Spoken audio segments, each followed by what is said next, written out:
to hold, but they know Gaming Gladiators, they know their MO at this point. Gaming Gladiators is not going to slow down. When they hit that peak, they are one of the best teams at just ending the game flat out.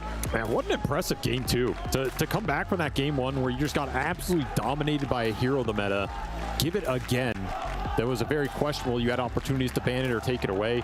You trusted in your idea of we're going to push them down. This hero does have a little bit of a lull if he's not, snowball killing random supports around the map.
just saw Chad, the sponge, walking down the hallway, and he was just like,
You ever wondered how a Hollywood movie is shot? On a Sony. You review it on a Sony. And how do you make that sound epic? You record it on a Sony. Lunch break on a Sony. So why wouldn't you watch it on a Bravia by Sony?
Esports World Cup, where an 8-week-long competition features 21 games and 22 tournaments.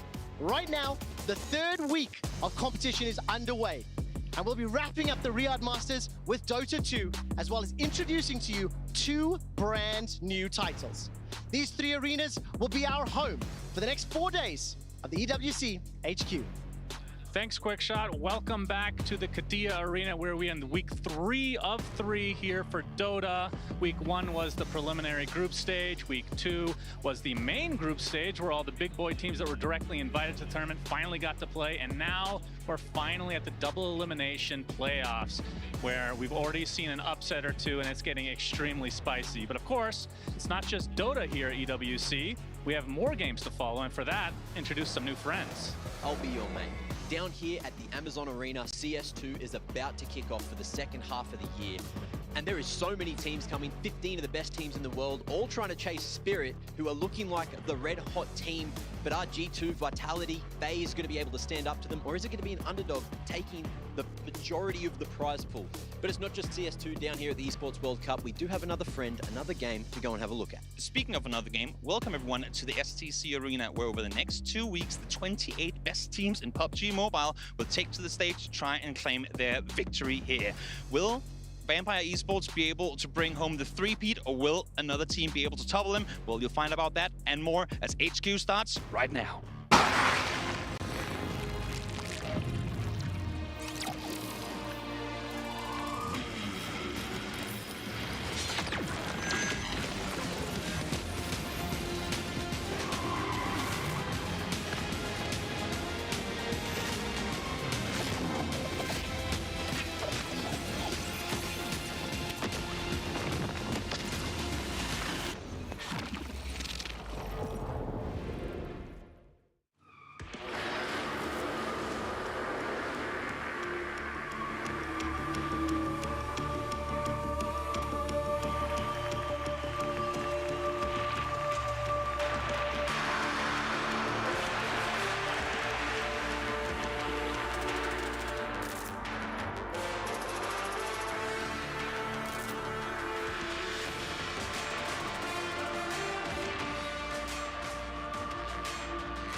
Hello and welcome everybody. Good afternoon, good morning, good evening, wherever in the world you are tuning in. Thank you for stopping by the Esports World Cup HQ broadcast. We are bringing you the shots and action live from Riyadh in Saudi Arabia, where the 3rd week of games has already commenced. And of course, over the next 4 evenings between 7 and 11 local time, myself and my friends, or mates as I have learned to call them, will be bringing you all the action, updates and rundowns. First of all, I would like to greet and returning guest from last week, Shannon, Suns fan, as well as new friends, new mates, Mac and Toby from Counter-Strike and PUBG Mobile. First of all, the old man on the couch. Shannon, how are you doing? Have you enjoyed your few days off? Yes, a lot of shawarma has been eaten, a lot of weight has been gained, and I'm ready to go. It is the best shawarma in the world. Mac, welcome to the Sofas, welcome to the show. Tell us a little bit about yourself, say hello to the viewers. Hey, I'm Mac.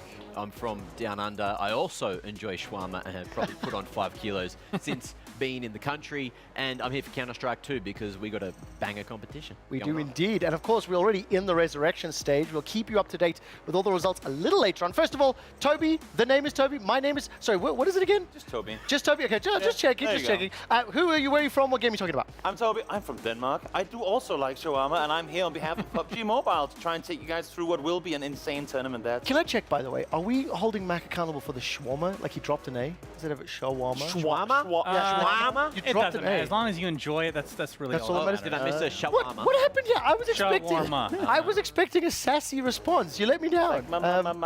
Regardless, these are our 4 experts that will be bringing you all the action this week. Before we dive into week 3, catch you up on what's been happening earlier on, I think it is important to set the scene and cover what happened in week 2, especially for our new Danish and Australian friends. Last week, 2 more clubs were able to cement themselves in Esports World Cup history by putting their keys into the totem. Let's kick things off by looking at Free Fire. 18 teams from all around the world gathered in Riyadh for a week-long brawl for the title of being the first ever Free Fire champion of the Esports World Cup 2024. The world's best battled through a grueling ordeal, starting off with the knockout stage. Wow, jump shots all around. He's so quick. Vice Hana immediately knocks him down. We've been kept on the edge of our seats by the spectacular moments that happened during this stage. It wasn't until the very last map where it was decided which 12 teams would qualify for the next stage. Lost 31, knocked down, lobbied already. Monster truck comes through, but do you need it? Exposing Bison and Twisted Bags. Bring one back, Bison. With the help of dudes, it's gonna try and buy time, expose it. Surgical.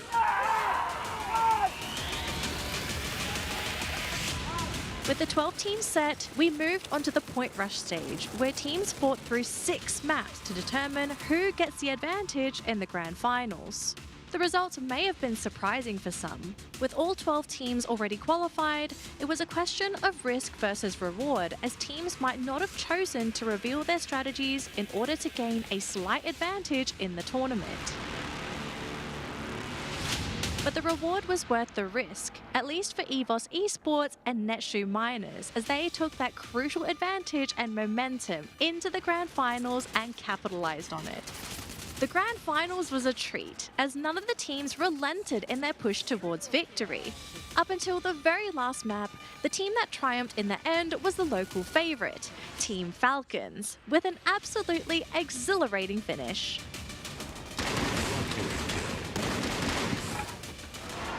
Team Falcons showed us why they were the reigning champions of their own right and proved to us once more that they are the force to be reckoned with. Congratulations to Team Falcons.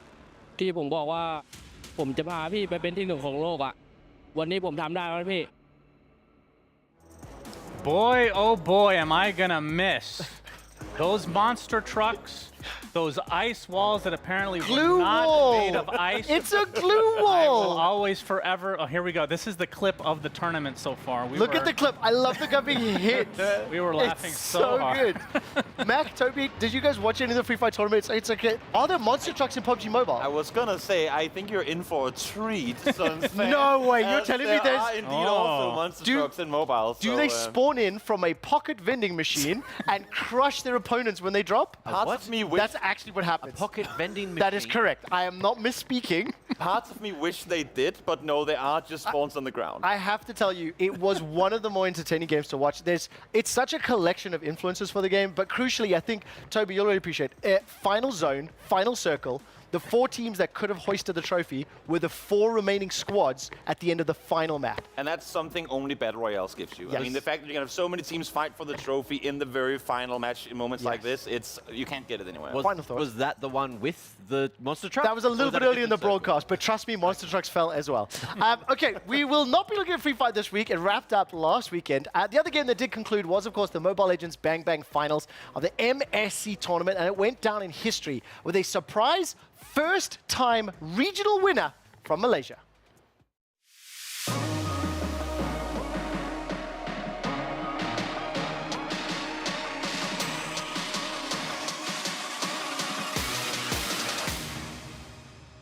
We have the reigning MSC champions here with us going up against the Cambodian Owls. Tries to do something. Is it going to be enough? The King still chasing down Kyrie. Can he get the final hit? One more to do with the mega kill. And now Loopy on the run as well. Boxy versus Loopy. 1v1 MP on top. Uphill. Loopy's next to the block. The base is at 20%. Bring it down more. EW trying to clear things up with a blazing duet raw. Brought down low, but the base drops. And on it drops with it. See you soon with the biggest upset in Group B. JPL just baits him, ejected right side from Cortese. Straight into Diablo's damage, but Cortese will be taken down. Now Snets is able to turn the tides around. Phoenix continues the onslaught like a pound. Onto the back, finding a triple. Udil, the last Kage, gonna be taken down as well. Phoenix is a maniac. And IP Flash win out the best of 5. They send the homeboys home. You can't stop these ninjas in pajamas, and IP Flash will send the boys home. The 2 Filipino representatives will face off in our semifinal, and only one will make it through to the grand finals. He's getting charged. They force it through. They're gonna force it through the brute force damage of Falcon's AP Bread. Draw first blood in this best of 5. A historic day is upon us at the Amazon Arena as we welcome the second semifinal match of the Mid-Season Cup 2024 at the Esports World Cup. The question remains, can the Singaporean all-star lineup give the red-hot Selangor Red Giants their first match defeat in over 100 days? SRG looking for the finish here, looking for a few more shots. Hades down, and 4 members jump onto the base. SRG grab the pen of fate and write their own history. We are down to the final 2 teams. The reigning defending world champions, Falcons, AP Brand. And their opponents, the unscathed, the undefeated Selangor Red Giants! It's over! They have failed as individuals again and again, but together, mortals turn giants are invincible! This is an unimaginable moment for the region of MY. What a beautiful game that we got to witness here today. The full 7 games and a new champion here for the Mid-Season Cup 2024.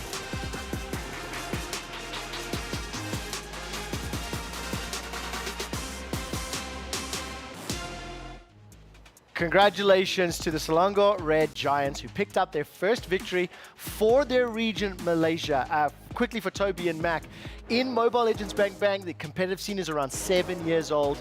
It has been 2,500 days since a non-Filipino Indonesian team hoisted an international trophy and the first ever victory for Malaysia. Very quick, how many years is that? 7. You weren't meant to get that right. Okay, so yes, it has been 7 years since a non-Filipino Indonesian team. Mobile Legends Bang Bang will return next week with the Women's Invitational. And we'll also say hello to a good friend as Jays will once again rejoin us on the couch. Now, that sets us up for week 2. Now to once again re-establish the foundations for week 3 of EWC. Before we dive into the club championships and give you a little bit of insight into what the points are, let's teach the new guys exactly how the club championship rankings are calculated. Welcome to the Esports World Cup. Get ready for 8 action-packed weeks of competition featuring the world's leading games, where the world's top esports clubs and over 1,500 players compete for a life-changing prize pool of more than $60 million, the largest prize pool in esports history. This prize pool will be divided into 4 categories: game championships, player bounties and qualifiers, with the remaining 20 million up for grabs in our cross-game competitive format, crowning the best esports club in the world. Introducing the Club Championship. Here's how it works. Each club will have the opportunity to field its rosters across multiple titles. The clubs finishing in the top 8 across each of the 21 titles will receive points based on their placement. For a chance to qualify for the Club Championship, a club needs to place in the top 8 in at least 2 competitions. For a chance to win, a club must finish first in at least 1 competition. Once the tournament has concluded, the top 16 clubs will take a share of the $20 million prize pool, with the first place team claiming the title of the first ever Esports World Cup Club Champion, as well as receiving a staggering $7 million in prize money. The action doesn't stop here. In addition to the competition, the Esports World Cup will transform Riyadh into the epicenter of esports fandom and gaming culture with a massive immersive festival featuring gaming activations, community tournaments, pop culture celebrations, international experiences, and much more. This will be a historic event. So make sure you witness the action and see who will rise up and conquer the world. See you in Riyadh.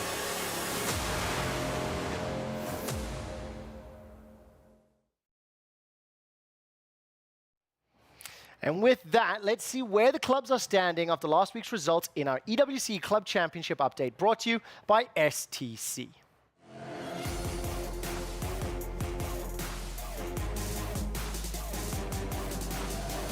I'd like to start by talking about the teams that secured points in Week 2. The most obvious, of course, is Team Falcons. But the fact they picked up that victory in Free Fire, they placed second in Mobile Legends Bang Bang. And over across on the other side, it is EVOS Esports who placed second in Free Fire. And of course, don't forget the Selangor Red Giants picking up that 1,000 points towards the club championship. You can see on your screen, Team Falcons in Free Fire, Falcons AP Brand, they were the favorites in MLBB before they were shut down. And of course, with one end of the table being victors, we do need to look at the other end of the table for the Week 2 upsets. There were absolutely no points gained for Twisted Minds in Free Fire. Only 20 for the Gaming Gladiators, and Mouse were eliminated from the Riyadh Masters, gaining 0 points. So what does this do for the overall picture as far as the club championship is concerned? Well, it is not a surprise to anyone that Team Falcons are leading with 2,690 points, followed by T1 and Selangor. Two quick reminders: in order to be crowned the Esports World Cup club champion, you need to at least win one of the 22 tournaments taking place here at EWC. And in order to be eligible for any of the prize money, you need to have at least 2 teams placing in the top 8 across the range of tournaments. That does it for the update, but I want to turn my attention to some squads that could be earning points this week. Toby, obviously you've seen the rules, you've seen it. Talk to me about one of the teams on your screen right now. Who are you looking at that could gain club championship points? It's got to be Team Liquid. I mean, the Brazilian team, they played a phenomenal regional series coming into this. 3 of their 4 players were in the top 5 in all eliminations throughout the tournament. They're warm, they're looking hot, and they want to win it. And of course, we're talking from the PUBG Mobile. And of course, they are competing in Riyadh Masters, hence they're on that screen. Another squad that is represented across the games, Mac, Team Spirit? Yeah, Team Spirit. So they are coming in on a very red-hot form from the start of the player break. I can go into that in a little bit. But coming into this tournament, Team Spirit are looking like they are definitely the favorites. But the state of CS2 is all over the place, so who knows what's going to happen. Well, speaking of Team Spirit, I mean, they're in the lower bracket right now, but the reason they are is because they got dumpstered by Team Liquid, who are still in the upper bracket. And in fact, if they win their series today, they've already secured top 3. Okay, minimum that's top huge. 6 right now. So. I mean, that is huge. Minimum top 6, so that's already going to be accounted for on the club championship standings. We have already teased a little bit of the content that'll be coming on later in our broadcast. That does it for the EWC Club Championship update, brought to you by STC.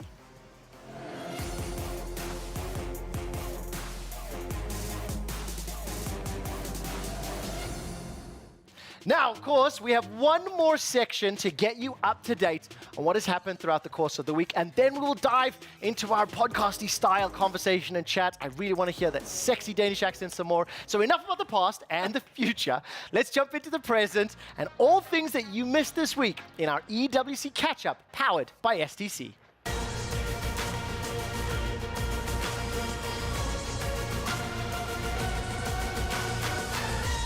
Obviously, as already mentioned, we have 3 games completing this weekend: PUBG Mobile, Dota 2, and Counter-Strike 2. I'd like to start this catch-up by focusing on Dota 2. More than half of the teams have already been eliminated.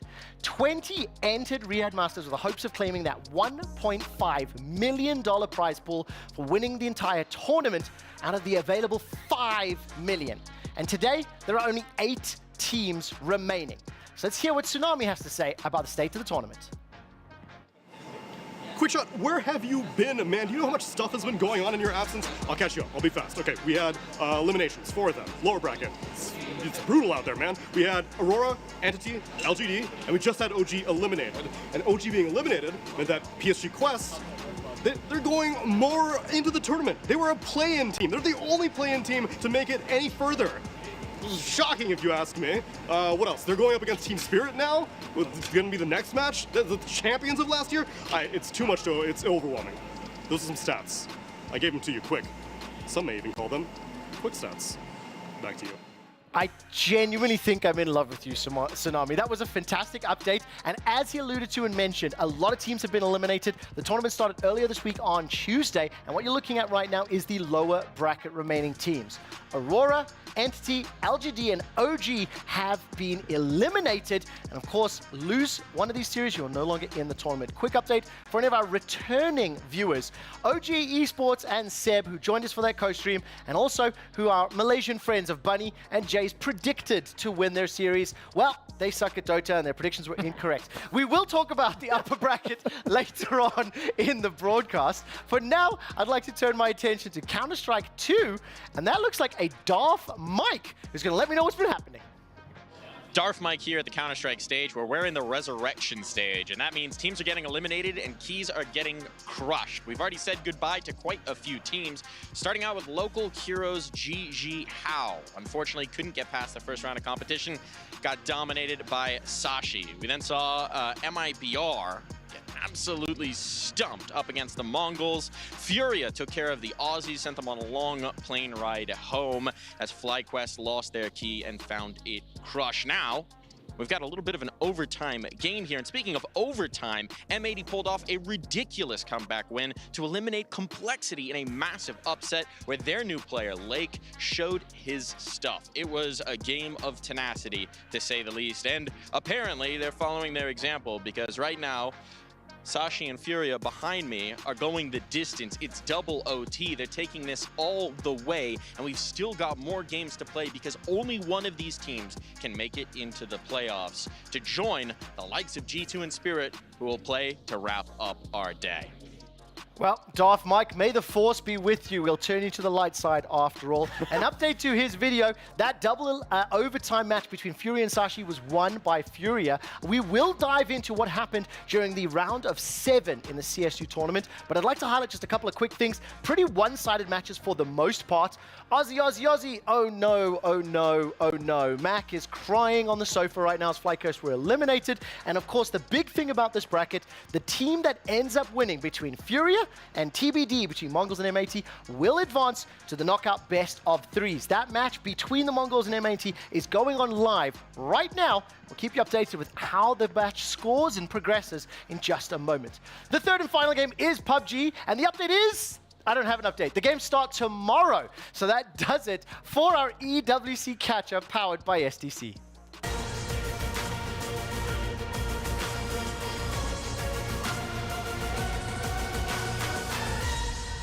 Right. Okay, so housekeeping is done. News updates are done.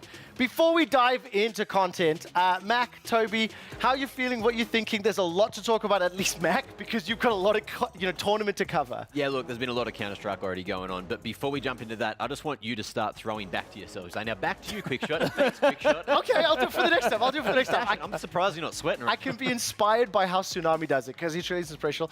Very quickly, do you feel left out that you have no games to cover yet? It's okay. We save the best for last. Oh, I mean, you're a good liar. I tell you what. How about we start with Counter-Strike 2? We're pretty deep into the tournament. It's only a 1-week tournament. And by this point, Shannon is used to just sitting on the couch for a while and chilling. It's happened a lot last week. I'm an old man, so it's okay. I gotta rest my joints. Honestly, last week, I felt like I was bullying him because there was so much to cover for Free Fire and MLBB. And I'm like, there's another week of Dota. We'll get Shannon next week. So I'm going to do it again. There's another few days of Dota. Mac, start with Counter-Strike 2. I know you've prepared a little bit of an intro, like a catch-up. So where are we going? What are we going to talk about? So at the moment, we are, 1 day into the tournament, kind of 1.5 days in. We've gone a lot of the way through this Resurrection stage. But format-wise, we started with 15 teams. One team, which was GG How, as Darth Mark was talking about, got unlucky, and they started in the lower bracket, or the Resurrection bracket. 14 teams played yesterday in the upper bracket. 7 of those teams went down, which makes that 8 teams. It's a bit odd because the format kind is of a bit different to a traditional format. So it's almost like there's 3 stages. Yeah. And the first stage, if you lose, you get another life. The second stage, if you lose, you're out. And the third stage is just a traditional single elim bracket. Yeah, so yesterday was the upper bracket, or the Easy. first stage, right? Everyone that won goes straight into the playoffs. Everyone that lost, there's 8 teams and only 1 team gets to make it through to play Mouse, who is the highest seed. So then it's just the worst of both worlds, essentially. Even if you play this whole huge day that these teams are currently halfway through today, then tomorrow they've got to play another best of 3 against the best team in the competition. I've just heard we actually can show that playoff bracket if you'd like to. Yeah, sure. Can we pull that one up and take a look at it just before we continue? Kudos to our production team flying this one out. So, this is the round of 14, so these are the teams. Tell me about the results. So this is yesterday's games, and the thing is, all of these games are best of 3, which is not usual. The first round of competition is usually a best of 1, and then it goes into the best of 3s for elimination, but we're flipping it around here at Esports World Cup. So what you'll notice is a lot of the favorites ended up winning, and winning mostly convincingly. You can see FaZe Clan and FlyQuest 2-0. That was actually really close, even though the scoreline there doesn't show the scoreline on the maps. And the same for G2 and the Mongols. That was almost the other way as well. But both those teams currently down in the lower bracket. As we know now, FlyQuest got sent home today, so I am very Could you break down the resurrection bracket for me after this? Because obviously we know the teams that are going to go through the playoffs, they're everybody that won. And the teams that were basically eliminated now, G-Hal, FlyQuest, Made in Brazil, and then Complexity, a little bit of a shock result. Yeah, so Complexity, I thought they would have had a much better competition. I didn't know that they'd even be in the lower bracket, but here in the Resurrection bracket, they're there, and they couldn't get past M80. Statistically, they looked like the better team, but M80 still managed to make it through in, what's that, OT? One. We've had a couple of OTs today. You can see Mongols destroyed MIBR, sent them home 13-2 in that best of 1. FlyQuest, unfortunately, couldn't put up a fight against the other Brazilians in Furia, and then Sashi, they have left us now. As you see, they moved on to that second round. Furia beat them in double overtime. Double OT, 19-15. It went for ages. Super quick on that one. I know we're going to look at the players in a moment, but before we do, tell me about Sashi's run. They're an all-Danish roster. I think it was quite an impressive performance. The fact that they took a game in the group stage, they looked pretty good here, double OT. How much of an upset is it, the fact that they've actually been able to take some maps and step up on the big stage? Well, yeah, they managed to take Nuke off of Mouse yesterday, and Mouse, of course, coming in as the top seed according to the rankings that we're using here at Esports World Cup. So taking one map off of one of the best teams in the world right now is huge, considering arguably they're probably like the 3rd best Danish team at the moment. There's a few other teams going around. Australis aren't here, and they're just they're probably right at the top. But in terms of Sashi, that's huge for them. If they can continue this trend moving deeper towards the later stages of the year, maybe we can see a few more names start to I think something that I'd love to talk about is because you got 4 old boys on the couch with you that have all played Counter-Strike at different stages of their lives. So we definitely want to get a little bit deeper into just Counter-Strike lore and maybe teach some of the viewers at home if you're not familiar with the game. Before we do, let's go to the playoff bracket. This will be starting tomorrow. It's a single elimination best of 3 bracket. The final seed is TBD. We'll find out in a moment or two, and they'll be facing Mouse. I think what I will do, who's going to win it all? Give me a prediction, Mac. Well, look, and I'm going to hold you accountable for it. You said it starts tomorrow. It actually starts in a couple of hours. Oh, damn it. You see, that's why you're the expert. So one of these games, one of these 4 games on your screen is going to be coming up later this evening, and fortunately, we should be able to get a little look in there. But in terms of favorites, in terms of my pick, looking at how the bracket plays out, I thought we would potentially be getting a Spirit Vitality or a Spirit Na'Vi Grand Final. Okay. And the Spirit Na'Vi Grand Final could happen. On the spot, who's winning? Pick one team. I'm going Spirit, You going Spirit? Okay, I'm writing this down now. We'll see what we say. As a reminder, thank you for letting me know, because I forgot. We actually will be watching G2 versus Spirit later today in the broadcast, doing one of those co-streams like we have done. If you've returned, or if you've seen our broadcast over the last 2 weeks, you'll understand exactly what that is. I know that final game on the lower bracket, or at least the second last game on the lower bracket, between M80 and Mongols is still going on. We're going to bring that up on screen. And Mac, explain to me the context, explain to me what's happening, what's important, and then we can do a live look-in with the casters. Well, look, as we jump in here, of course, you've got Mongols, who are from Mongolia, if you couldn't figure that one out, and then M80, which is an NA team, but have a couple of Germans on it. And both these teams, I'd argue, are underdogs. Mongols are on a pretty good form lately, so I'm hoping personally, coming from the APAC, greater APAC, sort of Asia area, that Mongols are going to get this one, and I'd say they're definitely the favorites in this matchup. So let's listen in and see what the casters are talking about at the moment. the second round there. And now Guns walking in. Definitely been more frequently hit. And it's in the last couple that they changed the pace a little bit, Mongols. With one of the previous gun rounds, you saw them go a whole lot slower about things, allow this CT utility to be expended. If you're going to dump so much for the control that M80 are looking for, you can just wait these rounds out. They walked in towards an essentially free sight. Blitz, how many more rifles can you take away? He's got at least one here.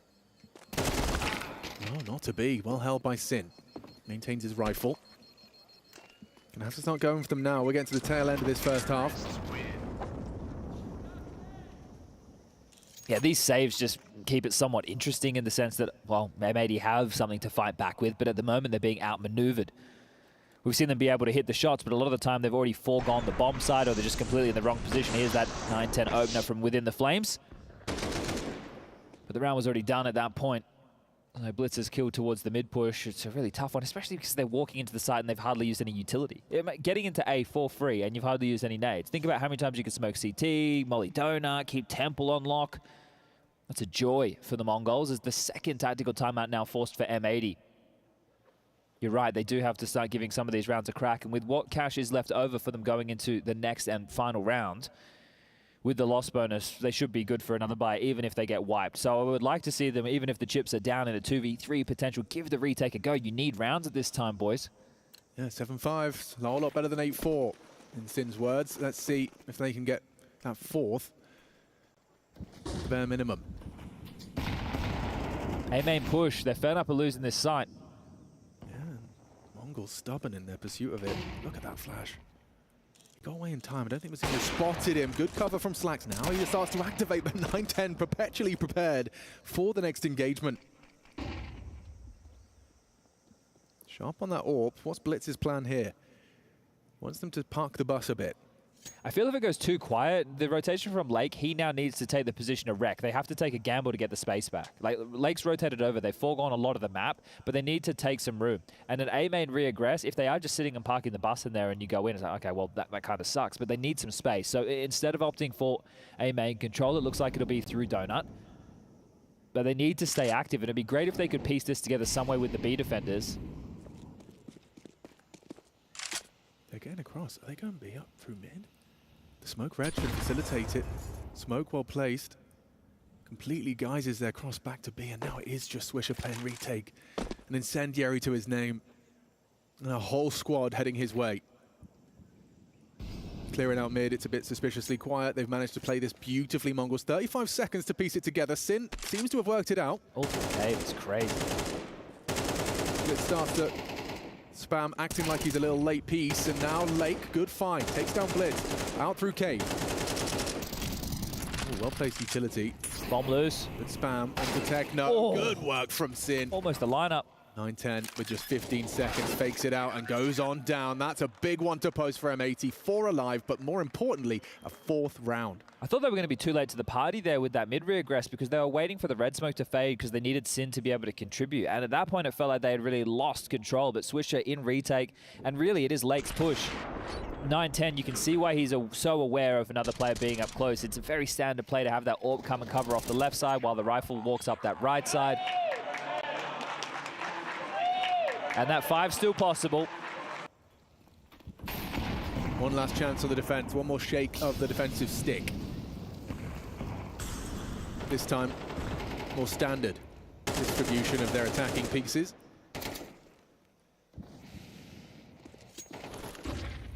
What is that from Sin? A flash and go. He's cleared out one.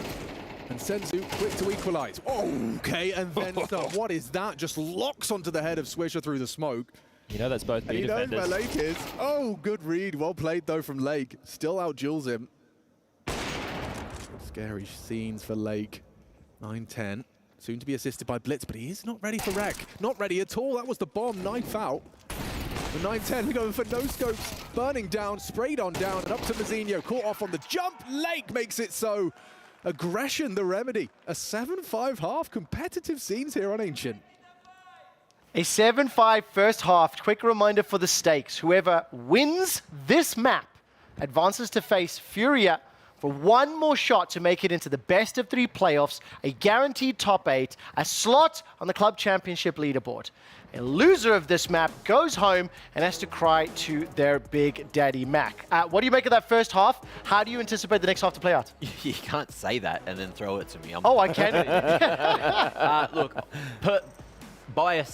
as biased as I can be, Mongols, please, get it done. But of course, M80 is showing that they, even after losing their best player, are still going to be a very capable team. So who knows what's going to go down. And if you want to keep watching that, that's over at twitch.tv/EWC_CS. Nailed it! I don't even have to read that. Good job, Mac. That's really nice. Okay, you may notice, I'm not sure if you've seen, but Shannon's not with us anymore. I booted him off the sofa, and because we don't have any PUBG Mobile just yet, it starts tomorrow, I figured I'll pick on Toby and say, you're an expert at Dota 2, aren't you? Yes, completely. You know everything about it. Everything there is to know. So you know the entire map, Obviously. you know where Roche spawns, you understand how all the champions interact.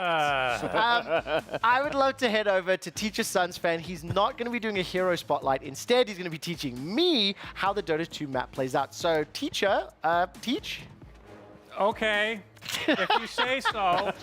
So, the map has a lot of stuff to talk about. This in particular is a watcher. I'm going to start from like the small level stuff.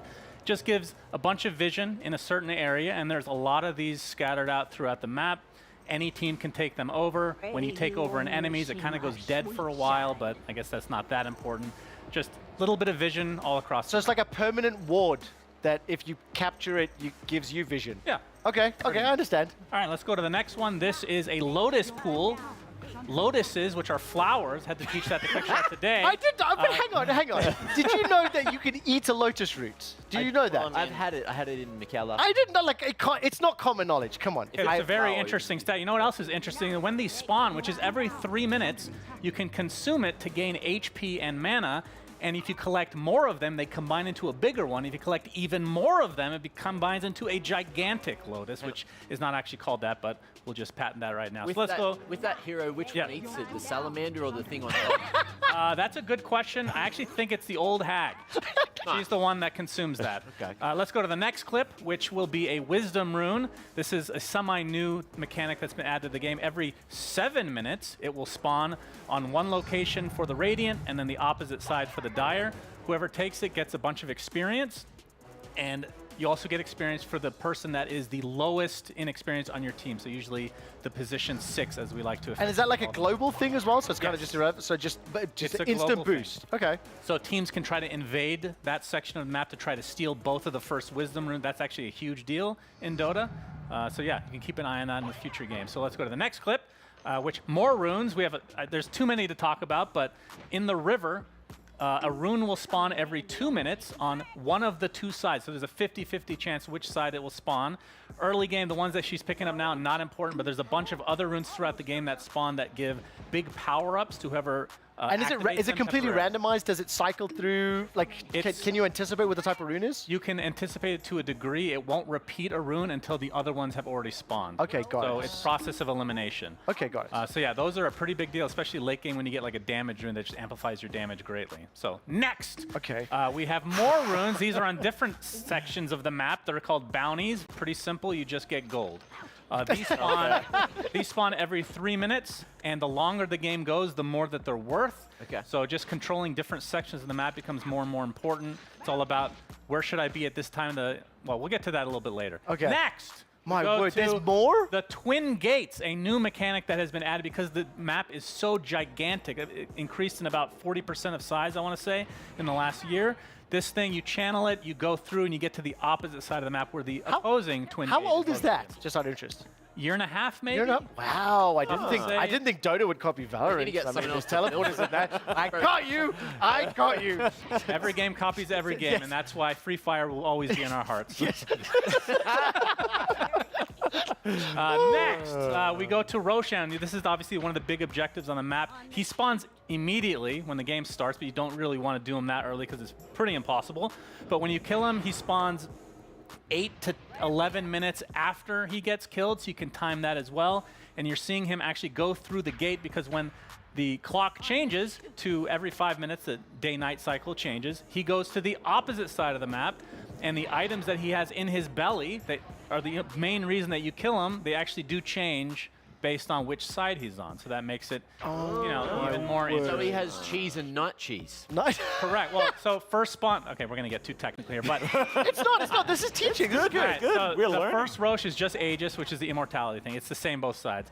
And then when it's the second Roche, if he's on the dire side, which is the darker area, which he's going to now, it does drop cheese. The other side drops what's called Roshan's banner. Okay. Won't talk about that right now. We'll make that what its it own is? video. That's just straight up Lord of the Rings, because that's like Mordor and the lands of Rivendell or something like that, I guess. And the more times you kill him, the crazier it gets. We're going to continue on with this lesson. The There last can't be more. is called the Tormentor. I affectionately call it the Tormy, of course. This spawns at the 20-minute mark. If you kill it, it will drop an Aghanim shard automatically. Actually, it's based off of the bottom 2 net worth on your team. It's a 50-50 between them. Okay. So in some ways, I'm not saying you're going to pick supports just for this case, but a lot of times it will go to the support first. Wow, that absolutely. So picking a hero that has a really bad shard feels pretty bad if you get that 50-50. Okay. So that could, go into the pick ban phase. So hitting it hurts a lot. If you try to solo it, you'll probably die. There's only a few heroes that can do it, but it distributes evenly. So if we go to the next clip, which is actually this one. This is a real game. Liquid versus Spirit. This is them actually killing it together. Working and if you together kill to it, get that. it spawns 10 minutes later, etc., etc. Okay. How many shards can you get on an individual? Only one. And shards become the scepter, right? No. Oh. Okay. Where this is too complicated. Okay. Is it important enough that people try and steal it from each other when they're seeing they're doing it? They're going, "Oh, just take it away." Oh yeah. How did the cube steal a shard off of Aghanims? Oh. I'm sorry. What? It doesn't have hands. Yeah. Also. This is the weird thing about. That was the big criticism for me, is that this is not like a big boss in terms of, it's not like a model that runs around. It's just a building. It's a brick. But it is still a boss. It does not move. It's actually the thing that I still find fascinating. Obviously, I have a very limited basic League of Legends brain. The amount of engagement just with the map, it feels more like an MMO PvE dungeon before you even add in the other player characters and everything that they can do. I mean, Toby, all jokes aside, Dota 2 experience, how much do you have? Very little. Okay. Very little. Very little. Great. So we're learning. Borderline none. We're learning. Yes. Great. Is that all, Teacher Sons fan? I believe that it is. Good job, everybody. You passed the lesson. Good job indeed. So that does it for introductions to the map. If any of that is surprising, if any that's new to you, then I strongly suggest you go back and watch our Week 2 VODs. Teacher Sons fan had a phenomenal class, was much more enthusiastic than this week, and a little bit more engaged, and he'll taught us a lot of the basics. Quick look in right now into Dota 2. We're going to take a look at the last 2 minutes of the Gaming Gladiators taking on Team Falcons. Shannon, explain to me what we're seeing. Well, I got to take my sunglasses off, but we can do that over time. No big deal. While you're taking them off, if you want him to wear them all week, type one in chat. And if you type one in chat, just one single person, I'll force him to wear them every day. Unfortunately, those sunglasses are not up to grade. We are on my stealing prescription. time. We are stealing time from the shoutcasters. Okay. Break down the game for me. There we go. So this is Gaming Gladiator for Falcons. So game 3, this is upper bracket. Right now, Gaming do have a huge lead, but 15K at 27 Falcons minutes. are probably the hardest team to end a game on. So let's go to the casters and see what they have to say. To this high ground and give Falcons the opportunity to take Roche on for themselves. So second Roche time. Yeah, I'm surprised they're not just beelining Roche right now. Yes. You got them in their base. That's what you wanted here. Second Rax does not win you this game. Second Roshan probably does. Much bigger objective, which Falcons know they have to contest. So a 4-man smoke behind Snake King. You have Primal Ags. You have the Sven BKB. That's what you're going to have to make something happen with right now. They're pushing through mid to see if there's maybe any like Ember Spirit who's going to linger and try and cut one more wave. There's also a 8-minute power rune, which might spawn. I think you have to find Chen here. I don't think you can just go on one of these random frontline targets. You don't have the damage. I mean, if they catch Snapfire, that is a really good target to start on.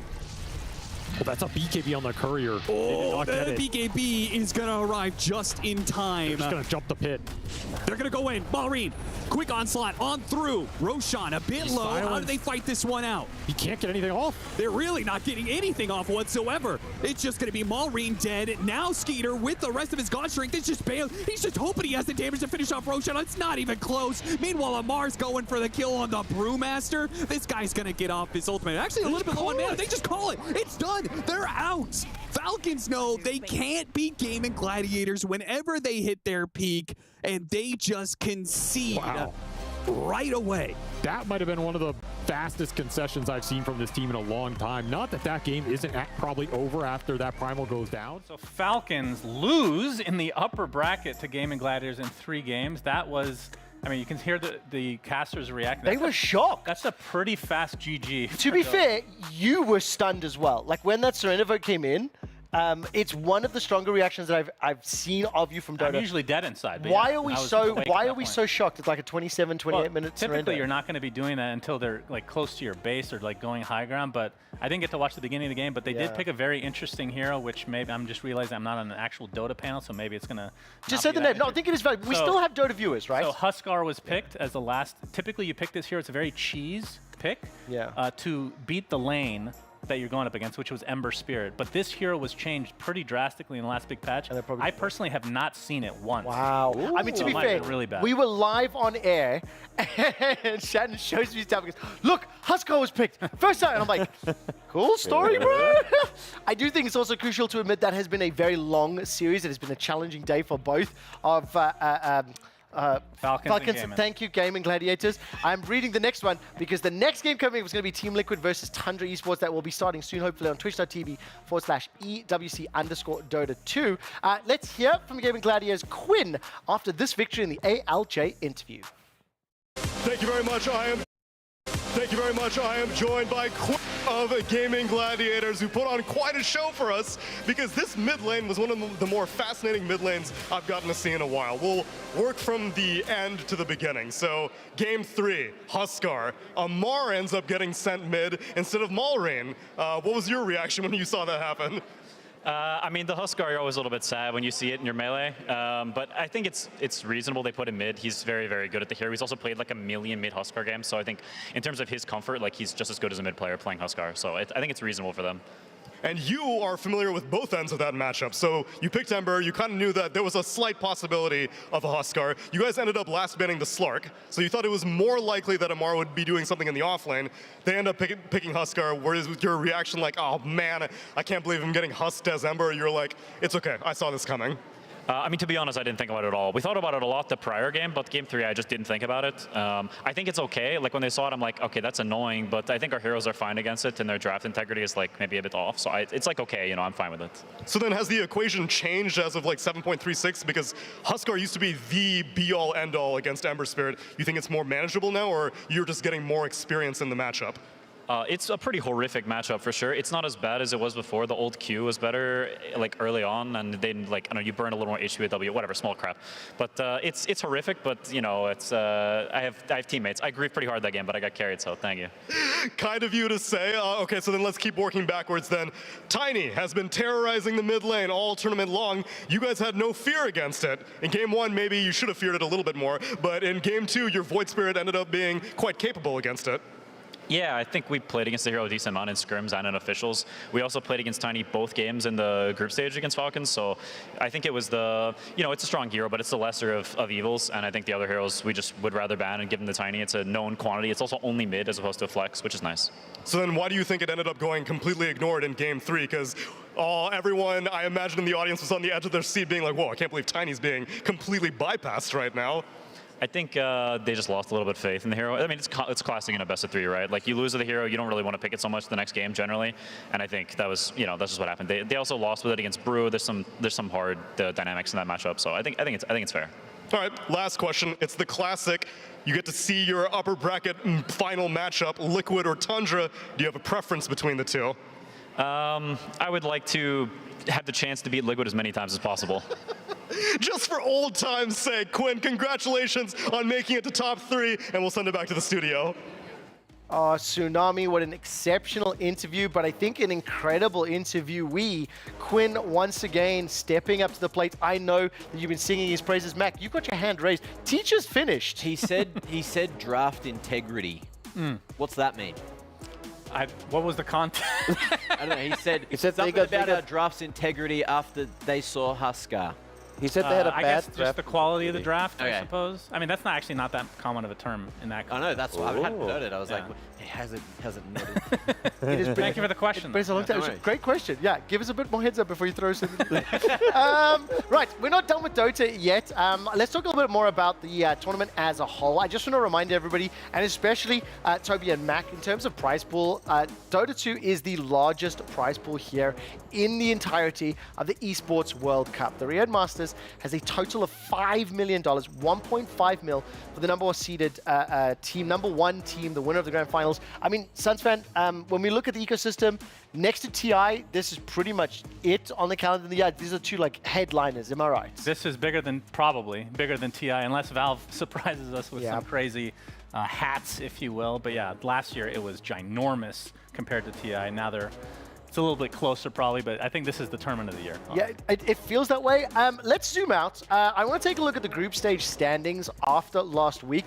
We've already entered that double elimination bracket. Now, I'm going to start by just really highlighting the teams. I think the big story that we had for 4 consecutive days was Group A tiebreakers. Group A tiebreakers. It's going to happen. No, it didn't. We built up about 16 hours of content only for the final map to honestly save us. We did get a tiebreaker in Group B, ultimately resolved.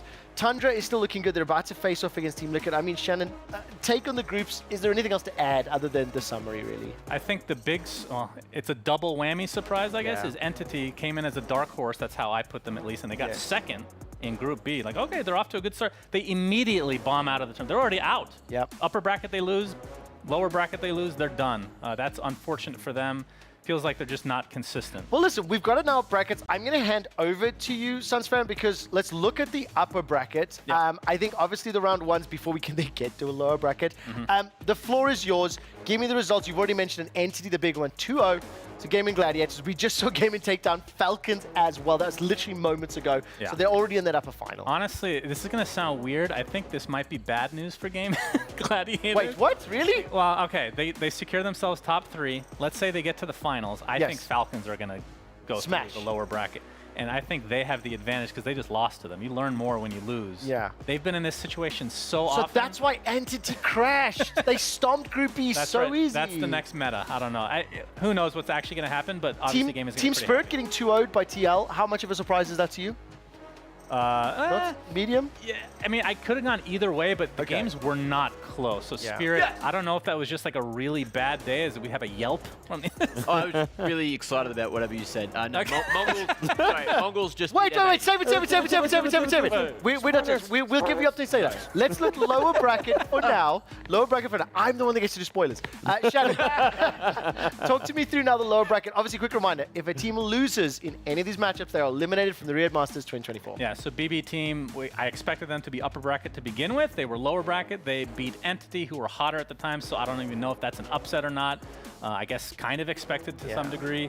Spirit stomp LGD, and OG out against PSG Quest. It's unfortunate because there's a lot of these European teams that have played each other so many times. You kind of want to see them face against other regions, because then it's like it feels like these teams just know each other so well. They really do. I want to just again highlight in on OG. This is going to be a little of a sting for at least the EWC HQ broadcast team, and specifically for Bunny as well as Jays. For Toby and Mac, last week we had Seb join us. He did a co-stream. We were kind of tracking and watching the OG storyline. By an absolute chance, we found out that Tundra topped the group in Group B, and then they were going to be the first matchup in quarterfinals of the Dota 2 tournament. Right. So we made a prediction. Suns fan, myself, and the entire production team, we instinctively knew that literally 20 guys sitting downstairs. We instinctively knew Tundra were going to win. Bunny and Jays predicted OG, and then I think they caster cursed them. So that's their fault that OG were eliminated. I do know that we have an interview with OG Seb, who did join us. It was a phenomenal interview. It's a bit hard to watch, obviously, hearing what he has to say. So we're going to jump into that right now in our elimination interview with ALJ. Thank Thank you very much. I am joined by Seb of OG, where unfortunately the journey ends here for OG. A heck of a game that you guys put on. What's going through your head right now as this tournament kind of is ending for you? I mean, disappointment for sure. Big disappointment. I think. We didn't have the best season, and I think we came into this tournament much stronger than what we ended up showing in the playoffs, for sure. So yeah, no, just big disappointment, honestly. I think the Dota we built when we came in, not today, I think today we were heavily underperformed against Tundra also slightly. So yeah, the Dota we played today was not up to the standards that we built, and I strongly believe that the standards we built could have brought us, maybe a top 3 this tournament. So obviously it's a tough pill to swallow. Understandably so, but I appreciate the level-headedness. Does that mean that the competitive season will be ending for you? Because obviously we know about the TI result. OG will be going to Elite League, but will you be attending? No, I will not be attending. It's public knowledge that I became a father recently, so I'm gonna just focus on that for now. I also feel like I'm reaching maybe the limits of how much disappointments I can take, because I really tried my hardest for this tournament. I think we really built something strong. Didn't get to show it to the world, to the fans, which is my biggest disappointment. I think we only showed it to the other teams behind closed doors. I think all the other teams probably also expected us to place high, because we had great momentum coming into this. Didn't get to show it, so that is my biggest disappointment. So I can only stick to my words. We really tried as hard as we could. It came down to pressure can maybe disconnect people, create some sort of doubt, and I think there was a lot of that going in the last series, which led to just poor Dota. I think we did not manage to stay as strong as a team, as in united, as much as we should have. And that's just the rule of Dota. It's not only about how good you are or how good you play, it's how strong can you be as a team. And I think we failed to do that this tournament. I can see that it definitely is having an impact, but on a happier note then, you're at least going to be able to go back home. What are you most excited to do when you finally get back? Parenthood, I guess. Not so far of what I've been doing this entire season. So hopefully I'm good enough at that. But now I'm just excited to release a little bit of the pressure, chill a bit, because it's been an exhausting process. A good one nonetheless, I'm very proud of what the boys put up. There was a lot of hard work, a lot of dedication, and I'm proud of that. Competition is tough. It doesn't always pay off the way you expect it to. I just hope a lot of lessons were learned. And then life goes on, you move forward. At this moment, everything seems a bit dark, but it's not so dark. You wake up the next day and you get back at it. Maybe even the same day if you're tough enough. So everything is good. Thanks for the support, and we really tried our best. It wasn't good enough, and try harder, try better next time. Regardless, it's always a pleasure to see you and OG in competition. Seb, congratulations on still an incredible run regardless, and everything else that you have to look forward to for the rest of your life at this point. Thank you. Thank you very much. We'll send it back to the studio. Seb, all the love in the world. Congratulations on becoming a father. We actually joked with him backstage after he joined us for the coach stream about how he had to babysit the kids. Shannon, just final thoughts there on Seb's interview. It's earnest, it's honest, and it's a bit heartbreaking. Yeah, he's always very transparent, which people really appreciate. It sounds like he's really down, and of course he is, and it sounds like he wants to retire. He's retired 10 times. It's a bit of a meme he's now, isn't it? He's probably going to come back. It's a huge meme. It's actually enough of a meme that I know it, and I'm not in the Dota 2 scene. He'll be back. Maybe they make some rosters. Their roster's really good, so I think this really hurts him because I feel like they should have done a lot better. Honestly, I think once he looks after a whining baby, he'll know how to look after some more whining babies next time. Seb, congratulations, and we'll see you again next time. We are going to be going to an ad break. After the break, we'll take a look at that Mongols versus M80 result, as well as dive into some Pepsi cold takes, and finally, take a closer look at PUBG Mobile and the World Cup preview. We'll be right back. Don't touch that browser.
Hello, everybody, and welcome back to the EWC headquarters broadcast. We are just about to dive into some PUBG Mobile. Before we do, a key and new and late breaking result has come in Counter-Strike 2. We're going to take a look at the two final rounds between Mongols as well as M80. The winner will advance to face Furia.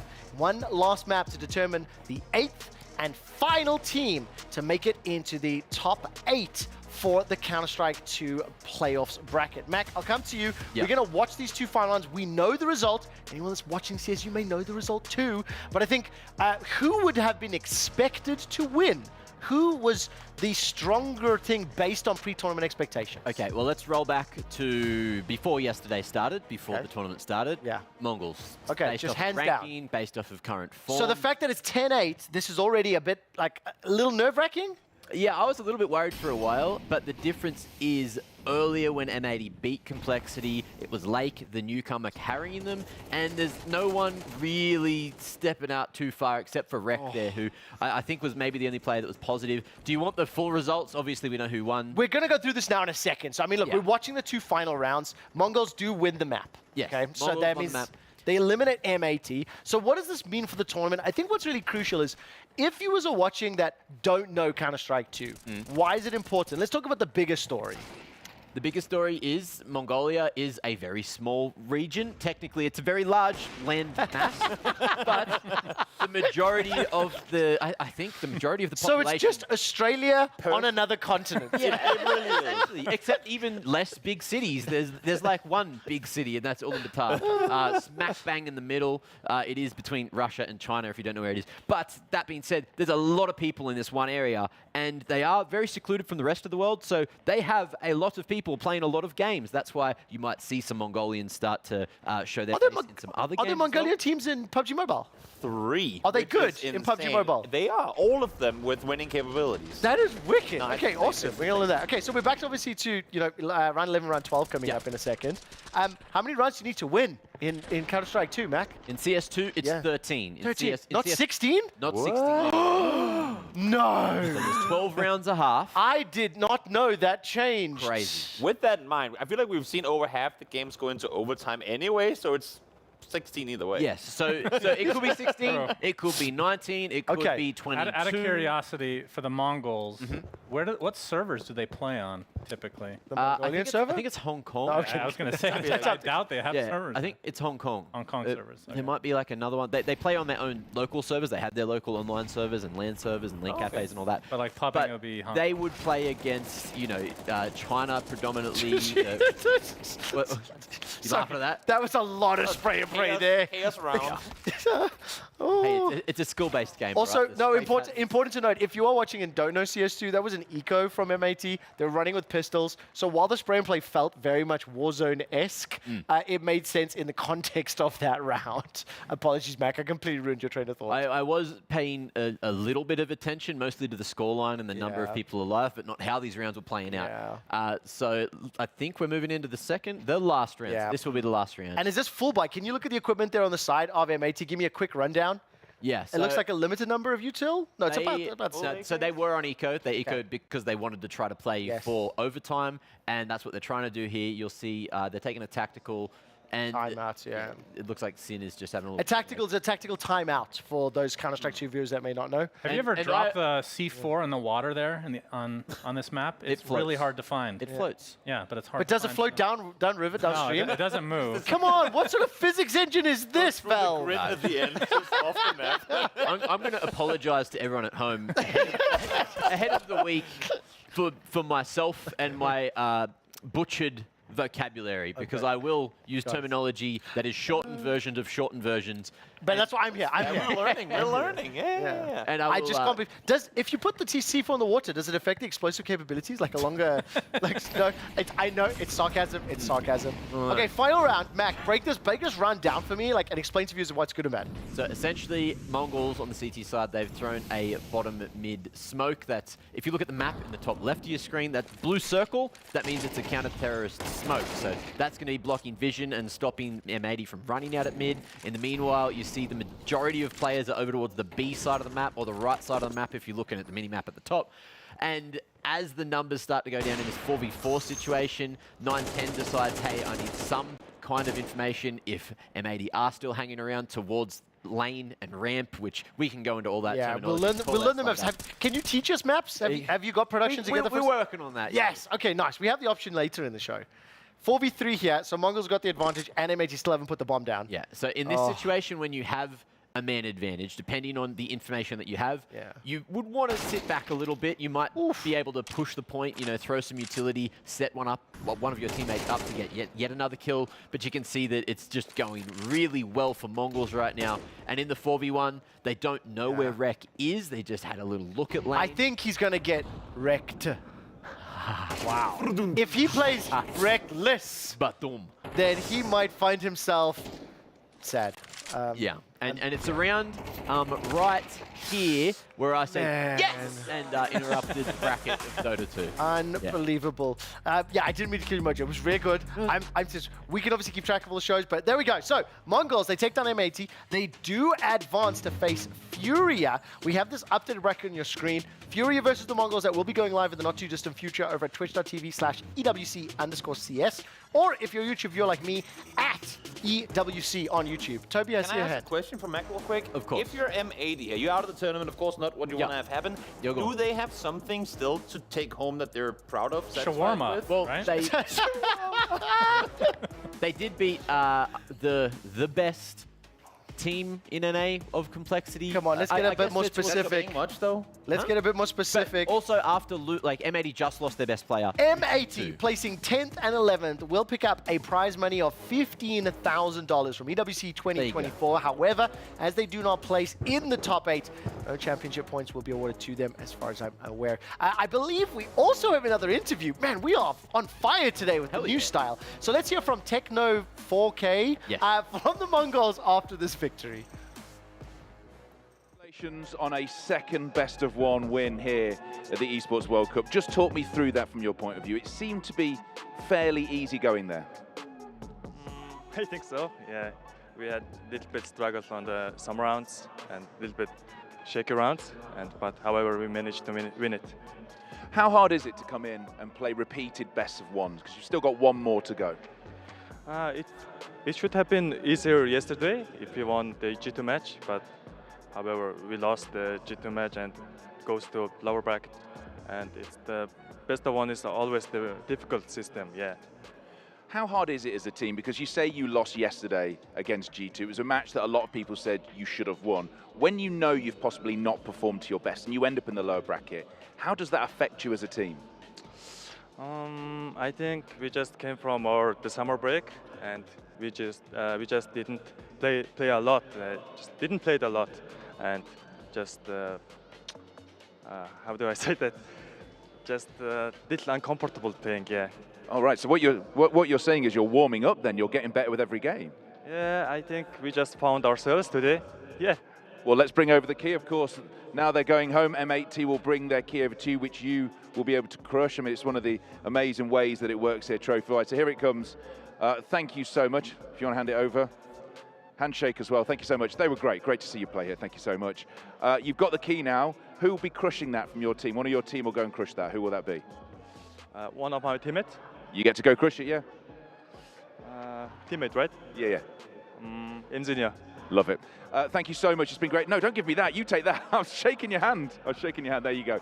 They're through. One more best-of-1 against Furia on the way. Oh, it's so good to see you again, OJ. It was a pleasure working together in week number 1. And honestly, an exceptional interview from Techno. I think OJ was trying to pry. He had a little bit of gusto in those questions. Techno didn't fold.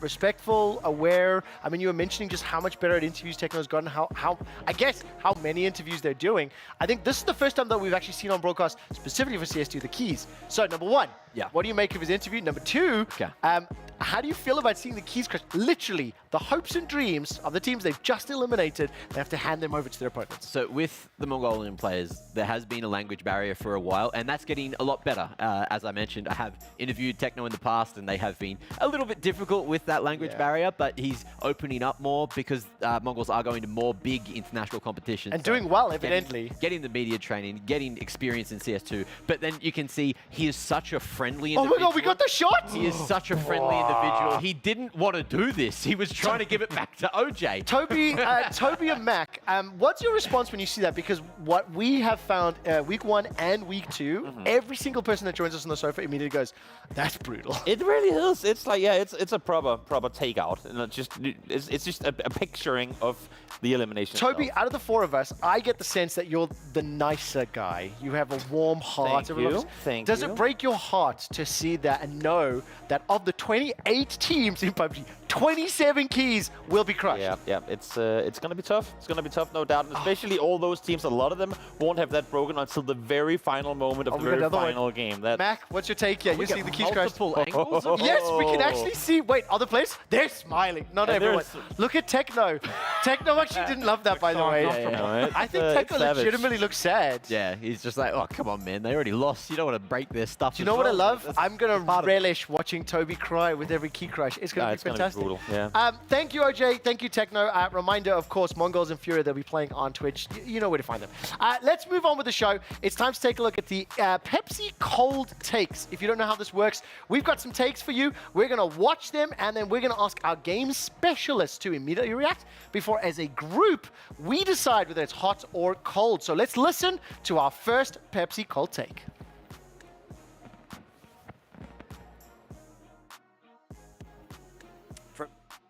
And I'm here with a hot take. My hot take is that I believe that there should be an esports fighting competition, gladiator style, where we fight between the individual esports. People say League's better than Dota. People say Dota's better than League. People say Free Fire's better than whatever game that's compared to, because I don't know anything about that game. Why don't we just hash it out gladiator style, and not to the death, because we need the players to continue playing, but UFC style. See who wins. Everybody's going to watch that. The League community is going to support their League players. The Dota community is going to support their League, their Dota players. Let's get it done. EWC, let's do this next year. Gladiator style, UFC style, tonight. First of all, that is just amazing. Out of interest, does anybody here know the show Gladiators? Yes. Are you familiar with it? Okay. Yes. Do you remember your favorite Gladiators nickname? Because for me, it was Wolf. I saw it when I was 5 years old. I watched it like the Australian version back from 20 years ago, like if a you couple of months ago. don't know, okay, Gladiators is a sports show, kind of think like Takeshi's Castle. You have giant rubber poles, you fight on like tight ropes or platforms. Generally, it's like for comedic value. It's not full contact, which is why I think it's elegant. Remind me the gentleman's name again. Jenkins. Leroy. Sorry. Unfortunately, my business partner in a video game right wants now. Dota to support League players, which I loved. There's building bridges this year. It's great. What do you reckon of this? Hot or cold take? Oh, God. It's such a confusing take. It's not a take, it's an idea. And we love it. Toby loves it. Are you not entertained? We'll say hot take because it was entertaining at least. Amazing. I call dibs on Mac to be on my team. This is a hot take. I want those biceps holding that pole. Okay, that's the first take. It was hot. It was spicy. Jenkins! That was amazing. Moving on to the next one. My name is Trace Stunna-Saranthus. I'm here at the Esports World Cup Club Championships, and I'm here for Counter-Strike 2. Now, I do have a take. It might be a little bit lukewarm, perhaps even hot even. What I'm talking about is G2 have come to Riyadh to win the whole thing. Quote me on that, but forget it in case it doesn't happen. That's hot. That's hot. It's like, why is it hot? Arguably, every team is here to win the whole thing, Trace. And that makes sense. So in that, can we focus on the content? Can we focus on the content? G2 winning the whole thing despite subs, despite benching Giga Chad Hooksy. How hot is it? How cold is it? We'll say it's hot. You say it's hot? Because they've got a fresh team. They got a fresh team? It's not going to happen. Substitutes coming in. I mean, look, that's pretty universal. Any other takes yet? Do Do you keep up with the CS scene to understand why it's They so take hot? the Dane off the team and still expect to win. It's mega hot. Oh, fuck. Listen, I just saw a teammate of entirely of Danes losing, so... We have enough of them to go around. I mean, we win some, we lose some, it is what it is. Well, we've had Dota, we've had CS. I wonder what the next one's going to be. I have one more take for you. Let's listen in. Hi, my name is the 7WG. I'm an analyst for PUBG Mobile Esports, and my hot take is that Team Falcons is not going to come out with the win here for PUBG Mobile Esports. They're not going to be able to add 1,000 points to that club championship. The 7WG. First of all, I love his hoodie. I cut you off immediately. Toby, your reaction? I think it's a tricky one. This is one of the best pools of teams we've had in PUBG Mobile tournaments ever. Okay. A lot of talent I've seen predicting Falcons to win. I'm gonna say it's pretty hot that they won't win because a lot of people are expecting them to. Suns fan, we've seen the Falcons popping off in almost every other game. Based on your weeks of experience here in Riyadh, how hot or spicy is that? It's a cold take. There's 100 so before we decide,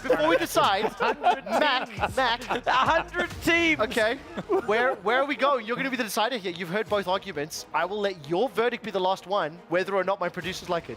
I think it's on the money. So you're saying it's a hot cold. take? You think it's cold? Cold take. Not buying into it. Is that how I've understood that correctly? I don't know what I even... We've It's cold as hell. Yeah. Okay, what I would love to do is, like, inherently not cold. we're actually going to ask Toby a little bit later to explain, or maybe even soon, whether or not, or who he thinks is going to win. Maybe we should all do it.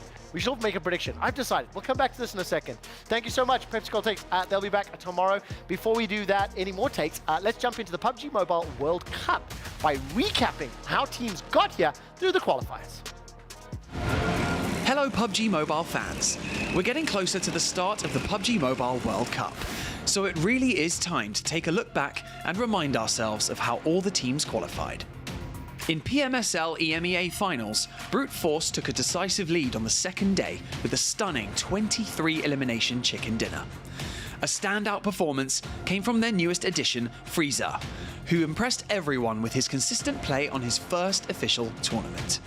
He sealed the victory with an incredible 1v3 clutch in the final match, securing the championship for Brute Force.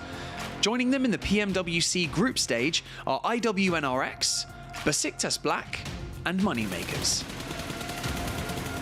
Brazilian teams dominated PMSL Americas, but the title was ultimately decided in the final match, with Team Liquid emerging as champions. Mythic and Ayala delivered standout performances that impressed everyone. Their rivals, Alpha 7 Esports, along with Inco Gaming, will join them and are sure to bring chaos and excitement to the stage, especially Revo from A7, who was crowned MVP. In PMSL Southeast Asia, Boom Esports dominated the finals with an impressive 115 eliminations. They secured 2 remarkable chicken dinners, each featuring 18 eliminations, showcasing their exceptional skill and strategy. A star to definitely watch out for in this roster is Yummy, who racked up an impressive 14 eliminations in a single match. They will be joined by DXavier, Alliance, and Talon Esports. In PMCL of Southeast Asia, Harambro had to give it their all against their fierce rivals, Oja Esports. But with Federales putting on a spectacular show, Harame Bro snagged the victory, claiming the title and qualified for PMWC by a 1-point margin. From the CSA region, 4 Miracle Vibes and Team Falcons were in a fierce battle for the title. Ultimately, 4 Miracle Vibes emerged victorious, with 98 eliminations and a consistently strong placements. The MVP, Doc, was a key factor in their success and is definitely a player to watch. Joining them on the journey to Riyadh are Madballs and IHC Esports.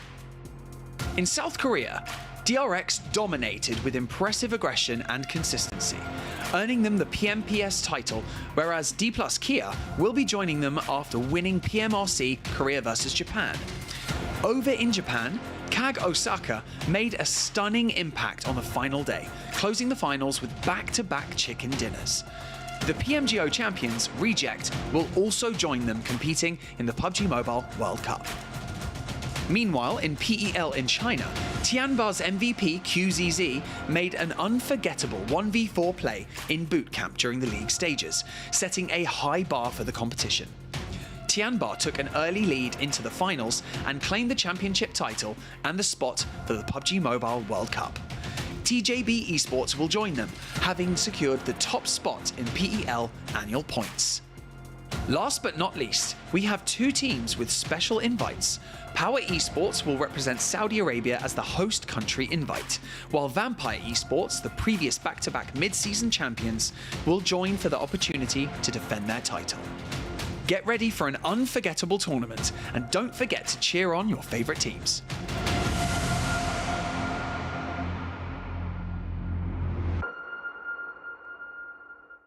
Frankly, that was an exceptional introduction to PUBG Mobile, explaining an overview of how the teams got here, maybe who the favorites are. I've heard a lot about Vampire Esports already, and we will dive deeper into the respective teams, the regions they represent, and the potential squads that could come up with that winner-winner chicken dinner. Before we do, I think it is crucially important to also explain the tournament format.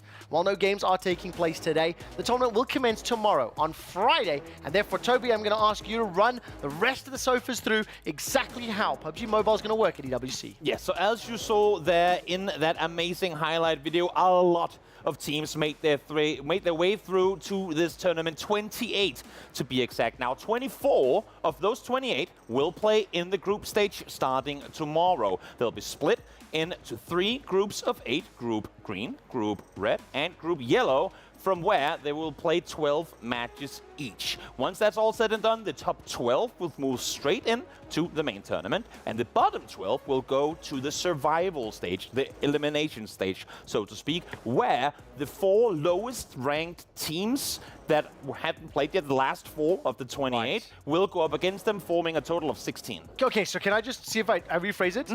The 4 teams that are already in the survival stage are effectively lower bracket. They have been sent to lower bracket before group stage even starts. And then main tournament, if I were to use other tournaments like we've seen, that would be the grand final, right? Yes, the final correct. squads. Correct. That'll determine who's going to take a portion of the prize money and who's going to maybe earn points towards the club champion. Is survival stage 2 groups? No, it's 1. It's just 16 teams. It's the bottom 12 from the group stage. And the 4 from that are going straight into lower. So it's 16 teams. They're all playing at the same time. Okay. Yeah. So it's 6. So in the group stage, there's less teams in every game. Yes. There will. than in the No, survival there's stage. not, because there's 3 times 8.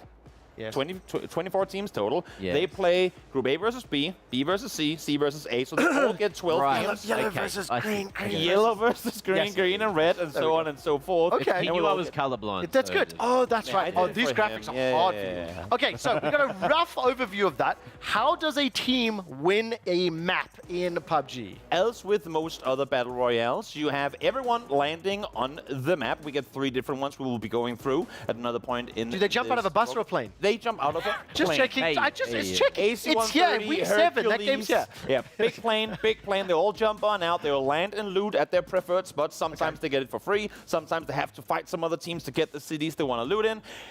At a point, 1 minute and 30 into the game, the first circle will appear. A short moment after that, teams will start rotating towards that circle as the blue zone will start encroaching in. And over the course of the tournament, the blue zones will keep on encroaching to circle after circle. The blue zone damage will drastically increase over the course of the game as well. And by the end, there is literally only So how do you get points then? How do you get points? Obviously, you explained how the round plays out. I place number 1, I get myself dinner arranged, and then? And then, as you see here, there are 2 ways to accumulate points in PUBG Mobile. You get placement points, which you only manage to get if you finish top 8. You can see 10 points for the winner chicken dinner / first place. You get 6 for second, and so on and so forth. But you also get points for eliminations. And as you can see here, with 64 players on the server, potentially 60 opponents to take out if you don't start shooting your teammates, that is, you can rack up quite a few eliminations points and even surpass the points you'd get for placement. So teams can sometimes finish technically above the winning team of the match in points, even though they didn't finish in first place. Yeah, I mean, look, what would you say the average number of eliminations is for, let's say, a top 10 squad? Are we talking 5 elims, 10 elims, 50 elims? I mean, you're looking to win tournaments if you can average more than 5 kills per game.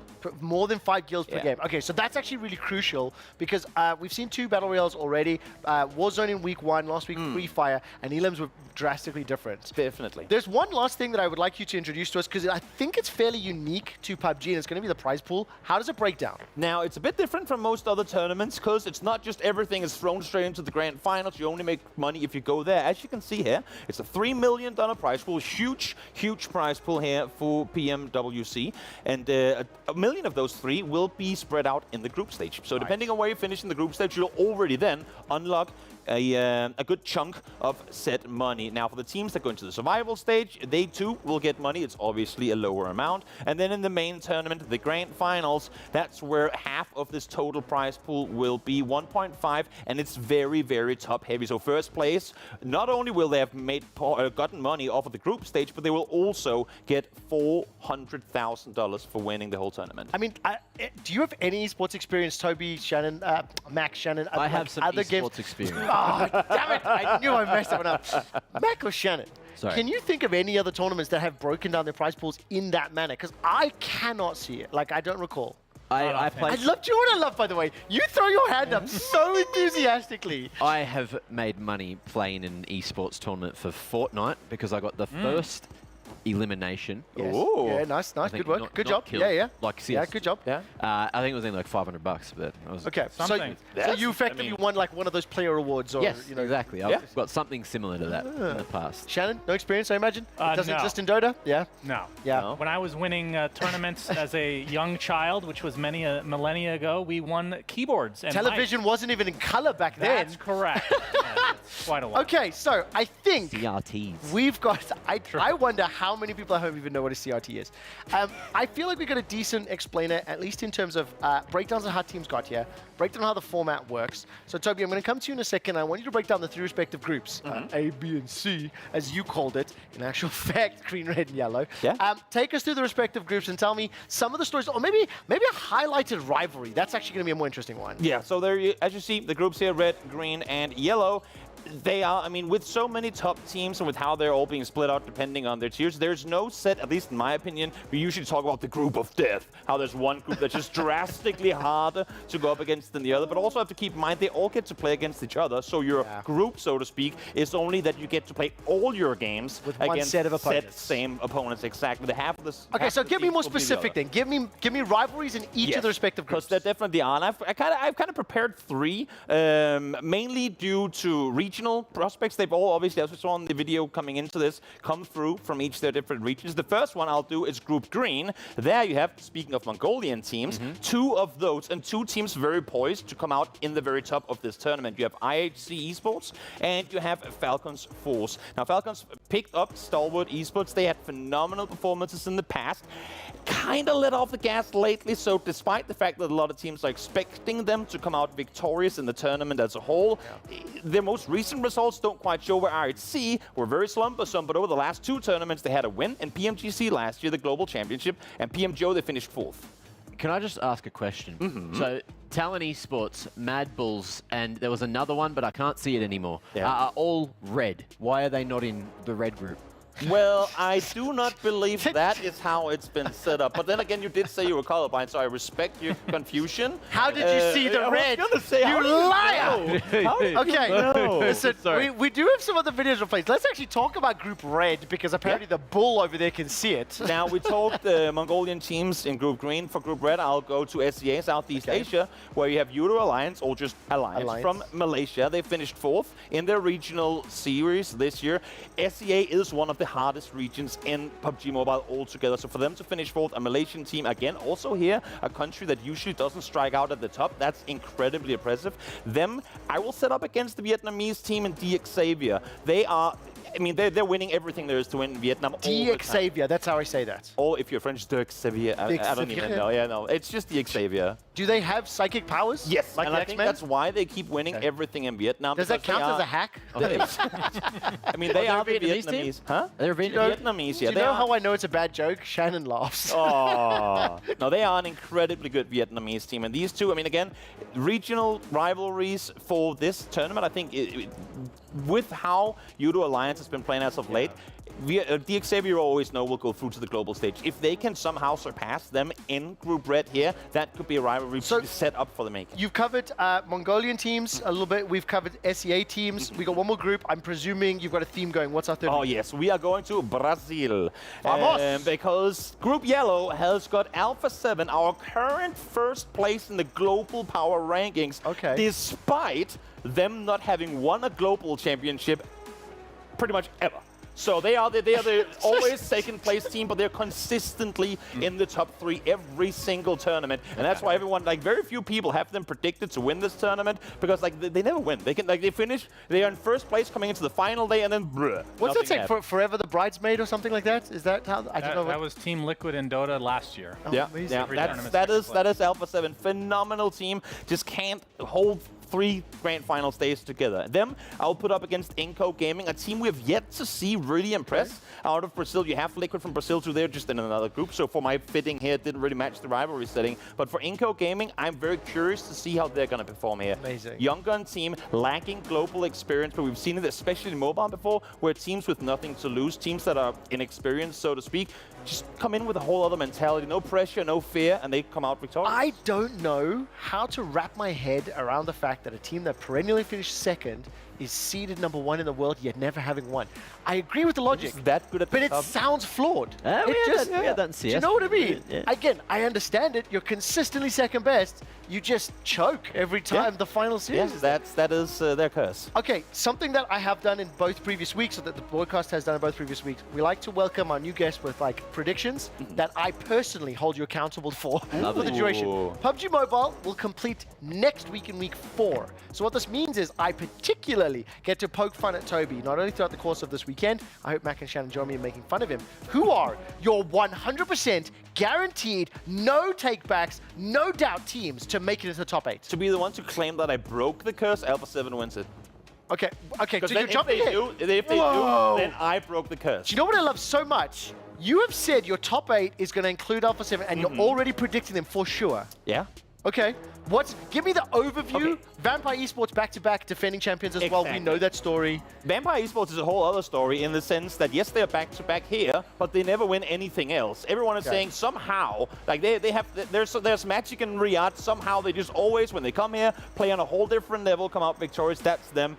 IHC, we talked about before, the Mongolian team, incredibly impressive. Team Falcons, same thing. For Miracle Vibes, also a phenomenal team, also out of Mongolia, who has been playing phenomenal throughout the last couple of weeks. So, Toby, I love this, and I decided because of how confident you made a prediction, Mac and Sons fan, I need you guys to predict teams as well. I hope you picked out a name from that graphic. I did. What I'm going to do is write down exactly who you're predicting to win the tournament. So, Mac, I'll give you the honors as you're the second newest member of our show. Yeah, well, I heard earlier that Boom is the Indonesian team. And true. They are my neighbours down under, so they're only so you're going swim away. Enough. Yeah. They're only a swim away. And so, a swim, maybe with those arms. Yeah. Okay, also their logo's badass with the wolf. So Boom Esports, I've jotted down for Mac.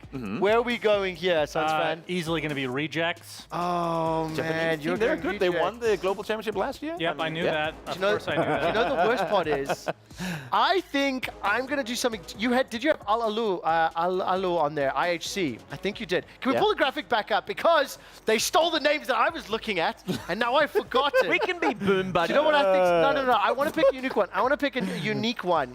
I did see Alula. The reason I want to go Alula, they've got a couple of the teams that have played fairly well in the mobile games, and I think it's something that nobody's going to look at. I also know they've got a couple of particularly strong players in the individual fighting game communities in FIFA. So IHC X Alula, that's where I'm going, and I'm going to write this one down. IHC EWC. Thank you so much, production. Now we've got our predictions. We'll track these throughout the weekend, and as teams either do well or fail, I'll get to poke fun at myself or the rest of the squad. Hell yeah. Take a breath. Let's take an energy there. We've absorbed a lot of information. We've taught Counter-Strike. We've taught PUBG. We've learned more about Dota. I certainly have. So has Toby. I know for a fact. You're with me in I this knew one. everything, I mean, obviously. I think what I'd like to do is now look at all 3 games and continue to teach some of our viewers some of the slang. So what we're going to do is we're going to bring up a phrase. It is important. The first one's going to be Counter-Strike 2. That phrase will be easily explained by the rest of the group because we've all played Counter-Strike. Yeah. And then Mac will evaluate how accurate the rest of the prediction is. So for the first one, it's going to be a Ninja Diffuse. Okay. Now, I am not going to take the first swing. I'm not going to let you do it either. So Toby, I'll come to you. What's your first... How would you describe a Ninja Diffuse? A Ninja Diffuse is when the CT player, because they're the ones diffused in the spike, the one dressed... the one that guy's not even here. I love it. We're continuing this. The one dressed in a completely dark outfit sneaks his way on in and defuses by. He can't be seen by anyone because he's wearing full black. So he's like ninja. That's why. Okay. He'll go in with a knife out because it's like a katana thing. He'll sit with a knife out, looking at the spike like this. That's good. Go, ninja. I think the smaller sword's called a because it's I believe you. Whatever it's a you say. katana and a wakasabi, the smaller one. Waka waka. Okay. That's it. That's how. Yummy, yummy, yeah. Right, next, that might be the MCA. I believe a Ninja Diffuse is when you diffuse it immediately when they're planting and they don't even realize it's being diffused. I actually think it's just the opponent team. The terrorists just don't know it's happening. So Wait, I think it's when you do it in surprise. You cut the hidden cord smoke. before you even put the spike. What is on, the you stop official behind term? it. What is the official? I haven't looked at the screen. But it's less. It happens less these days. Yes. Because players are generally better, and also you can break open smokes with your HEs, which we can get to at a point. But it is when you either use trigger discipline or hide in a corner close to where they plant and hope that the opponent doesn't see you. Then you'll walk up, and as everyone gets too far away, you'll just defuse. So basically, a Ninja Diffuse is actually nothing to do with CTs. It's just a dumb T not checking. That's what Max said, and we're sticking with it. Okay, this is actually a good one. So in PUBG Mobile, what is an energy drink? Suns fan, I'm going to you first because you got so much mobile battle royale. For 2 days. Come on. It's a consumable item. I would have guessed the same. What does it do? I think it gives you a speed boost. I mean, it gives you, I'm just going to say HP. You're going to go HP. I remember. I think it's a buff. I think it's a movement speed buff. Because it's also on PC, right? I'm the guy that knows, I can't tell this you. is a PUBG. It was either already on PC or you have stamina in PUBG. So it gives you unlimited stamina for a specific amount of time, let's say a minute. Oh, what is it?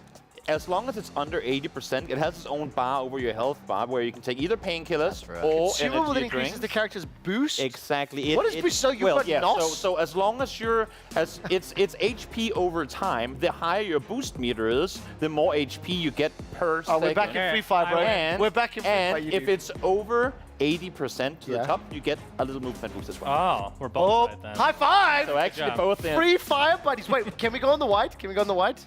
High five! Next smash. Okay, I like. Right, the next one, I also think, you know what? You guys are lucky. We've had a pretty comfortable opening slang, and we'll need to make these harder throughout the weekend. What is a Dota 2 courier? And I think Toby's got the least experience, but you should still know this. No, so you broadcasted a game very similar to this a long time ago on release. It's this little guy that runs around with a backpack on, and if you stab him enough times when he runs around, a lot of items will just fly out of his backpack, and then you can just grab him up and get better at the game. I mean, honestly... That is the courier. So obviously the comparison you're drawing is to the loot goblin in Diablo, which is a story I told in rehearsal. He had us in the first half. He really did. Can you clean it up, Mac?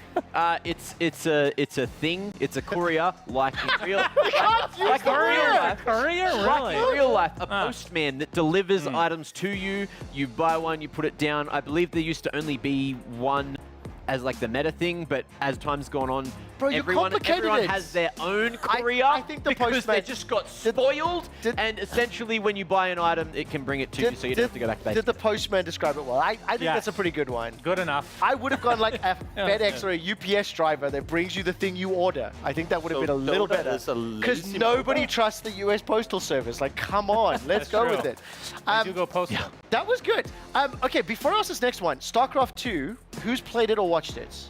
Because I haven't checked this. I've watched it. Did I understand what was happening? This is good. Okay, this is actually good. This is a nice curveball. And the question is, what is a death ball? Let's go.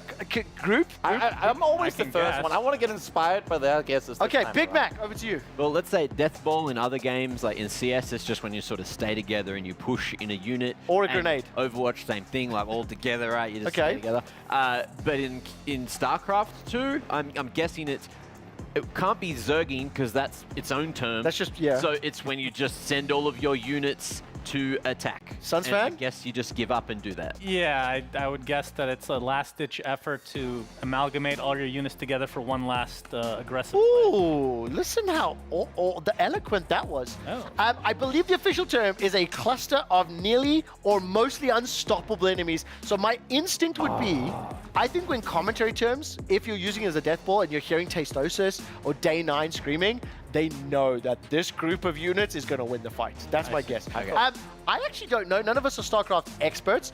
That will be here at Esports World Cup in week number 7. We're currently in week 3. That's 4 weeks away. I will still be here. Who knows who's joining me on the sofa? You have to tune back in to find out. Thank you very much. That was a very good round of learning the lingo. We're going to increase the difficulty throughout the course of the next 3 days. For now, we're going to transition to reviewing the Counter-Strike 2 tournament here in Riyadh. So let's hear from G2's Nico about their pre-tournament expectations after their roster changes.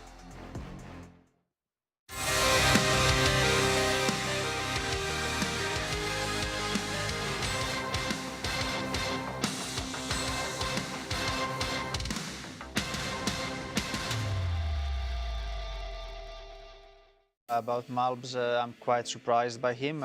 He's impressed me in many ways ever since he joined. He's a very funny guy, very positive.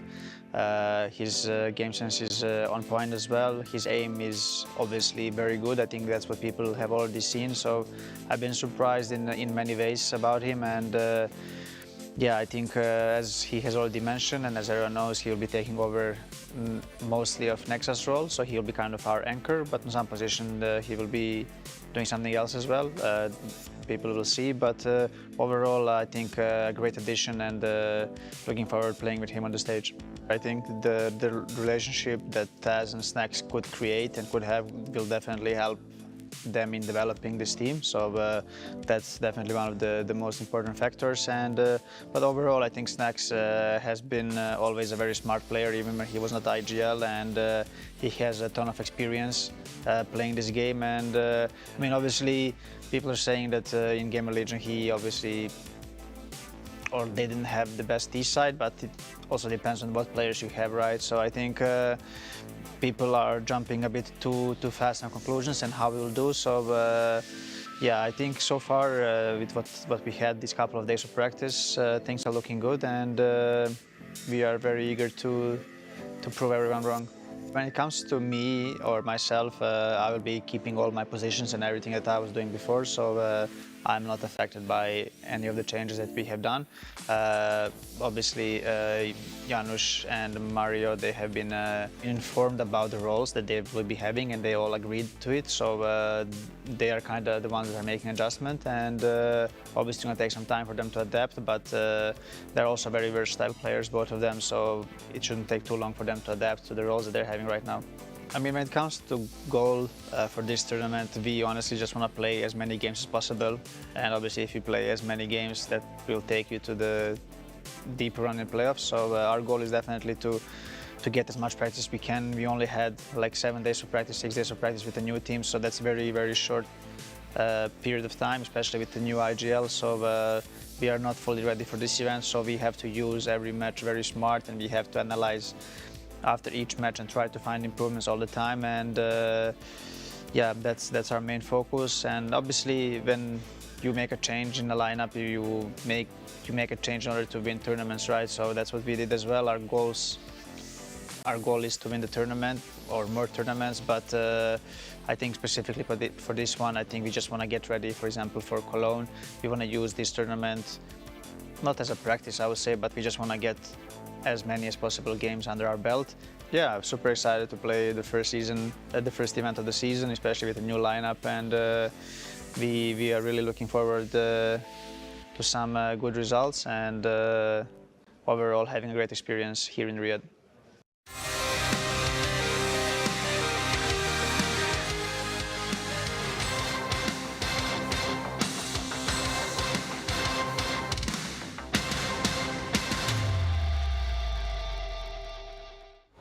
One of the main reasons we're obviously taking a look at that G2 storyline is the fact that G2 is a very intriguing roster.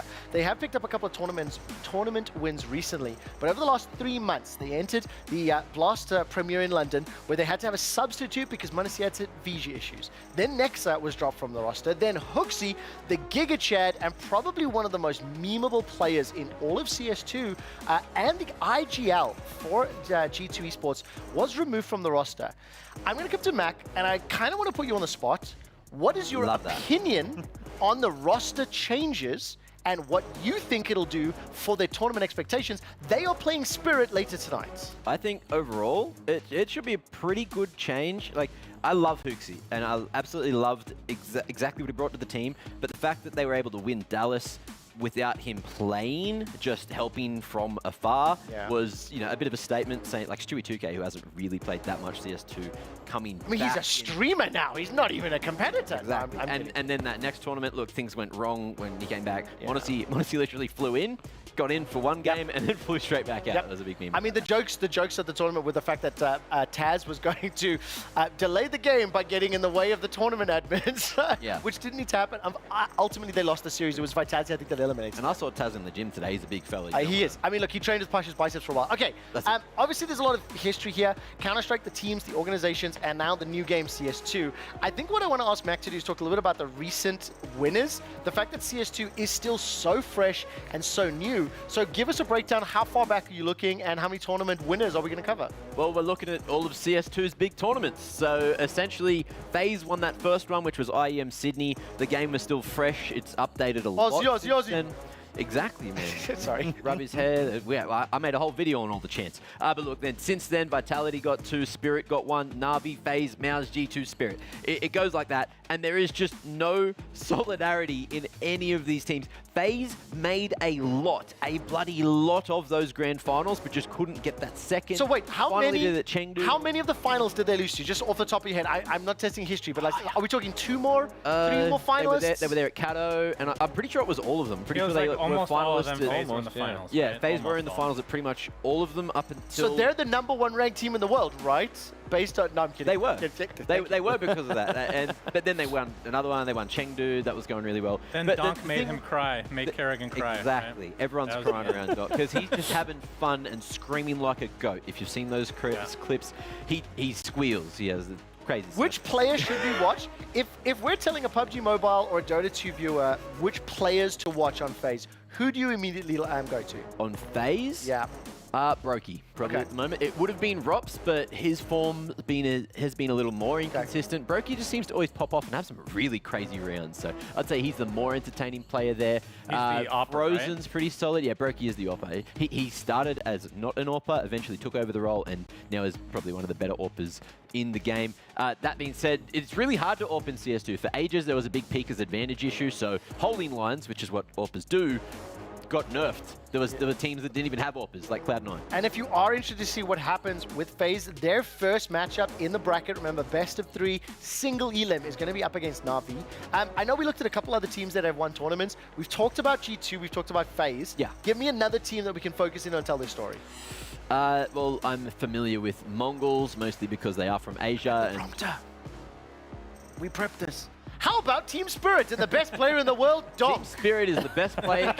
Team Spirit has the best player in the world at the moment. Okay, so let's zoom out. A little bit more seriously. Team Spirit will be playing G2, which is one of the reasons I want to focus on them. That young man is like all of 4'4" and a monster. He's got a mouth as big as his head, his height, and honestly, he plays like a machine. When I've seen him walking around here, he walks with this huge ego strut. He knows that he is at the top of the food chain, and he's just so sharp mechanically. Crazy, just runs at you, and everyone is scared to take him on because they know that his mechanics are next level. He's only, I think he's 17, I don't think he's quite 18 yet, and he is the future. He's literally the future of CS2 unless something goes wrong. Okay, so question to the other two. Suns fan, Toby, have you seen the memes get donked? Yes. Have you seen, so like the performance, the impact of this individual player has actually made it to other games, even tangentially if you're not looking at it. Yeah, well, I did end up watching that's what I like his one performance live. The one championship they won against FaZe where it was the best performance by any player in the history of CS. And that was his debut as well, wasn't it? Yeah, if I recall correctly. Debut on LAN, wasn't it? Oh, I don't think it was LAN. I think it was in a major competition in front of a huge crowd. Stadium event. Okay. I love the fact that you can have a guy like that come on a show, or well, be part of a tournament where you have broadcast talent that has been on air for decades, and literally make them all speechless with a performance like that. It goes to show that they've seen everything, and yet the thing that I love, I am looking to start a fight with Mac and have a debate, because what I have seen, the discourse within the Counter-Strike community discussing, let's say on the fan side, I'm talking the real best, most analytical people on Reddit and Twitter. Ooh. Is it Donk that's good, or is it CS2 that makes him the player he is? Now, I don't want to open that can of worms right now, but I sure as hell will later on in the week. What I do want to do is move us on. We've covered some of the teams. I am hugely appreciative because it sets into motion who viewers need to get familiar with, kind of understanding what the community, the ecosystem understands and whatnot. I put you on the spot earlier today, or at least our producers did. You gave us a prediction for the Resurrection bracket. Yes. Can we see that prediction? Well, if I say no, are you going to not bring it up? Oh, hell no. I'm rubbing this in your face. Because I haven't seen this yet either. How'd I go? Oh. Do you know what I love? Pluses and crosses. Do you know what I love so much? Obviously, because it's best of one, a plus is the equivalent of a tick. You got to predict it. Yeah. When we get to the BO3s, if you do not get the correct one, you're going to get one of those like ampersands, those little like squiggles. Ooh. Okay. But the only one you got wrong, Sashi, Furia. Oh, and MAT Complexity. How do you feel about that? Well, I didn't expect Sashi and Furia to go to Nuke, and today Furia decided they wanted to play Nuke, and maybe even Nuke again. What's going on in that? Oh, they are playing Nuke again, right? Yes, Mongols and Furia. That game is live right now. If Yeah. you do want to watch it, Twitch TV _EWC_CS2. As you can see, I didn't expect M80 to get that win over Complexity. I got Mongols there.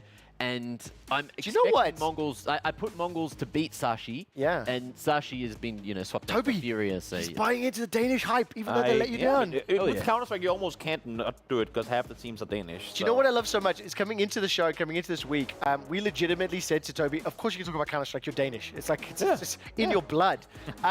Suns fan, based on somebody who has had incredibly accurate predictions. That's true. Much to my frustration. That's true. How do you judge this bracket? Mongols, looks good. Looks good? It's not bad. Decent, not bad. I mean, you got the finals, at least one of them looking good there. These. I mean, he's lucky it wasn't best of threes, right? Because it's a binary system. That's the volatility. What I would like to do is actually take a quick look in the Amazon Arena and take a look at the state of the game. So let's bring that up onto your screens. And then I'm going to ask for the scene to be set very briefly before we check in with the casters. So Mac, over to you. Okay, so Mongols have somehow allowed Furia to play Nuke again today, and Brazilian CS on Nuke is usually pretty good against teams that are under the top 20. But Mongols are up in the top 20. They're actually 10th. They were 10th coming into this tournament, I believe. And yeah, on the CT side, it's going okay. Financially, You want to see more rounds for them? Not, yeah. I'm hoping for more of a 7-5 situation at this point, but Furia looks like they've got a decent amount of money. So I'd say from this point, I'd almost expect Furia to win, which makes me sad. Well, let's hear what the casters have to say for a couple of minutes as we look at the 4-4 score. Go through the motions. Such an important round for Mongols, and they've lost 2 players early. Mazinho can't save them from heaven, and Techno's going to go down to the back of the bomb site. That is easy pickings for Furia. They're now in the lead, and this T side is starting to look comfortable towards the end. Furia was ready for every single one of those fights. That's a really brilliant poised attack into the upper bomb site. You know, the kill on Fallen, he's waiting for that peek from Big Garage from the upper. Finds that pick. Cello's able to just kind of slide into his fight over in Mini, and then just great coverage from Yuri up towards heaven, and now the op is surely gone. That's such a rough half for 9-10. I mean, he's still got a few rounds to try and recover with some impact, but he's had the op out a few times. He was 0-3 to start this round. Still yet to pick up a kill. Queserado came in today with some attitude. He had a couple of knife attempts earlier. He did get one knife. He almost got a second one as well. I think it's just like payback because Bit got a double knife kill on them yesterday. True, that's a good point. Karma's coming back in their favor. Another timeout. We've had plenty in this half. This is the second use for the Mongols. Yeah, and one used by Furia a little bit earlier on as well. At the moment, they're just cruising with the momentum at this point. Here's Fallen looking over the smoke. Oh, Blitz spamming through it. Overexposed, and that's a nice slide from Cello. But this one right here, just really good awareness from Yuri, saying, I've got 2 players streaming in on the entry. I'm going to play this passive. I'm going to wait for the peek and provide cover. You see, because they got all of those initial kills so easily, they could just focus on the next one. You know, they were wrapping Techno from 2 sides. But I think this is also the danger that kind of Des touched on of Mongols. Yes, this is a good map for you, but Furia, having played this map so much already, they've been able to have so many conversations about what's gone wrong, what can be better, what we're supposed to do in these situations. Each and every time you get a little bit better, each and every time you get more on the same page. And you want to use the advantage of the fact that you've been a squad for a significant amount of time in comparison to a new roster playing their first event together. You bring them to the map they've had the most practice on in officials. Yuri will remove Senzu. We're not expecting much defense here in this round for the Mongols. It is going to be 6 rounds for Furia. The best case scenario now for Mongols is being able to tie this half up, and right now it doesn't even look like that is anywhere near likely. And we were at a point just a few rounds ago where it felt like Mongols were going to build up a very comfortable CT side, and suddenly that upper bus you were mentioning that Furia have in their back pocket, it gets right back into the fight. And from that point, it has been Furia in control. Well, ooh, good shot from Blitz. Nothing's going to come from it as Techno can't build upon that. Mongols is going to get 3,000 or 2,900, I should say, after this round loss, so they'll have plenty of money for another full buy, and then they're fighting for an even halftime score. But Furia has all the momentum and feeling very good about this T-side. Fallen's doing a really good job out-calling Mongols' defense. 4 rounds in a row for Furia at this point. And it hasn't been particularly close. No, it really hasn't. They've definitely turned this around, putting Mongols on the back foot. Fallen looked quite easily composed at stalking down the line. Now's the time for 9-10. Possible. 9-10 needs to get on the board at this point. He's committed outside. He's going for this early fight, trying to take them down. Off Silo finally will strike on to Fallen, but he's in a position that he can't fall back from. And because so many players in Furia are just full of confidence right now, fights are going down all across the map, and Furia are coming out on top of them. It is Mizinho and Techno 4K left against 4 players of Furia, and the T-side have so much space and so much time to play with. Queserado's in the flow state right now. He's feeling this game and reading his timing so very well. He's taken advantage of all that chaos outside. 2 kills for Furia and just slides through the mini smoke. Most of this half we've seen him aggressively spamming, aggressively kind of swinging for fights over a door. This time he just kind of lurks out. A different style, and Mongols isn't prepared for it. And Mizinho and Techno, they just have to save the rifles. No other option as the upper bomb site is compromised and lost. And now Furia ensures themselves at least 7 rounds going into the second half.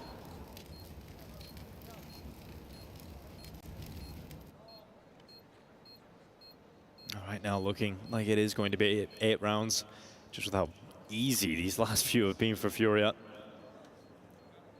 Just so much speed at the start of these rounds, and Furia winning every duel they're taking.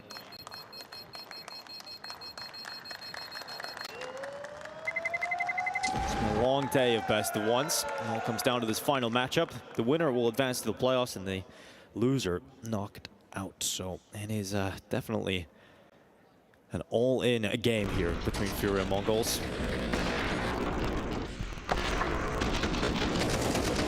Well, 9-10 gets on the board with his first kill, but in a position where there's no second options. There's nowhere to fall back from as his teammate gets eliminated. Furia just straight up overwhelming Mongols. Here we go, final round of the first half. 7-4 in the favor of Furia, looking to build upon it. Deep utility outside for the defense, and Fallen, with all the confidence in the world, is going to come right through it. Fast pace. This time it's a Molotov, not a smoke, and he's got 2. Lovely work from Fallen. Goes outside, combat opping his way through the defense, and Mongols down to 3 players. Minute 30 seconds in this round as well, so Furia can stay composed because they know they're in control. Mizinho, he's going to take a step too far into the open. Half of his health eliminated. And Skulls moves forward that bomb. Just looking to see if Mizinho is still hanging around.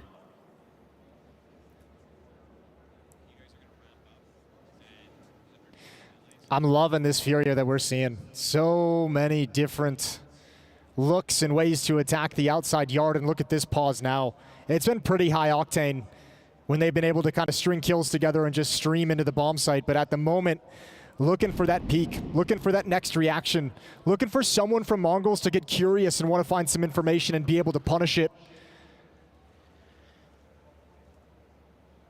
Just a tense round with 35 seconds left. Furia are eventually going to come into this upper bomb site through main with Skulls and Yuri. Caserato can come late through Hut, but time is certainly a factor that could even work in favor of Mongols as time starts to tick on. Techno just waiting at the back of the site. Senzu's waiting at Tetris, and that bomb's not going in towards the A site. In fact, it is going down lower. It feels comfortable thanks to Fallen picking all the information up that they can go and plant on that lower site. And now Furia are surely going to be locking themselves in. An 8th round to close out this first half. That looked like a sure thing, though, as Yuri goes down to Senzu. And it's a 3v3 established. There's going to be one more lurker coming behind him in the vents, though. It's Caserato who just comes back, but he's not needed. Skulls pops off, double headshot, and Mazzinho's got 5 HP, no kit. Mazzinho coming back in here. This is a tall order, to say the least, and it does not look like he will be finding the right pathway forward. Caserato comes in. What a recovery to the first half from Furia. Your prediction! Your prediction's going down. It is not looking How are you feeling seeing that first half? Because, look, this is real old school. In my head, Nuke is still CT biased. Yeah. Is it in CS2? It should be. It should be. Sometimes, but then we've had a lot of games where everyone's having really good T-sides on Nuke, so it's an interesting affair. And I believe last time these guys went head-to-head, which was a little while ago now, actually, it could have been... Make it quick, make it snappy. Specifically Fallen. Yeah, okay, don't worry. What was your instinct? What was your instinct? Don't worry, guys. There were some mad clips. Mad clips? Some really funny Who stuff. Who won, and was it on Nuke? It was... You know what we'll do? I'm going to get him to check his homework because somebody didn't do their homework. No. Right now, we're going to go to a break. When we come back, we're going to take a look at something. I don't know right now. We'll see you in just a minute on the other side of this break.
Ready, set, go.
just a difference in style. And it does mean you let Tundra kind of dictate when the fight happens, because now Tundra have hit their next set of items. They have the Scotty Terrorblade. They have the Scotty Terrorblade, which means... yeah, there's nothing else, but yes. Which means they're instantly smoking with that item. They're using all of their gold to take this next fight, whereas you might have a lot of gold or uncombined items on the side of Liquid. That is the small downside of letting this game drag on a little bit. And they're going to run right into the He's going to walk into him. Blink. Oh, blink for blink. 33. Got to get out now. Stays one step ahead of Ramses. That will try and TP out. 33 spots him. Can't get the stun in time. Not going to catch him in time. Okay. Relocate forward. Just a desperate blind jump. See if they can find anybody. They don't see anybody yet. There is Pure out on the map here who has his teleport on cooldown, but I think he's fine. He's going to get greedy, though. He wants to summon some more illusions. Like, you don't want to go back to base here when you know Liquid are probably going to vacate the area. You know, summon an illusion, go bottom, push this lane in. Got to keep stalling this game up. You are losing net worth lead. So again, I don't think Liquid are sad about these periods. They're continuing to scale, build up more and more items. This is not a lineup that has any issue going late game either. Yeah, certainly. I mean, it's a Terrorblade that is going to have to carry the late game, because I don't think this Mars is going to be able to assist you in that regard. We've seen how Sand King starts falling off the later the game goes as well. So it's going to be all up to Terrorblade. And I think Liquid's lineup is very good at being able to deal with one hard carry. I mean, that's kind of Doom's specialty, right? I mean, Doom and Wind Ranger. Isha, oh no! Oh no, no, no. It doesn't get worse than that. That is quite bad, I must say. Just took out the carry, the mid, and the Tormentor, and are going high ground. Oh my God. Well, Liquid really didn't have to force things. It seems the opportunities will just naturally present themselves. And it presented itself with an Invis rune there for Nisha. Liquid have played this game to near perfection, and almost nothing has gone right for Tundra. Not even sure what you talk about going game 2 other than we need to not get steamrolled and die on Tormentor, guys. Yeah. It's pretty annoying because Liquid going into this game, we talked about how all the upper bracket teams actually had the lower hero pools of all the teams at the tournament. They just had like no.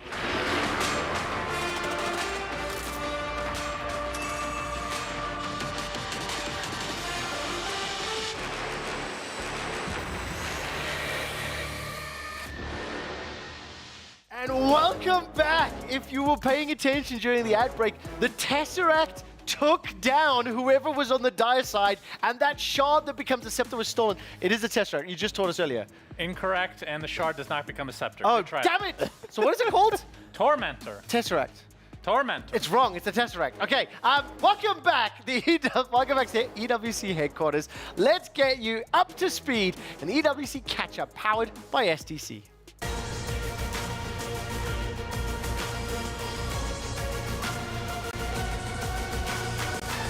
In case anybody cares, I straight up stole the word Tesseract from Mac, and I just need to own up because my conscience tells me to do so. We're going to dive into Dota 2. Before we discuss what has happened and some of the results, while Suns fan has been tracking that, we have another catch-up from Tsunami. News for you, my friend. See that there's this big old gold Gaming Gladiators behind me? That means that the best team of 2023 just took down Team Falcons, the best team of 2024. What a turn of events. Everyone's favorites to win the whole thing. Maybe even the crowd's favorites, because I have to feel like things were a little bit quieter for this Gaming Gladiators victory than I would have anticipated if Falcons won, and Falcons made their path to top 3, and Falcons got all their club championship points. But now, seems like things may be turning a new leaf in the new year. We'll have to see if they can continue that magic. Maybe even they'll get the matchup against Team Liquid if Liquid can beat Tundra in our next match. And then we get the classic that we had so many times last year, Gaming Gladiators versus Liquid. But maybe I'm getting ahead of myself. We still got one more series left in the night. I'll catch you later.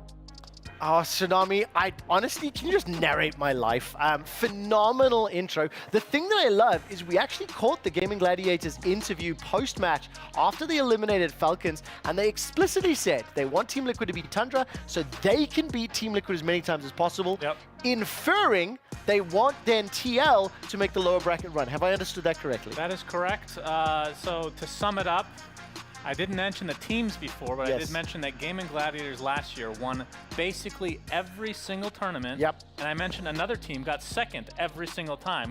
Who was that? So Gaming Gladiators beat Liquid over and over. So they're the phase of Dota 2. We're learning. We're building bridges between the communities. I just love the spice. Interested to see how that pans out. Of course, that matchup between Team Liquid and Tundra, I believe, is actually ongoing. We'll keep you updated with the results. Mac, Counter-Strike 2 update. This is the Resurrection bracket. I mean, we've covered it not too long ago. Crucially, you had predicted the Mongols to actually win this whole thing. They are down against Furia right now. Yeah, they are all the way at that lower bracket final. They are actually TBD, which is what the match is doing. You know, to be decided. We are in the second half. And give me a scores update. Give me a scores update. It is currently 8-7. It was 8-4 at the half, but Mongols took pistol next round, and now we're seeing if they can tie up the game. Very interesting. They have lost one player, and that's where it's currently sitting. I'm very bloody nervous watching this game, so I'm keen to see how it all unfolds. And that being said, what time do you think that these best of ones should have been finished today? Let's not go into that one because there will be some people that are mad. We have one more update for you from Toby. PUBG Mobile, what's the update? The update is that they haven't started yet. That was fantastic. That does it for our EWC catch-up powered by SDC.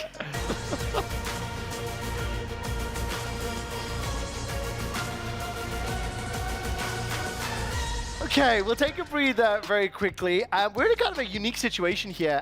Last week, Shannon and I had the experience of running through like 2 mobile games and then Dota 2. So both of the mobile games, their respective map times were so incredibly short that almost entire tournaments were wrapped up before Dota had even really got going. Today we only have 2 games on the go. There have been some challenges. What I will like to say though is let's talk about the bracket. Let's talk about the fact that the upper bracket, is it shaping up maybe as the rest of the online talent, the rest of the community were anticipating? It seems to me like the big names have already made it fairly far despite the fact Falcons just got dropped down. Yeah, I think the teams that have made it to the upper bracket semis, not surprising. The fact that Falcons have lost to that point is surprising, but we won't even talk about lower bracket yet because I think they're going to clean up. Can I ask? Okay, so coming into the tournament, I think there was a lot of expectation Team Falcons should have won. Please correct me if I'm wrong. A lot of people anticipating that at the very least, they were in the contention for challenges. They then dropped their first 4 maps. And I honestly, Sunsfan had predicted they were going to top their group. I was relishing in the fact that they had just like eaten dirt. Then the group goes wild. They end up bouncing back. They do top their group. So living up to expectations. How do you like balance or explain kind of those shock 2 moments that we bookend in the current phase of tournament? One bad day. Okay. I feel like maybe it was jet lag, honestly. Like it could be anything. There's so many like mental factors that people don't really talk about too much.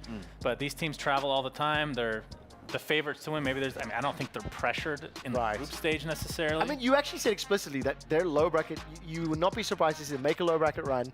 And then my favorite silver linings, you learn more from the losses than you do from the victories. Yes, this is true. This is true. Okay, well, let's talk about a Tundra loss because they did lose that first map against Team Liquid. There's going to be highlights coming up on screen. I'm going to head to Shannon. You break it down. And then Toby, Mac, if you guys have any questions, feel free to jump in and annoy Shannon. Okay. So at this stage of the game, it's already 11-1, so Liquid stomping their way in game 1. It looks like, I mean, typically we didn't get to see this live, but Dota is a bit predictable at times when the laning stage I goes find that hard heavily, to believe. Well, when the laning stage goes your way with all 3 lanes, it tends to just snowball. 19 minutes and they're pushing the racks. Yeah. This has to be unusual. If they're this far ahead, it's definitely possible. And like we talked about last week, this big patch that came out about a month ago, this wouldn't have been possible before that, I feel. Things have changed pretty drastically. Like I'm looking at games that are 24, 25 minutes. That never happened. Like 44 minutes was probably like the average game length in the last patch. And this, we saw this live. Oh, yes! Tesseract! Tesseract! Yeah, so Nisha, he not only steals the Tesseract, as he liked to call it, so he gets the shard from it, You're too and kind. he kills 2 players. Toby, so I that saw was ahead pretty there. I disgusting. just wanted to ask a question. You said the patch has changed, and therefore some of these things can happen in different ways. Yeah. Do you think it's changed for the better? Because I've heard from other people that it got a little bit too slow at times. Games tended to drag out a lot. What's your take? Yeah, the patch before this one was brutal for me specific because I was casting a lot of games, and it was just to the point where the meta was figured out. I could just tell you exactly, and I'm not an analyst, I could tell you exactly what was going to happen each game. Okay, this team won the laning stage. They could be so far ahead, but the game wouldn't end. For like, I'd just be out of my mind casting. Like, I know this game is over, and there's still 30 minutes left. But luckily, it's not like that anymore. Do you know the thing that I love so much? So the patch came out like 4 or 5 weeks prior to the tournament. Immediately as we sat down, one of the first things that Sunsfan taught everybody on the show was the fact that like the Chinese teams really were not adapting well to it. Traditionally, powerhouses are Europe and China. Traditionally, they don't actually bode well to new patches anyway. There we go. Interesting. Yeah, like not weird. adaptive to change, as it were. Okay. I think it's fascinating to watch. I love hearing that the games are shorter. That definitely brings me joy. Thank you for the Dota look-in. We are actually going to watch a Dota 2 map a little bit later on in the broadcast. Before we do, though, because of the intensity and the excited nature of Mongols versus Furia, we're going to bring this up onto your screen. We are going to get the pleasure to talk through this setup. In case you were living under a rock and missed the last 2 hours of broadcast, the winner of this advances to face Mouse in the best of 3 playoff single elimination bracket. Whether that is a good thing will be determined later. Mac, Furia, 2 rounds away from winning. Hold me close. Okay.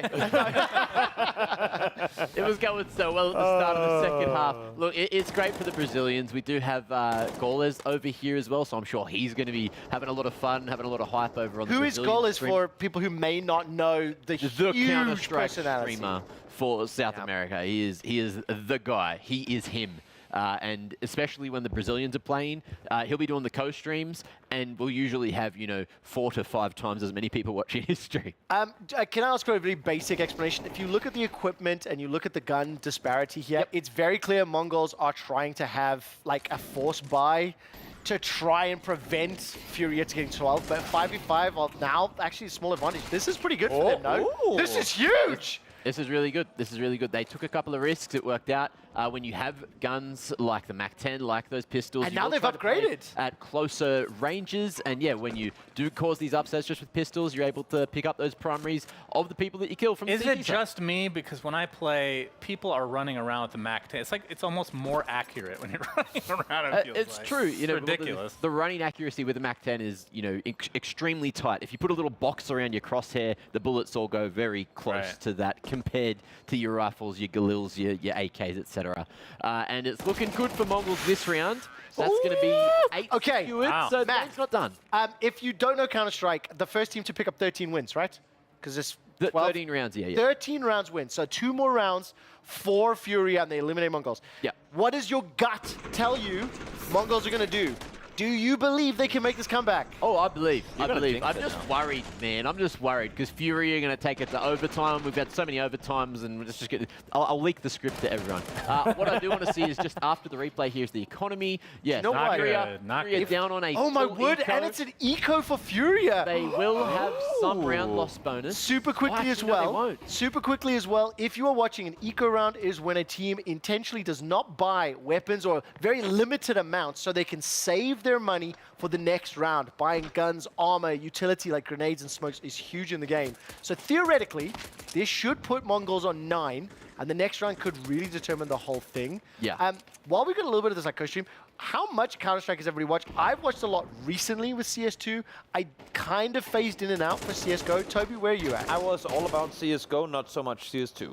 Okay, and I've been watching a good amount the last year. Watched basically no CSGO. Then I played a lot of 1.6. I played a lot of CS in the beta, of course, many millennia ago. May I hype you up a little? You played against some legends of the game back in beta through 1.6. Yeah. Before even I was watching. Hell yeah. Could you tell me some of the opponents you played against? Just because I find it I fascinating. feel like no one recognizes these. Listen, there is one person on stream that may know the names. Okay, Because I played in the same league as K-Sharp, Bullseye, Rambo, Moto. Team 3D, in case anyone remembers, some legends of the game. Some of the first. That was when I was very good at Counter. I still remember watching Team 3D traveling to China as like invite-only tournaments in, what, 2002, 2003, watching Cyber Athlete Professional League. So I was a fan, and it blew my mind. Is Moto the player that has a position on Inferno that is not named after Moto, which is the scooter, which is called motorbike, and people call it Moto. So people say Moto. Wait, is that why they call it that? Yep. Yeah, that's, Wait, that's why it's why noobs call it Inferno. It's the place by library, right? Yeah.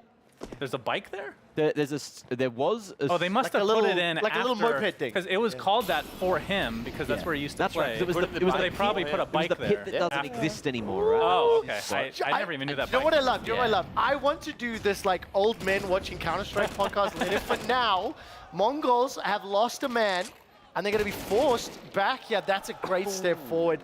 Furia 5v2 right now. Ooh, this is looking like it's match point. This is looking like the Mongols are going back home. I heard 9-10 wins these. Is there like in the universe? What?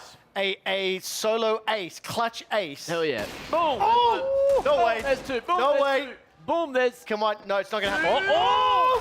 Oh! Do you know what I started to believe? I'm so sorry. Headphone users, I apologize about the scream. Okay, one more round. What's the eco like? I didn't see the economy for it. They looked like they had money. Did they? Okay. I think the Mongols won the round before with 5 alive, as far as I remember. So they should have money for another full buy, and this round will be a full buy up against a full buy because Furia had 3 alive at the end, and that means you get pretty much a full investment on that CT side. Probably picked up the AWP there as well. Would you say, how often do the T side, do they play really fast, like coming into a site? Because I feel like a lot of times we're just waiting for utility. They set up like an outside smoke train or whatever you want to call it. It really depends on the team, right? Because you want to change up your pacing so you condition the opponents to throw more utility early, and once you try to throw some fast stuff, then you slow it down and then let them bleed out that utility so they can't stop you when you do. They still have the flash on Heaven from the T side where you like break the glass? Yep. They still have that? Okay. Yeah, so there's a few flashes called like God flashes or whatever, which flash a lot of angles, blind a lot of people that aren't playing But I assume executing upper is still really hard as just a set strat.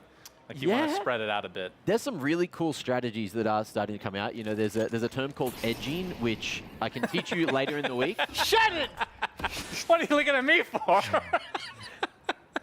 It involves the smoke and the Molotov, because the way the physics work in the game right now is the smoke, you can stand on the edge of it and see out, and the Molotov will be burning around it, but there's a specific point where you aren't getting damaged by the Molotov. So it's called No, edging. doesn't get fun. Out of interest. Out of interest. I don't want to explain it to the Danish person. Already said it Out of interest, Mac, if someone's going to try like peek and angle but with no utility, what's that called? Dry peek. Oh, okay, cool. So they go in dry? Yeah. Right, Mongols, they're down 2. They're down 2. This is the matchup. They got 1 back at least. Oh, not looking good. Okay, but this is pulled it back. 9-10 wins these. No. Oh, Vince! X-Ray, stop baiting us. Oh, is he coming downstairs? No! Oh, that was it. It's over. Oh. Congratulations, Furia. It feels like in these clutch situations where you're like a 1v2, I mean, correct me if I'm wrong, but having an op feels really bad sometimes. Yeah, it really does, especially in that position. But then we could talk about the theory of the game, right? That's when, if you know they have an AWP, it's really good for the opponents to stay as close as possible, without swing getting together, collateral. trade, don't line up. Go one then the other, and then it makes it easier to trade. The thing that I love about watching like these kind of tech shooters, 5v5 attack and defend, every single round you get those high impact dramatic moments. Yeah. And it honestly, you just never get a chance to breathe. But it's good because you get to see those huge outplays. Oh, you can breathe on the eco round. And in the buy time. Unless the eco round is on the side of Mongols and then Big Mac's prediction goes down the toilet. More importantly, look, let's talk about performance. Furia versus Mongols. From the few maps that we have seen, is this a disappointing end here for Mongols? Yes, it is. I'd say it's a very nice run for Furia because they got to play only 1 map today, which means you only have to do 1 map of prep, and then in between the games, I guess they probably did a bit of homework last night as to who they thought they were going to go up against, try to counter-strat and see where they'd end up. and they ended up on Nuke every time. So I dare say their prep was really good today and much better than against Na'Vi. I didn't actually see the rest of the BO1 map pools, but I at least saw 3 nukes out of the 6 or 7 games that we saw. It felt like we landed a nuke a lot, so that's just interesting to me to how vetoed. During one of the games during rehearsal, Mac just screams, "How did they land a nuke?" Like the veto. Look, there will be a best of 3 coming. That will be the first quarterfinal in the EWC Counter-Strike 2 tournament. That will be on twitch.tv/EWC_CS, and it will be Team Spirit taking on G2 Esports. That is a massive match, especially with the history of the 2 respective orgs.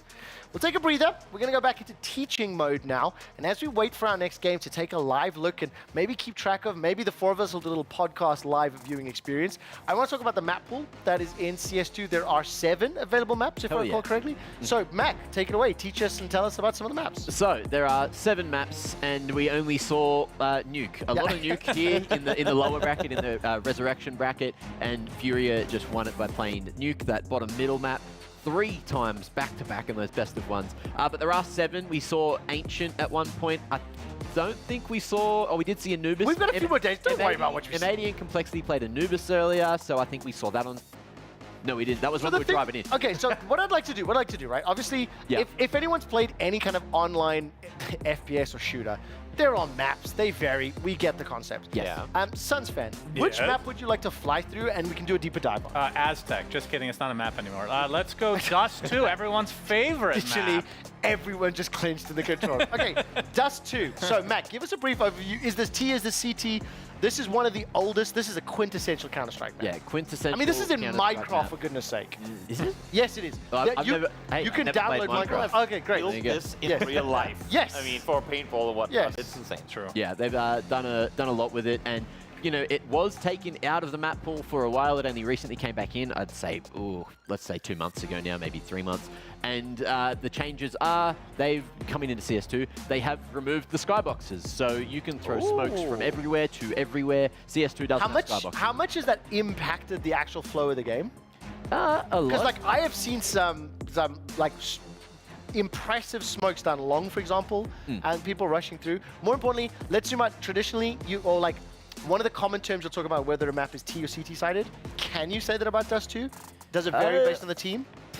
At the moment, it feels really T-sided, but I think it's just a lot of maps when they first come out favor the T side until a team brings out the meta and learns all the nades and learns all that. So Dust 2, there are some cool things that you can do now that you couldn't do before. One of which, say, as a CT, you walk out of spawn and it's there on the screen. That area that's on Dust 2 in that picture, you'll just put yourself in a corner and you can just smoke off bedroom, which is the you know what I would love to do? room. Do you know what I'd love to do? I think it's a little complex to follow, especially if you don't know the map. Yeah. I challenge you to try and look for some of the examples throughout the course of the next 3 days, right? But what I will do is I'll ask you to fly through one more map, and then Toby, I'll let you jump in. So pick a map. Mac, which one are we going to? Do we want to go Anubis first? Yes. Yes, the Overwatch map, right? Yeah. That's coming later in EWC. I guess it's the same theory, same color, just different engine and different game. So yeah, we're going through and different layout. This is one of the newer maps coming into CS2. It came out a while ago in CS:GO, and then got added in CS:GO last year. Maybe it's 2 years. I don't know. I think it's 2 years. I think it's a little longer. I think I've been watching Anubis for a little while as well. And when this came out, it was incredibly T-sided. You would have games that would be 12-0, and then you're like, oh, this one's done. And then it'd go to overtime. It'd go to overtime. It was crazy. So CS2 is just a game of overtimes. I mean, Toby, that's what we've noticed. At least so far this tournament, it's been incredibly. I mean, almost every time it's been 2 teams making double digits. Yeah, it's great, right? Look, you shorten the game, you take out 3 rounds from each half, and they go for longer. It doesn't make any sense. Riddle me that. Huh? Is Anubis still T-sided? Just not as much?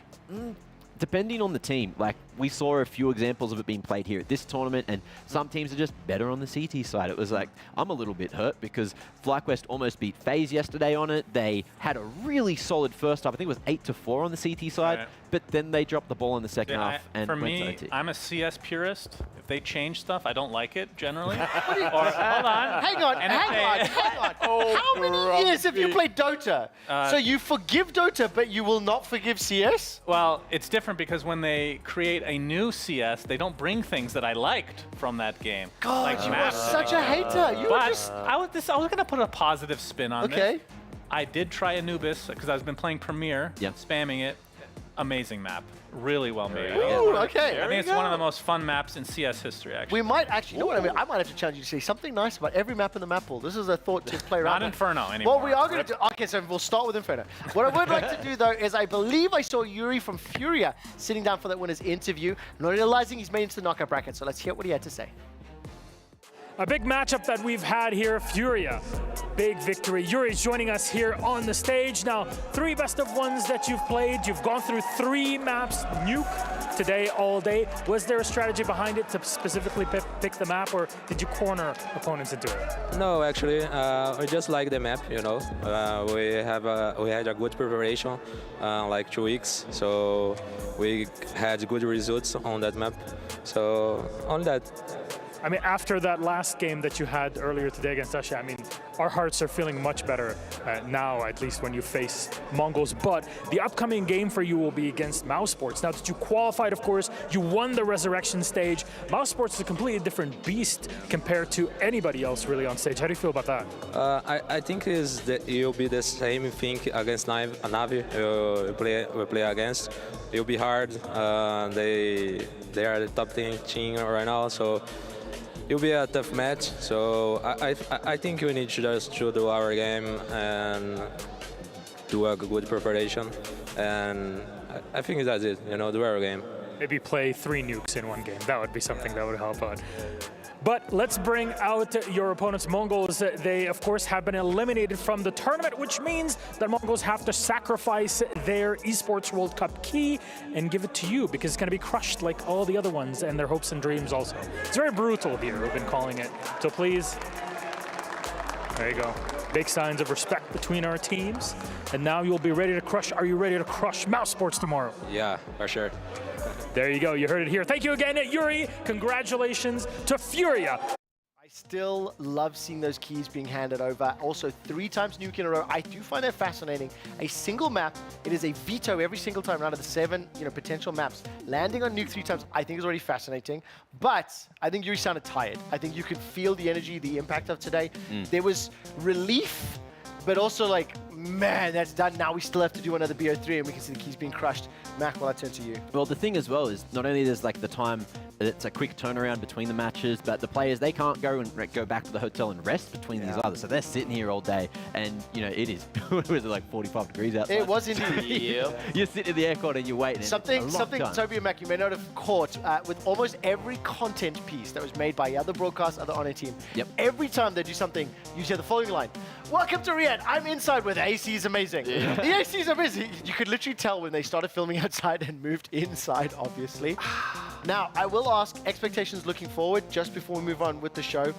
Furia versus Mouse, the expectation in my head. Yeah. 2-0 Mouse. There have to be heavy favorites. Well, I'm sure we'll get a nuke in that best of 3, but other than that, it's probably going to be Mouse have to ban it. Come on, Mouse have to ban it. Mouse play it.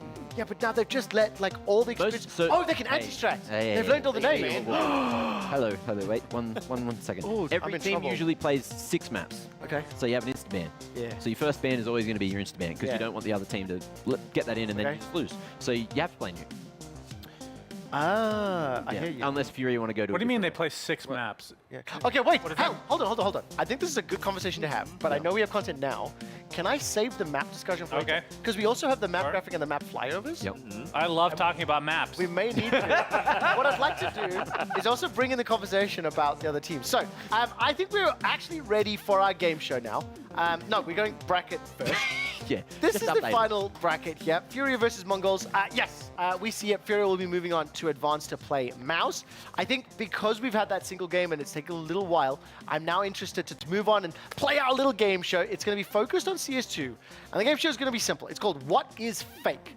We're going to be giving a map call-out from Counter-Strike 2, and I'm hoping a list of names. Which call-out is going to be fake? That is going to be the question. This is the first time that we've done this. This is the first time that the On-Air team has seen any of these call-outs. So, this could get messy. Are we ready for the first one? I'll tell you if all options let's pull are the fake. first one up onto your screens. Okay, so which one is not real. All right, this one's easy. Oh, we don't even know which map it's on. Yeah, that makes it even harder. Jungle, Robo, and Donut. Okay, so... I can tell you what map, but I won't answer. Give me the map, because Will that I help? haven't got a clue. I'm not going to know any call-outs. This is Ancient. If you're going Ancient... There's not actually No, a jungle on Ancient. Toby... Oh, it is. I'm going to put my money, because it's a Isn't 33% chance, I'm just going to say Jungle is correct. but don't know. I think Robo's the fake one. You have to pick Because the I fake think one. One of Oh, those the is fake. fake I one. think Jungle and Donut are real, and I think Robo's fake. That's my Robo guess. is- I Yeah. made a mistake. He's right. Okay, can I reveal? Okay. Is that okay if I steal your What is it? Okay, wait, what is your... The reason I thought it was Jungle immediately... No, the correct answer is Robo. Yes! I thought Jungle was part of Ancient for Mo, but it's actually Jaguar I was thinking of. Yeah, right? but it would make sense that there is a call out called jungle on Ancient Yeah. because it is inherently in a But do you- jungle. Do you run through a jungle, though? No, because then it's just background. There's just no spot called Then it's jungle. just background There's dressing. jungle on Inferno. Okay, well, look, There's I jungle on was... Mirage. Look, I was There is right. no jungle in those. And as expected, this is getting chaotic, but I was right. That's all that matters. Quiz number 2. Let's find out which one is the fake one. Okay. Radio, Electro with a K, and Trophy. Okay. Immediately, Trophy jumps out to me as fake. That's what I was thinking, too. Okay. I'm pretty sure Electro is fake. Wait, seriously? Wait, where's... Yeah. What's Trophy? Electro sounds like there'll be a generator or a panel somewhere. Radio's on Inferno. Trophy is... what map? I know there's a trophy. It might be Anubis, or is Look, that... listen to Esports Granddad here. I'm pretty sure I'm right. Mac? I can't add anything because I don't want to give it away. You should tell. No, it's okay. We've got the You can 3. tell if we're wrong. We're going with... You can mislead us. Wait, so we're going with Trophy. We think I'm it's saying Trophy. Trophy. I'm saying Okay. Trophy. I think it's Electro. He thinks it's Electro. And the answer is... Electro's wrong. Electro. There's many places on maps called Electric. E-Box or Electric Box. Okay. But there's no Electro spelt like that. That's, what I was thinking, that's like a movie or That's a something. Valorant thing, probably. honestly. Trophy is on Nuke. And what was the other one? Radio's Nuke. Radio's Nuke. Yeah, Radio's on So like wait, Nuke and where's maybe another Trophy map. on Nuke? By the way, I've just been told Trophy's fake. There is an Electro. It's not spelled that way. So this was a trick question from the producer. Isn't like on Cash, isn't Electro... Apparently Electric, Cash... Isn't that the box? Electro on the Cash. B-side? That's literally what That's we're what I'm saying. So the rooms between lobby or radio and ramp on Nuke is called Trophy. Okay, so... This is what Okay, there's so Electric on Cash. can I, But can there I is no say Electro. something? Can I say something? Electro, though it's misspelled. Counter-Strike 1.6, Counter-Strike Source, Counter-Strike Global Offensive, and now Counter-Strike 2. All 4 of them have had maps, all 4 of them have map revisions. Considering forgot about Old beta, Man by the Toby, way. yeah, that was updated That's my to 1.6. era, it It matters. was updated 1.6. Honestly, all 3 of them were technically real, but at one point, 2 of them were fake. So, okay. Nevertheless, we're going to say this is our producer's fault. How many more do we have? Just so you know, the producer's name is Marcus, and Marcus is the one that messed that up. What's now, that? quiz number 3. Please move on with quiz number 3. Marcus, I hope you got this one right. Oh, wow. Oh, fake call out. Okay, which I one gotta of these guess. is not real? What do you mean? I gotta guess. Um, I'm gonna say Taz. okay. Oh, it's a call out, right? Yes. Okay, Yeah. right. I'm just like, what? They're not real Yeah, people. these are all players, right? Yeah, I'm gonna say These Taz. are players. Now, just want to confirm, we're calling which is the fake player here. Is that right? I feel like I know that Okay. there are the it's rest of them. I'm going So it's a Taz. spot on the is map. it a spot? It's a spot. Yeah. Players get spots named after them if they play it really Right. well Okay. and stuff in history. Or like done Okay. something iconic on the Yeah. Oh my word. I will okay. struggle with this one, but I have a guess. I think Summit is the one that doesn't have a spot named after him. I agree. Isn't that on B-side on Could be Train? wrong. Take I it. agree. You agree? I agree. Right, well, I know Summit's definitely a spot because on Yeah. Train he suicided on a Okay, Molotov. wait, so hold on, let's go one. NBK, which map is it? Like 5 maps. 5 maps? He's Cash is the one that's most popular. yeah. Summit, is on Train. Yes. Olaf has boosts everywhere. multiple spots on multiple maps. Okay. Inferno and Train, I know. Don't tell me Taz is the wrong I've one. definitely heard of Freiburg, but I don't use it. Okay. And I've never heard a spot called Taz, so I'm going to go with Taz. Oh. I got it right again. Wow. Hello? Is The that guy right? hasn't said anything Wait, did all you say day. He's just NBK? wrecking What you guys. map Yeah. is that? NBK was NBK, Cash, I believe. Cash. NBK's, there's He's one on gonna fight Mirage, that. there's one on Cash, there's a lot. There's a Oh my words. There's- Okay. So, Taz it was, There we go. heartbroken. Honestly, because Pasha, he played with Pasha, so Pasha got all spots named on, probably.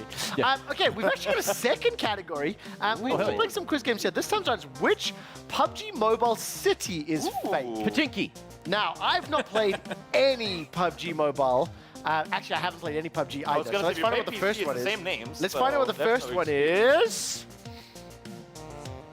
I love the anticipation. Oh my God. Come on. Oh my God.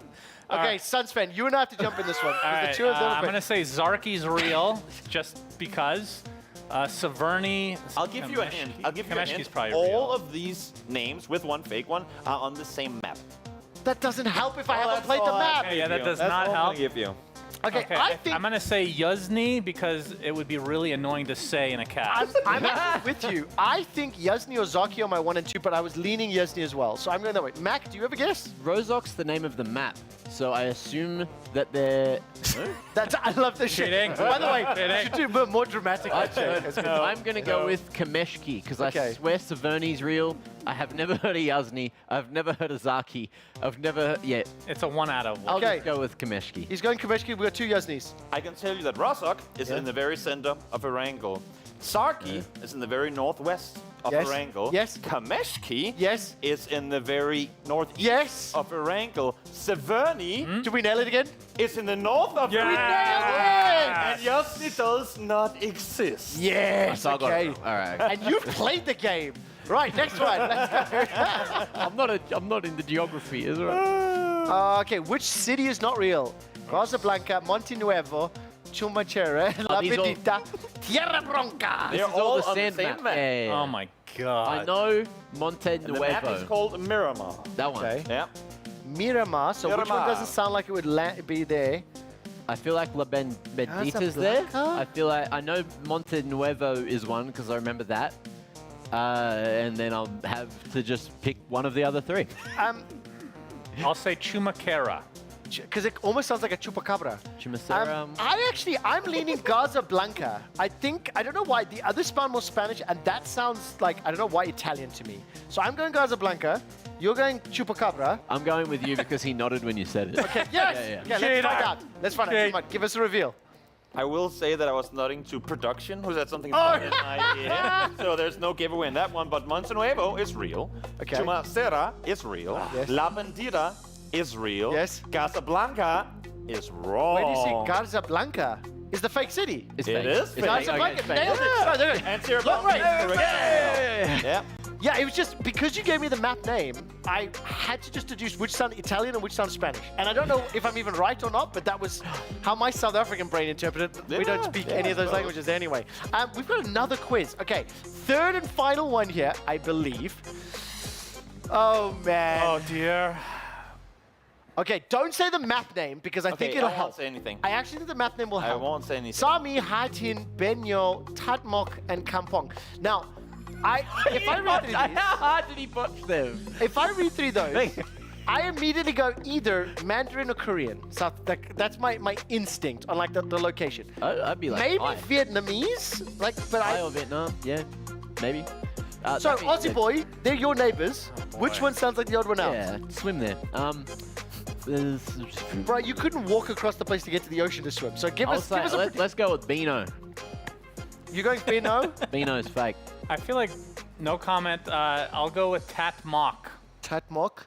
I will say Sami. So we got 3 different options. I don't remember what the other votes were. So which is the fake one? I can tell you that Sami is a location named after one of the former employees of the company that I'm made the so game. sorry. So Please don't that is fire me. definitely real. Okay. Hatin is in the game. Yeah. Tatmok is in the game. Okay. Oh, Kampong is in the game. Wow. in the game. There I you wish go. I was keeping score. I really wish I was keeping I was score. thinking about picking that one because, again, as a caster, you kind of don't want to say that really I fast. tell you that in PUBG, they usually don't care about whether it's hard or easy to pronounce the players too. It's just, sometimes it's the opposite way around. The harder it is to say, the more they'll definitely put it in the game. I just know that Bimo's from League of Legends. It's the wrong game. Thank you so much. This is amazing. I actually really, really love those games that we play. I sincerely hope you do as well at home. Let us know on Twitter. What are the moments? What are the types of games we can play? Your ideas are always welcome. We're going to go to an ad break. On the other side of this ad break, we are going to co-stream Game 2 between Team Liquid and Tundra. And we'll see you then. Razor. Woo! Oh.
You ever wondered how a Hollywood movie is shot?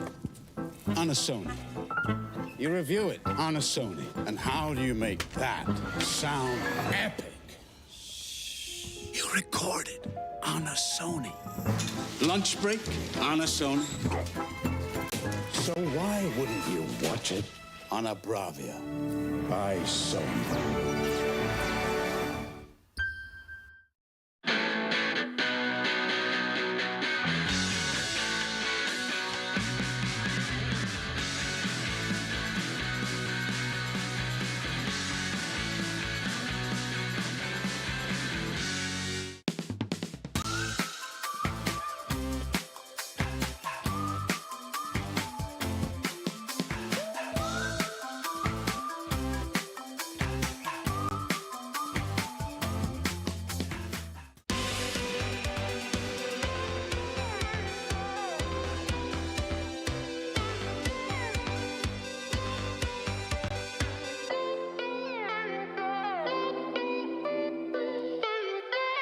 It's just the way it is. Look, we didn't see the dawn coming. We'll see if Moon Meander, Tundra's coach, was able to see it though. Hey, I'm here with Moon. Can you hold my hot dog? What? Why? So the Razor that got picked, that's probably Team Liquid's best carrier. Are you worried about the pressure it's going to put on your lanes? No, not really, because we tried banning out the Razor last game and Winner came out anyway. This guy has like Templar, Razor, Weaver, Winner, just too many good like shooting heroes, so not much you can do. So we decided to target Neta Shapiro instead this time. Are you worried that they're going to play super high tempo and roll you over, kind of similar to last game, hitting high ground at 16 minutes? Or do you have good solutions against it? I feel like a lot of teams this tournament has been doing the same strategy where they're just running at us and we've just been holding them off. I call it the dog teams, where all they do is keep barking. Sometimes you just got to knock them down a peg and they stop barking. All right, great. Well, good luck in your match. Well, Tundra is currently in the dog pound after that game one shellacking that they received. So hopefully they do a better job of shutting these dogs up on Liquid going into game two, because they are going to be hounded. They've got a 33 Visage. This is going to be a similar strategy from game one to game two, right, Avery?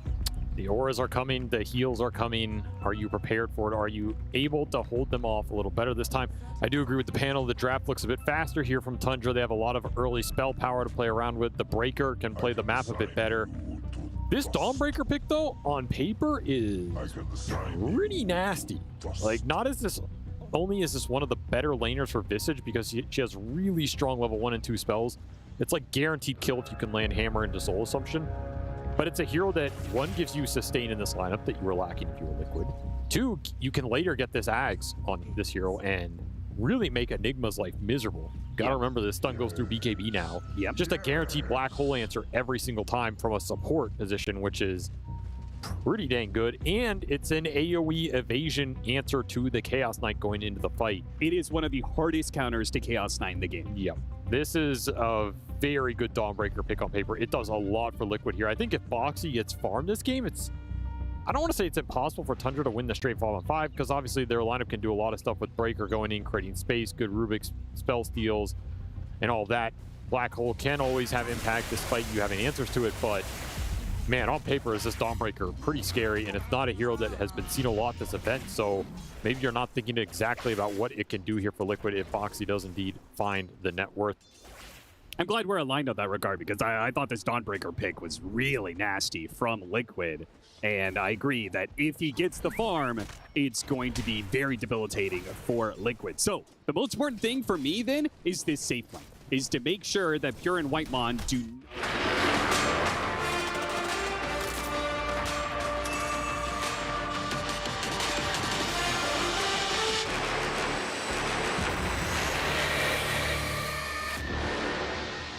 Welcome back to the EWC HQ. I'm calling it a podcast. It's where you get all your news, interviews, updates, tournament catch-ups, club championship updates. And right now we have the pleasure of co-streaming one of the Dota 2 games between Team Liquid and Tundra. It is in the second map of the best of 3 series, and this is the upper bracket semi-finals. Sunsfan, Mac and Toby are joining me on the sofa. Woo. And as we jump into the game, it has literally just started.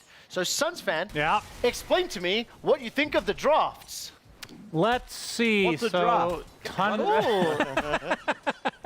You want to get that basic? Sure. Drafting is when you pick your heroes. There you go. But we do see actually some new heroes. Typically at this stage of the tournament, you start seeing less new heroes unless they're trying to come out with a cheese pick. But for this one, there is a little yellow lady at the top towards the liquid side. It's the 9th hero overall shown. Her name is Dawnbreaker. She looks like a mobile hero. That was my criticism for her. There she is right there. Boxy's playing that. So that's going to be a support this game, but you can play it as a core to do damage later in the game. But in all likelihood, this will be a healing type build for the Dawnbreaker, which... one of the things, sorry to interrupt, but one of the things that I love when you look at other MOBA titles and analyzing compositions, can you infer any strengths from the 5 heroes put together in sort of like when someone should, peak earlier, spike earlier? Like, is it a scaling one that's going to ramp into the later stages of the game? So I don't have any experience with other MOBAs, but for ours, it feels like, again, I could be wrong here, but you can correct me when it's comparing to other MOBAs, but it's not like a one-dimensional thing at all. You can look in a lineup and say, they probably want to try to do a little bit of this, a little bit of that. And then you can kind of look at their late game. That's a very common thing that I look at, is how good is their late game. So if they don't have a good late game, which I feel like most teams do anyway, they probably want to try to finish and like push a little faster than normal. So for Liquid side, just looking at their lineup, you can see this bird type hero that 33 is playing. It's Visage. It's like a gargoyle. It has like these summons, and it's very aura based, which means he's going to be very strong mid game, ultra aggressive, and they probably want to push a little bit faster because of it. So, and then you have a hero like Jakiro, which is the double-headed dragon, which you'll see soon. It's the first hero picked on the Liquid side. Another hero that it's a support, has a lot of disable, but also pushes quite well. And Tundra have a nice team fight comp because Enigma does a black hole thing where he pulls them all in. That's right. We actually broke down a big Enigma black hole last week as well. Yeah, and then you got the super thingy because Rubik can steal whatever cool ults on the other team, and the Sandbreaker, Sand King, that's the one. I prefer there is a breaker next to him, though. He blink daggers in with his ultimate and goes boom, boom, boom, and earthquakes. I don't know what the name of the ability is. Epicenter, yeah. That's the one. And it's funny because we were talking about kind of the spells and how the game is designed. Sometimes the ultimate is not the most powerful spell on a hero. Oh, yeah. Sand King is like the perfect example of that. Epicenter is maybe his most, I mean, I'm not saying it's useless, but it's the least important skill. What's better, Q? Yeah, Q's, probably the W, the Sandstorm right now. Is the best. I have a super dumb question. I only just recently learned about Cliff TZ. Meme of Cliff TZ. Maybe for Toby or Mac if you're not fully aware. RTZ, very celebrated player. He has several times, and sometimes several times in the same game, got stuck, got knocked up or stuck on a cliff. And unless you have an item or an ability to get off the cliff, you just have to stand there, right? You just walk off and take damage? No, you cannot. You simply cannot, right? So wouldn't that make sense? I learned about this. Yeah. The only reason I bring it up, I did just see a second ago, I think 33 got either hopped onto a cliff or not. Can his hero get on and off cliffs like voluntarily? I wasn't paying attention to what hero it was, but I know that the goggle fly thing. Right. So that hero, no, unless you get it. This is where it gets complicated. If you get Agnes Scepter, yes, you can, but it doesn't have that yet. In the context, but Rubik on the other team is the one that I think put him over there. Right, because with telekinesis. It looked to me like 33 was locked up onto that little plinth rock pillar thing that I guess is a warning spot. And then I believe he TP'd out. That's all TP'd away. That's what it looked like. Do you know what RTZ is called? When he's put on Cliff TZ, right? Cliff TZ. Yeah. Do you know what's so funny? Is that was the word I used at the beginning, but you immediately changed it to RTZ because you expect such dumb questions from me. which is fair. Did you say Cliff TZ? I genuinely did. He did. But that's what I said. Honestly, it is fair because it has been a week of, let's say learning from myself. I have one question. So when I started casting or hosting League, I got in trouble for calling each game a map. And they're like, no, that's a CS thing. You need to say games. And okay. Do you refer to each in a best of 3?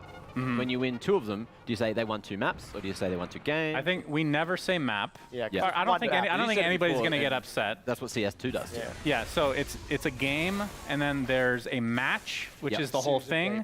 I prefer to call it a series personally. I think it's kind of interchangeable. Series and map should be interchangeable. But I like having a differentiator or a discerning word between an individual game versus a match. Could you narrow it down to that a match is a series series of games. That's you've understood correctly. Yeah. Bang on. I mean, And- that's and how I then- do it. so the save What do you call it in PUBG Mobile? Because it would be map as well? Would it be Well, game? you say Because there's 3 maps. Match number. There is different maps. We have different maps, so we should say match.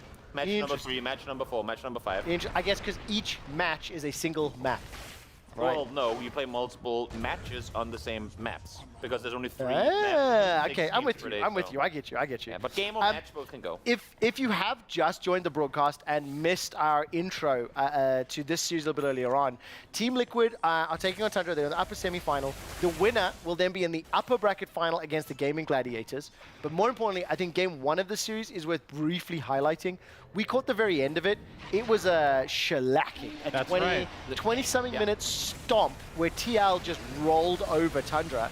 And right now, dare I say, looking more even at the 7-minute mark. I didn't exactly see the first 7 minutes, but I can make an informed guess that TL got off to a great start and obviously accelerated ahead. To draw a potential comparison, Suns fan, is there off the top of your head, if we're talking global or top echelon tournaments, what's the quickest win ever? Ever? Oh, well, I mean, in high tier Dota esports. Quick tournament win? so or quickest Set a win. Riyadh Masters or a TI. What's off the top of your head? It's a bit deceiving because some patches lend themselves to end early. Like there was TI4 where they wouldn't even get high ground before they called GG. It was like one of the worst.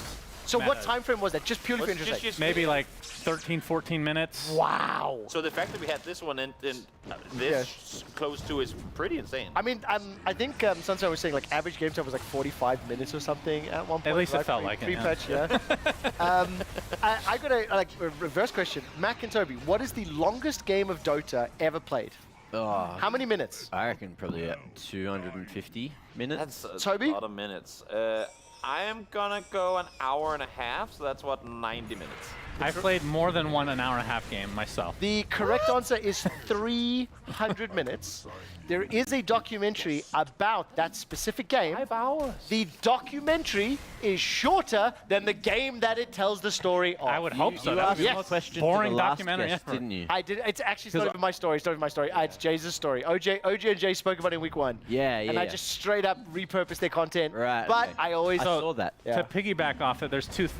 Since we're just talking over this. Yeah. I mean, there's not a lot to discuss. So back Come on. then, it was really funny because when games would go really long, the game itself would, the map, and this was a bug, would start to break.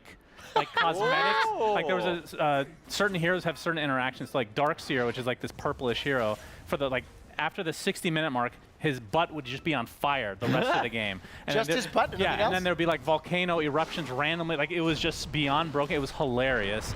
Had no actual gameplay implication other than lowering your cool. FPS or Yeah. There should be a game incentive to end the game quicker. Guys, if you're not ending this, we're literally going to tear the map up. We will light your asses on fire. That's why I wanted to segue to another subject, which is neutral items. Okay. So this was a bit controversial when they added it. It feels like anytime they put something really big in. Give me a time frame as well, just quickly. This was maybe 3 years ago. Okay. I remember my co-caster was livid. Fuming. He hated Yeah. that these were added. But essentially, when you kill jungle creeps, occasionally they will drop items that And you is it can add entirely on. random, like loot box gacha system style? It's random. There's a tier. So at the 7-minute mark, for example, they start dropping the tier 1 items. Okay. Right. And you get a little token. You put it on your hero, and then you can, when you hit the token, you can choose amongst. Let's say it's 40% of the pool of items of that tier for your hero, and every hero gets one, right?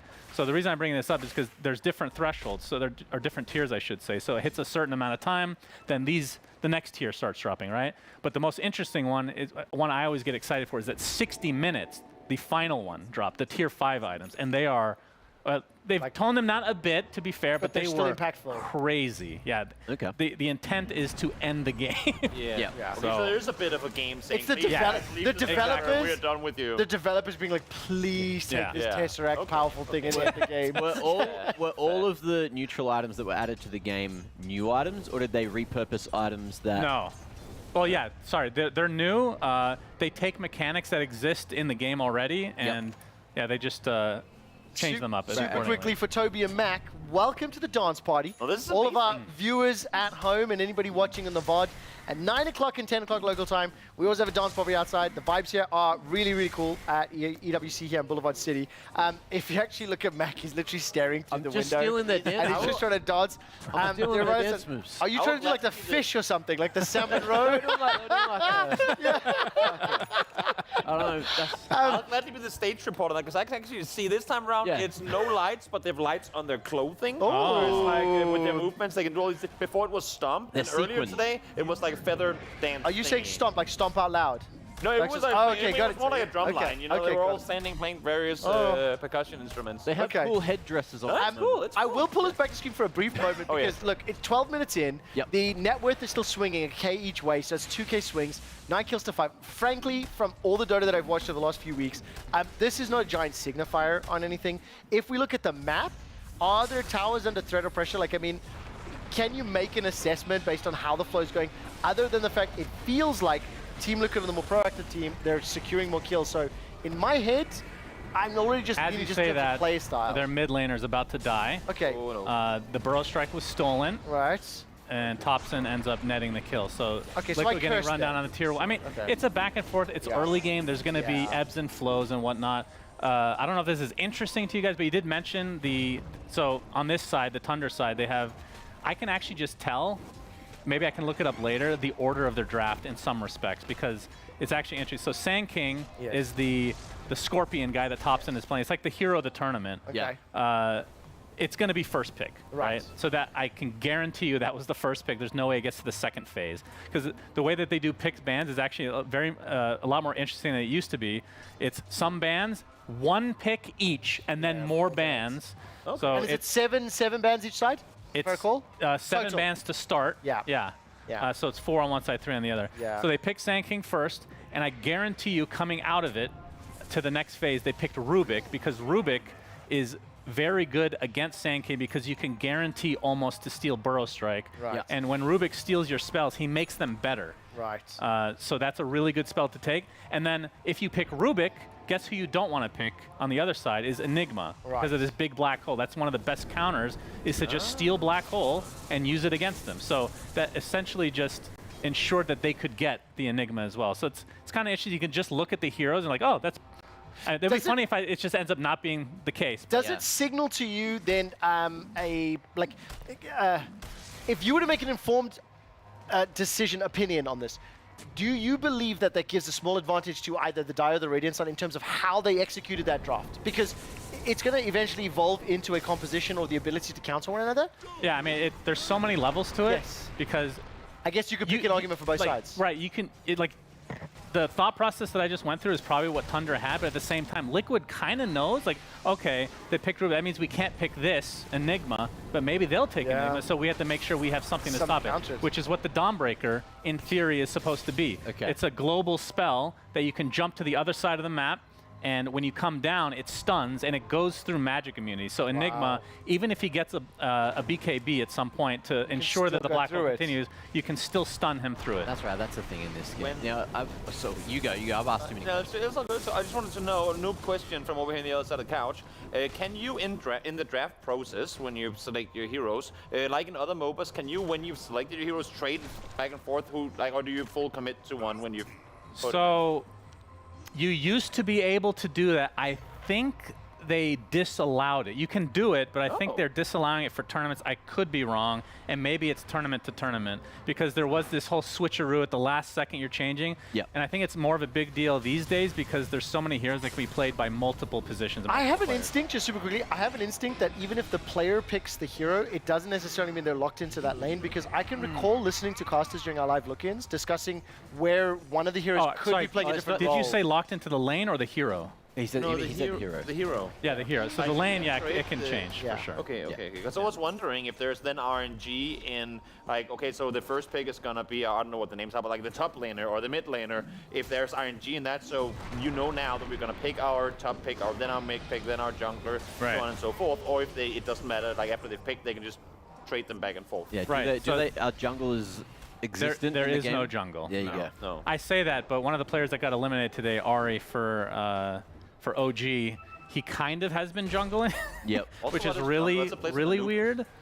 Like, wasn't he on a Sand King as well? Actually, no, Venomancer, I think it was in that series. So Venoman, I don't know if he jungled with. I know he's played Pudge in the jungle. The only reason I know it, I was watching, listening, and the commentators were going mental at the fact that he generates such a significant gold lead on the Veno, and I'm assuming Veno means Venomancer. Yes. Yes. Okay. Cool. So he definitely at least one of those games I can recall, because all my brain does is listen to other people and then steal what that's they another. say. I mean, I love OG. I mean, I like a lot of teams here, but it feels like Ari definitely does stuff a lot different than other position fours, which is always exciting to watch. Which obviously a shame that he's not able to continue now in the tournament. But yeah, there's still a lot of really good players.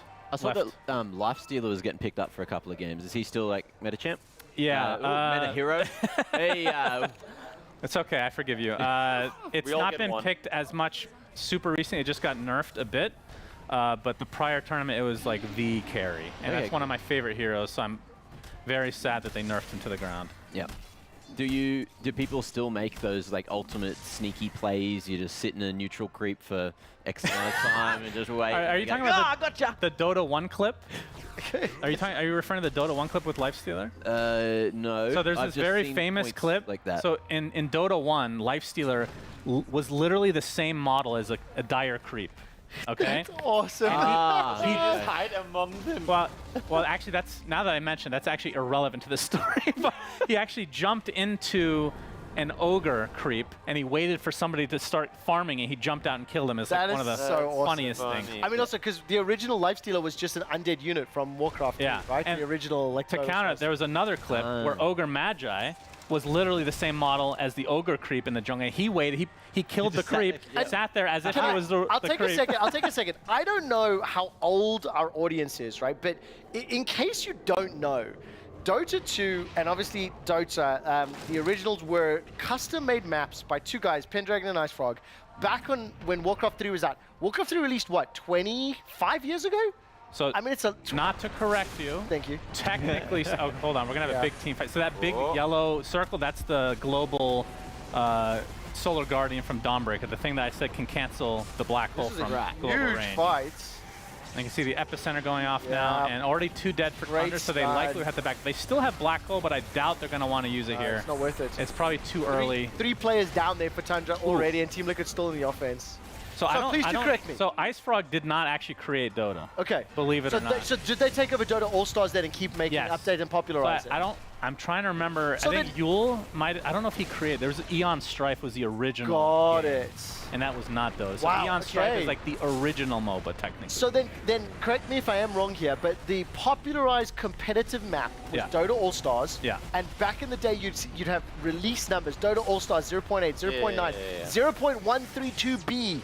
I remember each of those individual map updates, and eventually at some point it then spun off to be its own game, right? Now the point that I want to get to, if you're so young that you never played Warcraft 3 and you don't know what custom maps are from the likes of Warcraft 3, StarCraft 2, that's the origin of this. And then every other MOBA looked up to Big Daddy Dota and said, I will take some inspiration, please. And obviously as spawned, I mean, Dota spawned the MOBA genre.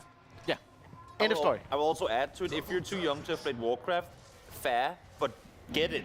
I mean, it might not be 2024 graphics, but you are in for an amazing time. You get to play, as you're saying. If you enjoy real-time strategy, this is crucial. Well, I mean, yeah, sure, but even the campaign is a phenomenal story. But I mean, no, I mean, like we say with Dota, there's so many now games and entire genres of video games that have been spun off of I shouldn't do spoilers. I shouldn't do spoilers. That is absolutely amazing. So I love the storyline of the Human Knight. And I will leave it at that. Okay? Yeah. Listen, everybody's played World of Warcraft. Everyone watching this has played WoW. It's amazing. I mean, the campaign is amazing, and again, the creativity that these people came up with back then to make all the game modes. It was revolutionary. I mean, everything we know in mobile games today, in tower defense things, Bloons TD, and all those things, they came from tower defense. Seriously, you went Bloons TD? That's the first one for mobile. That's awesome. That was the original mobile tower defense, and that also came from also came from Warcraft 3. I mean, there's so many games. I don't know how many people would ever played it, but Gem TD, the custom map in Warcraft 3,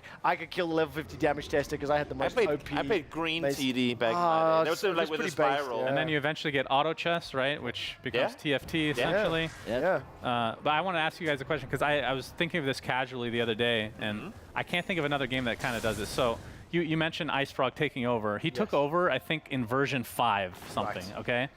And then for the majority of Dota 1, it was 6 point whatever. Yes. You go to Dota 2, it's still 6 point whatever. That's awesome. Until 2017, they finally come out with a enormous update that had talents and all this other stuff. That was the Source 2 update, right? Was that? No. Was it after that? Oh, that's a good question. Yeah.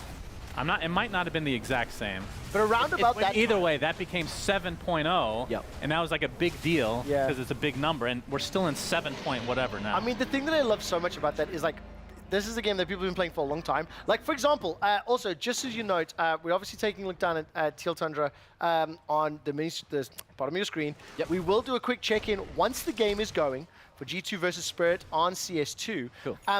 The game has been up for such a long time. Dota 2 released in, give me a rough year. I think well, it depends. 20 The beta or the official release? Give me the official release. Official release is 2013. Okay, so official release 2013. I presume the beta hours may not count towards the full release. The reason for it, Seb, It does OG, count. who was just unfortunately eliminated, has played 55,000 hours of Dota 2. Okay, so let's call this 10 to 12 years of gameplay. Mr. Mathematician, Tobias, how many years is that? That's like 2 generations of casual gamers worth of video games they'll ever get to play. In 12 years, as a professional player, 55,000 hours, right? Give me a rough estimate, how many years has he spent in-game, or at least logged into the client while picking up his, like, you know, what's it, Kung Fu Panda? What's the name of the Panda Express? I mean, his food. 11 p.m. 11 p.m. quick nap. I was gonna go 3 maybe. 6 years and 3 months. Okay. That's called not having a Right. life. And of course, he's a professional player. He's won two TIs, so like. So what is his hourly rate? We'll go to back later. Oh, a lot. He won 2 TIs in 18 and 19. So It still trust makes up. me. It still makes up for the Yes, hours exactly. spent. Okay, let's zoom back in the game. We've crested the 24-minute mark now. Still a minor net worth advantage to TL, and I still think, at least from the few skirmishes, it looked like Liquid are doing the best. I think they got that first Roche as well. I didn't see if they got another, or at least they got a Roche, is what I should say. Yep, the first Roche. And again, it's feeling like they're in charge, as there is a banger playing here at EWC. I hope there's no DMC I was issues. gonna start dancing, but We're I don't know if you guys muted. win on it. So, ignore the dancing. Team Liquid winning game 2? It's too close so far, I think. I mean, they have a bit of a net worth lead. Team but Liquid things winning can game 2? definitely Look at they killed it. Come on. See, the thing is, like, when you're playing against Enigma, specifically, it is so hard to end. You need to make him use the black hole, and then you have, like, 2-3 minutes to actually do something. I think it's actually the black hole team fights at events like TI, at events like EWC, Rehab Masters. Those are the clips that actually make it that burst out of just the Dota bubble, that pretty much every mobile viewer will at least see the animation, even if they don't know the name of the ability. Sunsfang, can I ask you real quick? Because when I watch games that I'm not too familiar with, I always look at when is the game. I mean, obviously a team will win eventually, but when can we call the game? Right now, 15-10 doesn't seem like a big difference. Can I answer that? You simply cannot. The truth is, even in like goal difference or anything that's never a number? Listen. You and I have simple brains, okay? And that's because we played a lot of a different game. What I mean by that is, we watched a bunch of games last week. We had the pleasure of co-streaming some of them. Gold Swings would go from a 16K advantage. But they lose that? And no, listen to what I'm saying. G2 IG, specifically during play-ins, they had a best-of-3 series against LGD, if I recall, where every game, the net gold difference was 30K swing. So it's plus 16 for Radiant, then it would swing to plus 14 for Dire, then it would swing to plus 15, 3 to 5 times per game, 3 games in a row. That's absurd. It's a little bit exaggerated right now because I'm trying to prove a point, but I sincerely mean it. Those two teams, they played 5 games in one day. Ultimately, G2IG were eliminated. But in this game, every single ability can kill regardless of how heavy your wallet is. Pretty much at almost every stage of the game. Every single statement I've just said, there will be an exception to it as well. Obviously. In the same way that BKB blocks all magic, except these 4 specific things, right? Like, so there's always an exception. So a 4K I hope I've done you proud. So a 4K gold lead is essentially a tied game, at least when it comes to like lead. Yeah, I think that's one of the, if I'm being honest, that's one of the issues with the viewability, I guess you could call it, of Dota. It's obviously very complicated in nature, but like it doesn't help that the score, 11 to 15, it literally means nothing. It just, the kills, That's what I mean. it could be 0 to 15, and technically you could still be winning with 0 kills. I can put this like in CS terms, right? Like even though you are down, like if you come in with the default pistols and you don't spend a single cent in the round, you still have a chance because you win ecos. Yeah, right. It's the truth. You definitely have more of a chance in CS than Dota for that. The reason I think it's a little harder to comprehend is while Dota originated and invented the genre, every imitator and every spin-off and everyone else that's now competing in the scene has kind of agreed on a slightly more uniform, slightly more predictable way of playing. And I have to be honest, Suns fan, the unpredictability of the game, the viewability of it, and then both the beauty and the pain that those systems cause, there's a lot of strong emotions in Dota. There's a clip that's on EWC EN's Instagram page of Seb going, I regret Dota. I mean, I don't regret it, I love it. But every day I love it, I also hate it. Now, I think that is an emotion that's shared in every competitive game. Oh yeah. I just think it's a lot stronger in the Dota community. So that, that fight that we just saw, noise cancelling headphones on. He can't hear anything. You can see them wave their hands. The fight that we just saw literally highlights exactly what you were saying, because Tundra was down, what, a few thousand gold? And it was about 4K, the Aegis advantage was on the Team Liquid side, and Tundra wins this fight pretty heavily, and now they're in the lead. They were down -4, now they're a +2, so it's plus 6K in one mode. So I mean, they already showed the replay, but I talked about how that golden ring from Dawnbreaker is like a counter to Black Hole, but it also heals your ally, so sometimes you're forced to use it. So the Enigma on Tundra's side, he waited for that ability to be used, and then he Black Holed on top after he arrived. So it was a huge turnaround. It was really well done. For Team Liquid, what is the win condition right now? Like, what is their goal? So maybe the next objective. What's the next thing you want to see them play for? So they've taken the tier 2 tower. So the idea is to take out all the outer towers and then get the next Roshan. The next Roshan is Rosh number 2. You can kind of, so by the mini-map, there's like this timer that's counting down very slowly. It's like super tiny. Bro, that monitor's so far away. I can't see nothing. Where on the mini-map? It's to the right of the mini-map. It's attached to the right of the the little orange circle. It looks like a Diablo health vial. Is that like a minute? Is that right? Gauge. It's about a minute, I think, left on that timer. So that basically indicates to us when Rosh could spawn. Okay.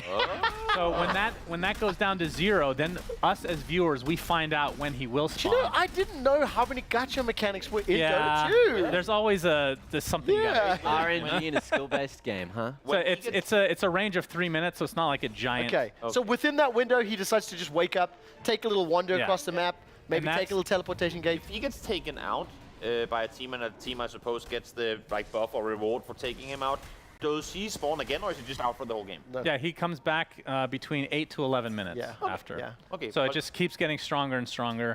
And typically, the second Rosh is, I would argue, it's the most important, because normally the team that gets second Rosh will win, because you get Aegis, which of course you always get, but then you get the cheese, so an additional item that can just heal you up to full with basically with no HP.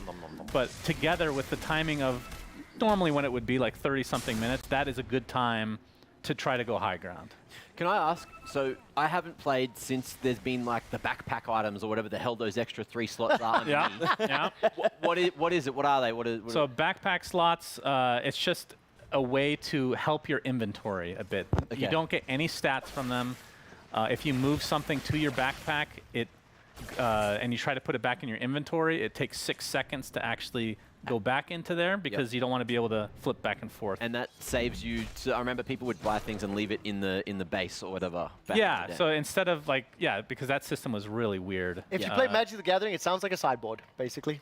Yeah, pretty much. I see Toby nodding. He's like, It's funny though, because as usual, there's an exception. Of course, of course. There's a hero named Techies, which is everyone's favorite hero, and they introduce facets to the game. So at the beginning of the game, you choose like a path that you want to take, essentially. And one of them for Techies is you can use the backpack slots. Yeah, which is hilarious. Of course it is. Is that the tree ability skill thing? Is that the are they facets or are they? Like no, the facets is to the right of that. It's like a little tiny indicator. Yeah. Okay. You can barely see it. Super quickly, as I let Sunsfan watch this team fight, reminder, of course, that the broadcast will run until 11 o'clock. We are waiting for Counter-Strike 2 to get started while focusing here on the Dota 2 tournament. This is the upper bracket semi-final.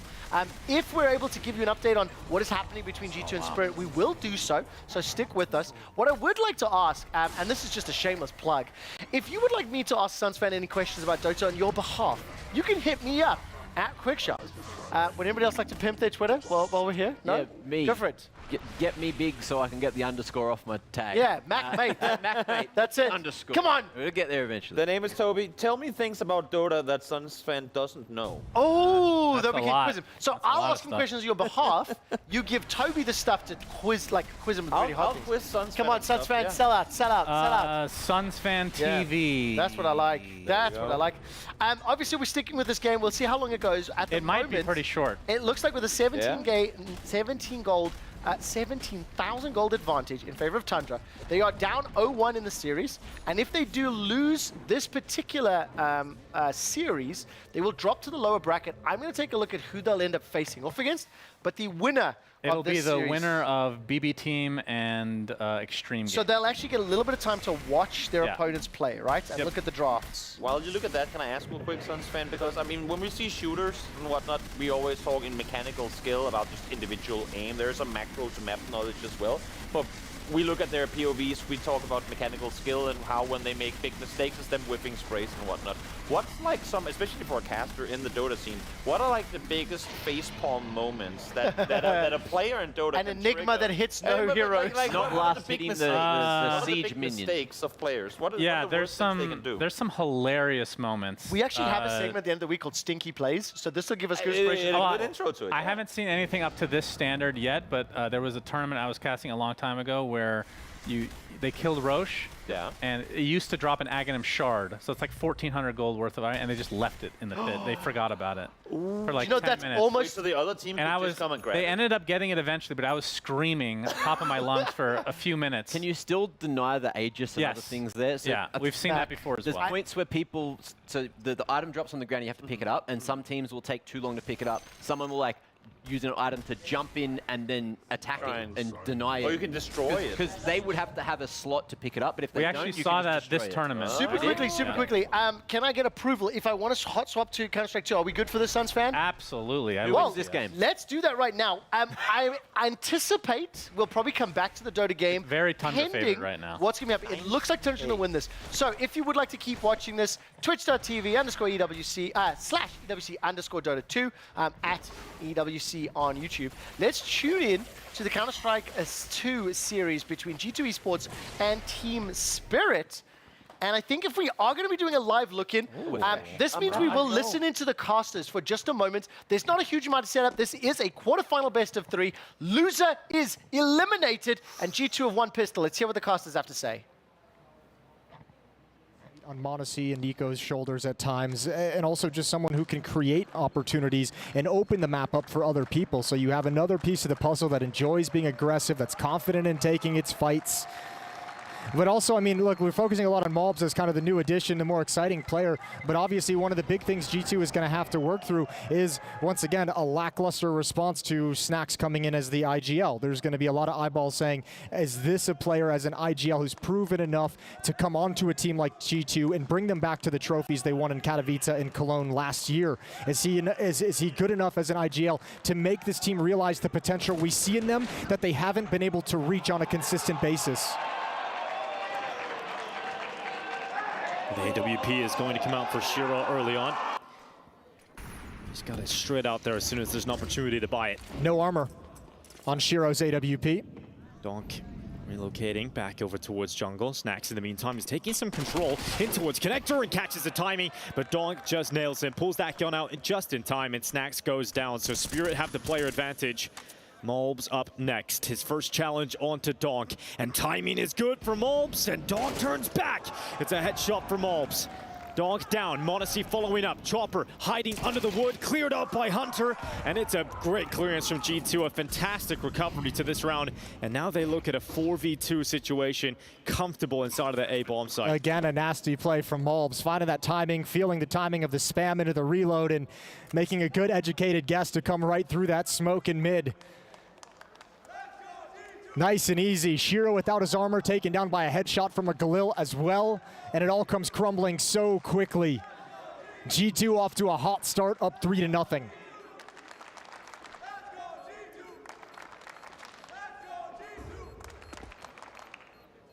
And that's with Donk picking up the opening kill.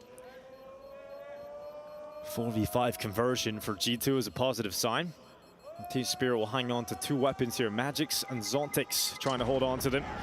Zontix goes down, in fact, to the bomb, so that's one of the guns gone, and Magix. That's actually a big mistake to lose that M4 at no cost to G2, not even pressuring him, not aware the bomb is going to blow him up in that position.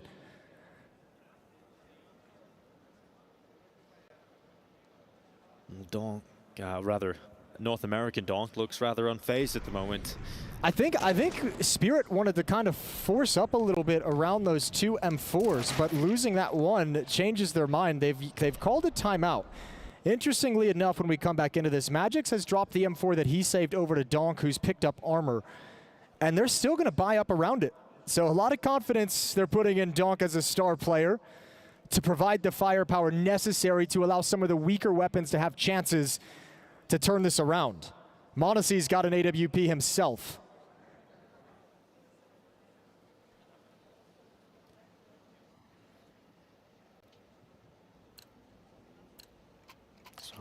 Timeout taken and concluded. Holly just drilling out his orders across the squad. Donk will be on the rifle. Looked like Holly was giving him instructions directly about how he wants Donk to use this weapon.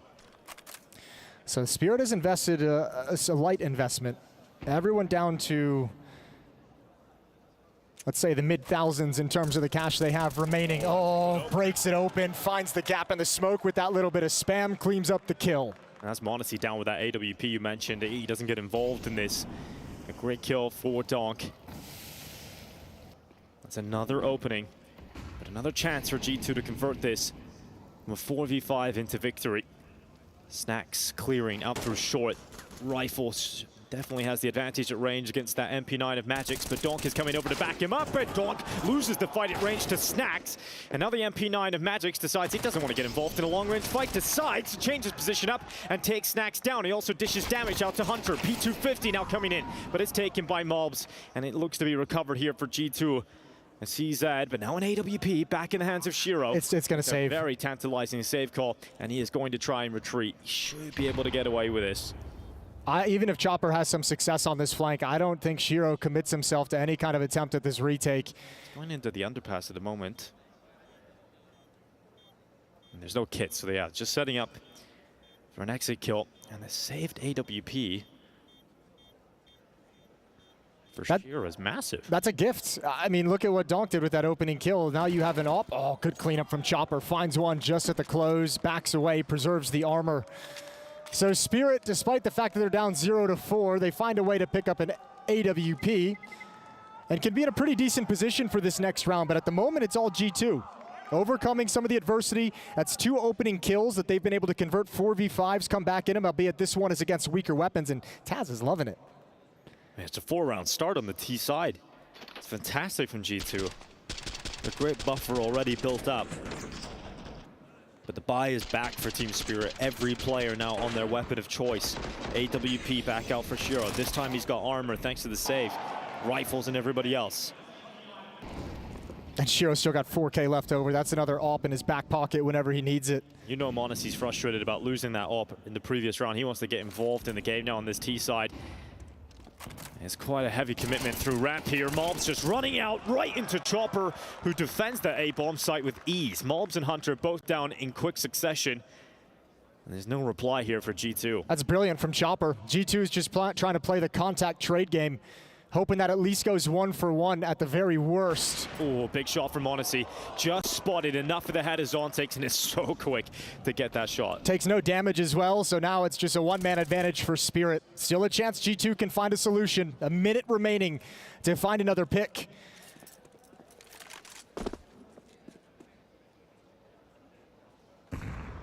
No one from Team Spirit in a position to offer up one of those picks, though. No one's aggressive. It's a disciplined setup right now from Team Spirit. Yeah, Monesi just running back to clear the flank. Smoke towards middle might allow Snacks to make a move and start getting a lurk on, creep a little bit closer. He's going to drop a smoke towards top con as well, so standard mid take smokes. And Snacks creeps forward as a ramp is again going to be the point of attack. They're looking towards B right now on Team Spirit's defense. And they're going to get the warning system soon because Chopper's playing under wood. And Nico getting ever closer to this A bomb site. He's about to clear Chopper looking up. But will timing favor Chopper? It looks like he's starting to become aware of this and goes around that corner. Nico's down. Chopper is having a field day in this round and he gets away from the shot of Monesi. And it's a 1v4 with 13 seconds left and Chopper just chomps down on G2. Great round from Chopper. What a hold of the A bomb site. The initial 2 duels and smart conservative play after the fact. Spirit gets their first round on the board, and G2's got to invest everything moving forward as much as they possibly can, but clean fights from Chopper. Just about got his gun out in time, though, as well, because Mobs is coming through as the quick switch was happening, and Chopper able to react. Utility bombarding Snacks at top mid. He'll have to use a smoke to stand comfortably behind those top boxes. And Donk now trying to be a real thorn in the side of G2 in middle. They're not going to split him though. 2 through the underpass. Soon to be 3 as Monesi now joins the pack. But they're holding them back with utility and Snacks goes down in middle. Zontics freed up at short. G2 down a member and they're very committed to this mid setup. There's no one outside of B, no one outside of A. It's 3 in underpass and 1 top mid.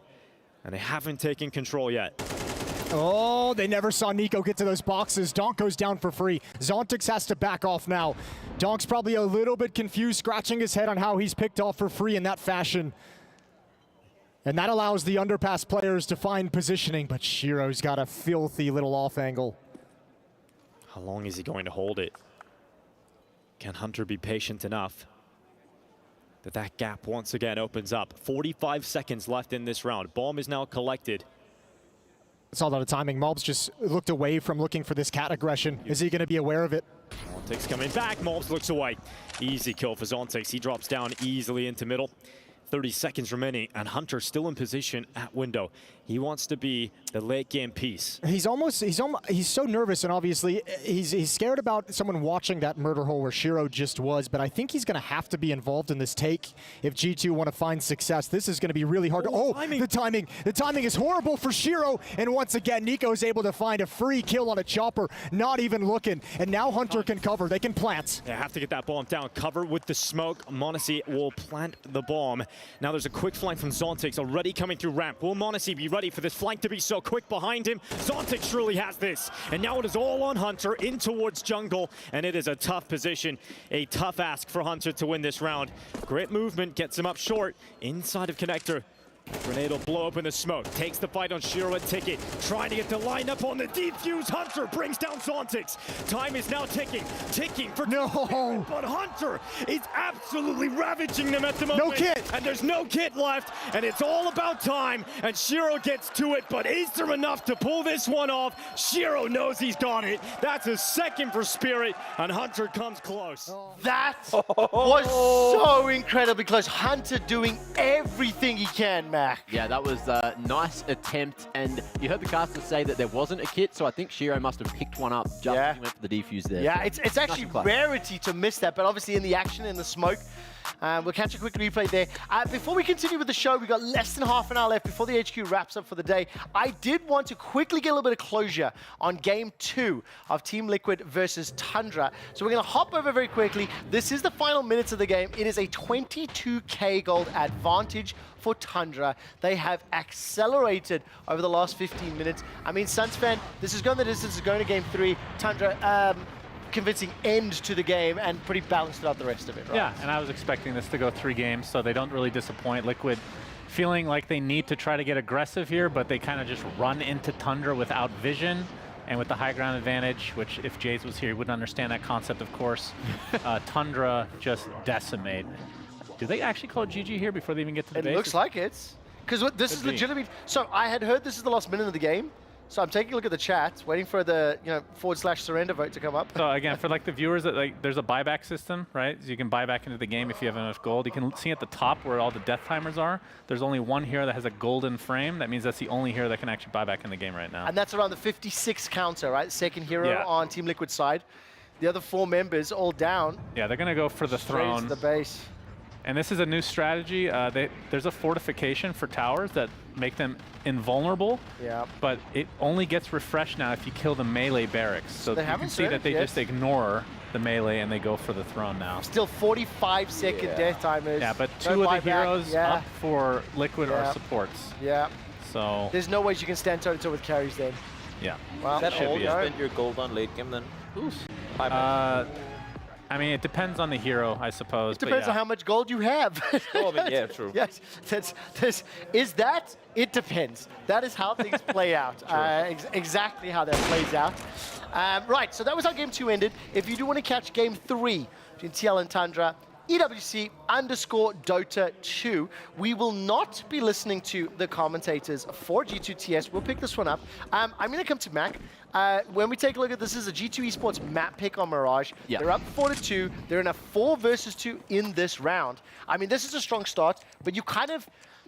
Is it fair to say, at this tier with teams of this caliber, you expect them to win their map picks? Come on! Sometimes, yeah. Sometimes I think, look, let me put it this way. Let me put it this way.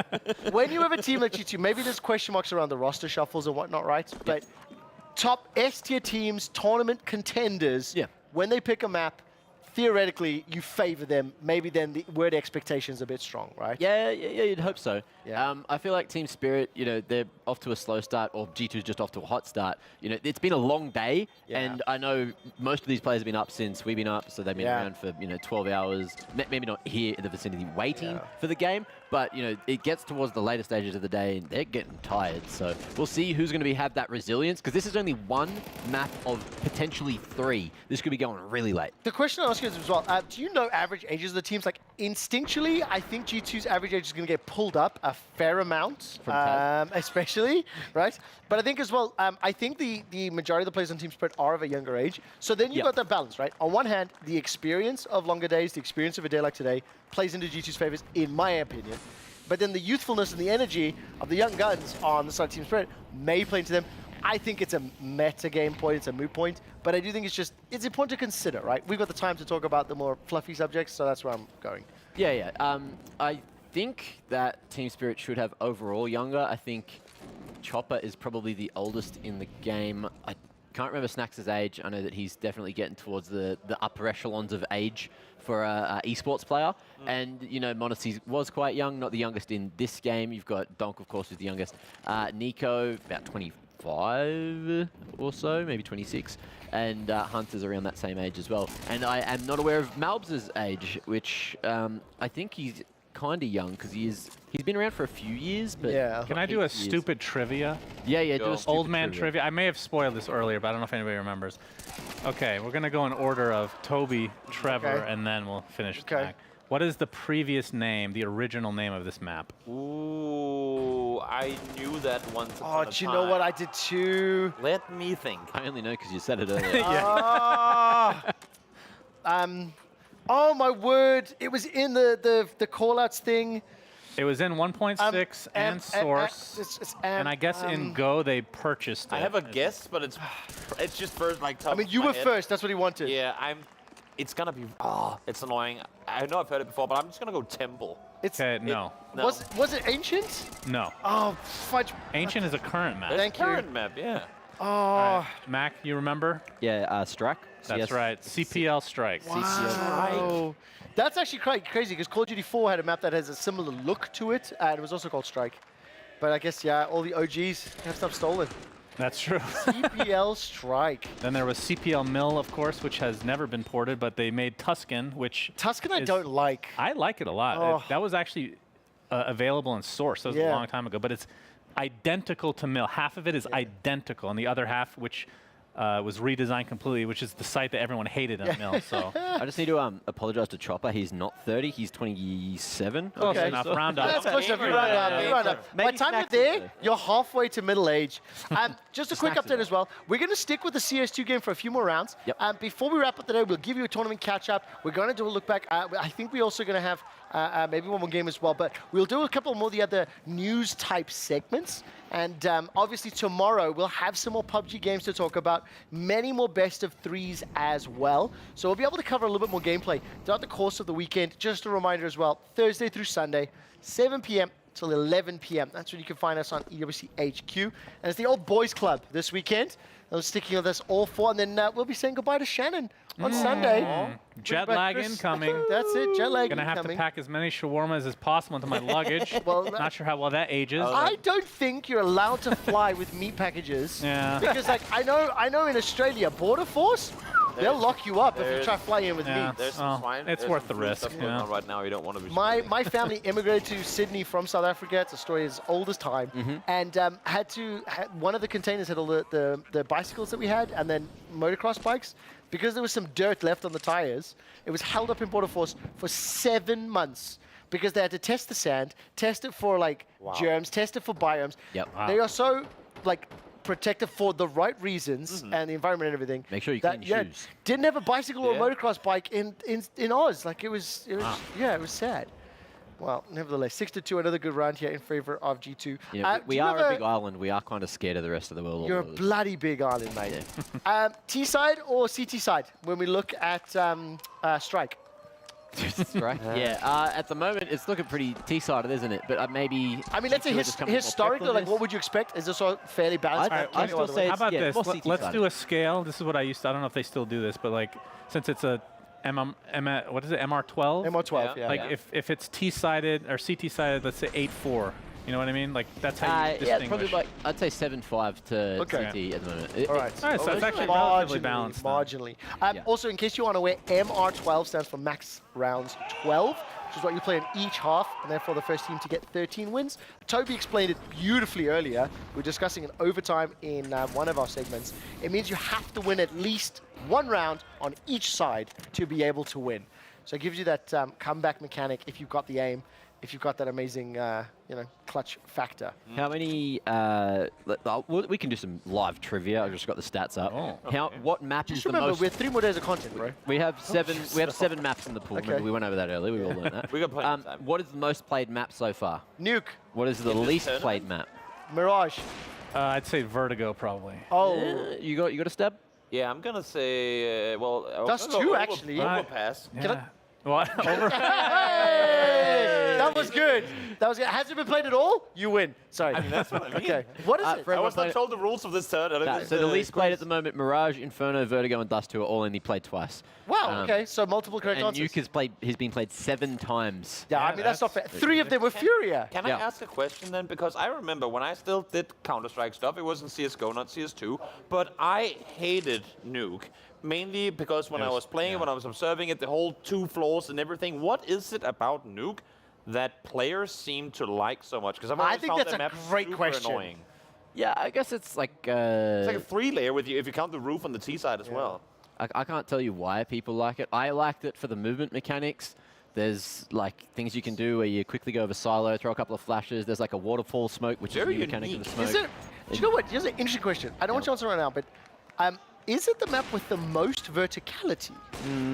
It's an interesting question, because like Vertigo, right? If you count the whole like space you fall before you die, in Vertigo, then Vertigo is definitely taller. If you go from heaven to B site, then it would be, because Vertigo is only like 1 floor difference. Whereas so that would be 2 for floors. Nuke, just to piggyback off this question that you had about why people, I can't say why they like it, but I can tell you why I didn't like it back in the days, because it was beyond the CT side. I remember playing competitive maps or competitive matches where I'd be on LAN and we lost first half 1-14 T side We come back CT side and win 15-0. That's like you lose. That was expected. Yeah. Yeah. So Train, but the Train thing also is, used to be heavily one-sided as the well. thing that many changed, though, that has made the map a lot better is they added an area that they call, I believe, secret, which did not used to exist. The outdoor Like entrance to go right. underneath. So that being allowed now is huge for the map balance. I think. Well, just a final update for you. Obviously, as we begin to wrap up the show, if you would like to catch the end of that series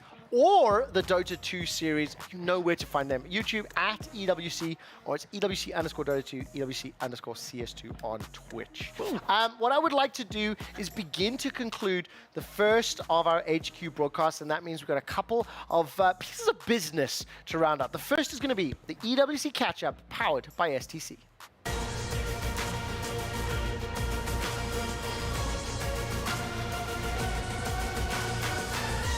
I think what I'd like to do, because we spent a significant amount of time talking about, let's say, the ramifications of the specific games that are currently ongoing, I want to start with Dota 2. I want to bring up the upper bracket first. And Shannon, I'm going to ask you to give me, let's say, some takeaways, maybe focusing on the other games or the teams eliminated. I'll steal one from you. Entity bombing in the upper bracket, eliminate already lower bracket, despite coming second in the group stage, tied, with Tundra. That's a huge result. What are the other key stories? So we talked about OG, of course. Yes. Our team are no longer with us, unfortunately. They lose in the upper bracket and then the lower bracket as well against PSG Quest, which was a bit of an I mean, it's not like PSG Quest couldn't beat them, but I think if I had to give it was like a 65-35 OG. Probably normally would take that. Still an upset, right? It's still an upset. Extreme, they beat Aurora, not a big surprise. I mean, China versus SEA, not the strongest regions. It's the last Chinese team. What would you think of then XGWPG versus BB Team? BB Team, they love to throw games. Okay. But they are high ceiling, low floor. They are very, if they're on form, which for the last series they were, they could go through the lower bracket completely. And also super quickly as well, on that regard, the team that loses between Team Liquid and Tundra will face the winner of BB Team versus WBG. So we'll find out how that's going to play out. Thank you for the update. Turn our attention over to CS2 and the Darth Lord himself, Darth Mike. The Resurrection stage is wrapped up here on the Counter-Strike stage, and what a battle it was. 8 teams entered, but only one team could make it through this onslaught of best of ones and achieve that precious goal of Resurrection. Only one team could make it back into the playoffs.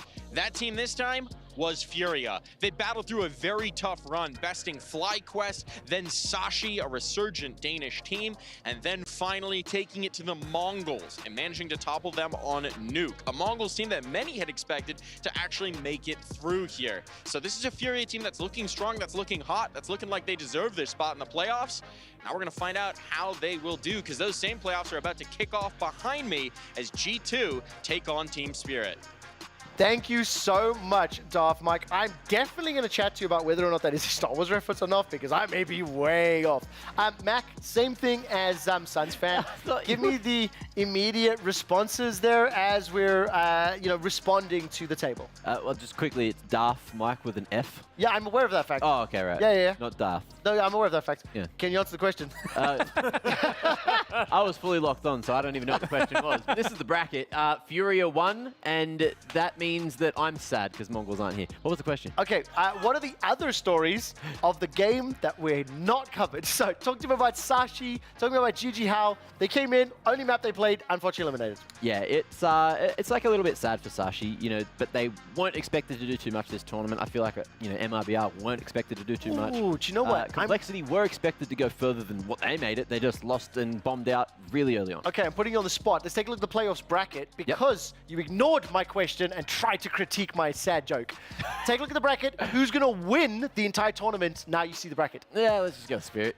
You're going I'm Spirit? still on Spirit. They might not even win this game. It's a bit of a rough start in this best of 3 that we're currently watching. So that could not evolve super well. Let's go super quick. Toby, predictions? Which of the teams is the least likely to win? Furia. Furia, yeah. Okay. Furia wins it. Okay, so you're going Furia. Let's go Suns fan. I'll go with my heart with Zaiwu, Vitality. You're going to go VIT. I love Zaiwu. I'm married to G2, so I'm going that way. So QS is G2. Let's see what happens. Okay, so I've made my notes. Right, that does it for there. The last game that I do have an update for you from is Toby, PUBG Mobile World Cup. Yeah, that's no news because we start tomorrow. Well done. Great. Okay. That does it for our EWC catch-up, powered by STC.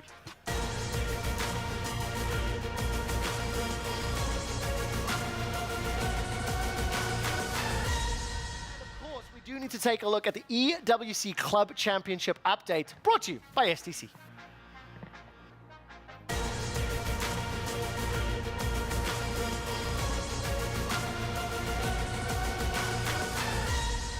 For today's update, we're going to be focusing a lot on the teams that may have been pushed out, but let's focus with Gaming Gladiators. They did manage to pick up a win earlier versus Team Falcons, meaning they have secured a top 3 in Dota.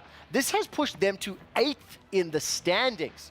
Of course, we would like to take a look at Team Liquid. They really like to close those points as well, meaning they want to pick up this win against Tundra, get themselves into that upper bracket final. 2,690 for Team Falcons, Team Liquid 640 for the time being, and Gaimin making their way higher up into 8th for now. G2 has just fallen out of the top 10. CS2 is the win with Spirit, would bring them back. Let me rephrase that. G2 has fallen out of the top 10 in the club championship point rankings because of the fact other teams have accrued a guaranteed minimum number of points. Should G2 pick up a win against Spirit, it will give them a guaranteed higher minimum and therefore climbing the ranks in that club championship. So as we close out the night, let's focus on this really quickly.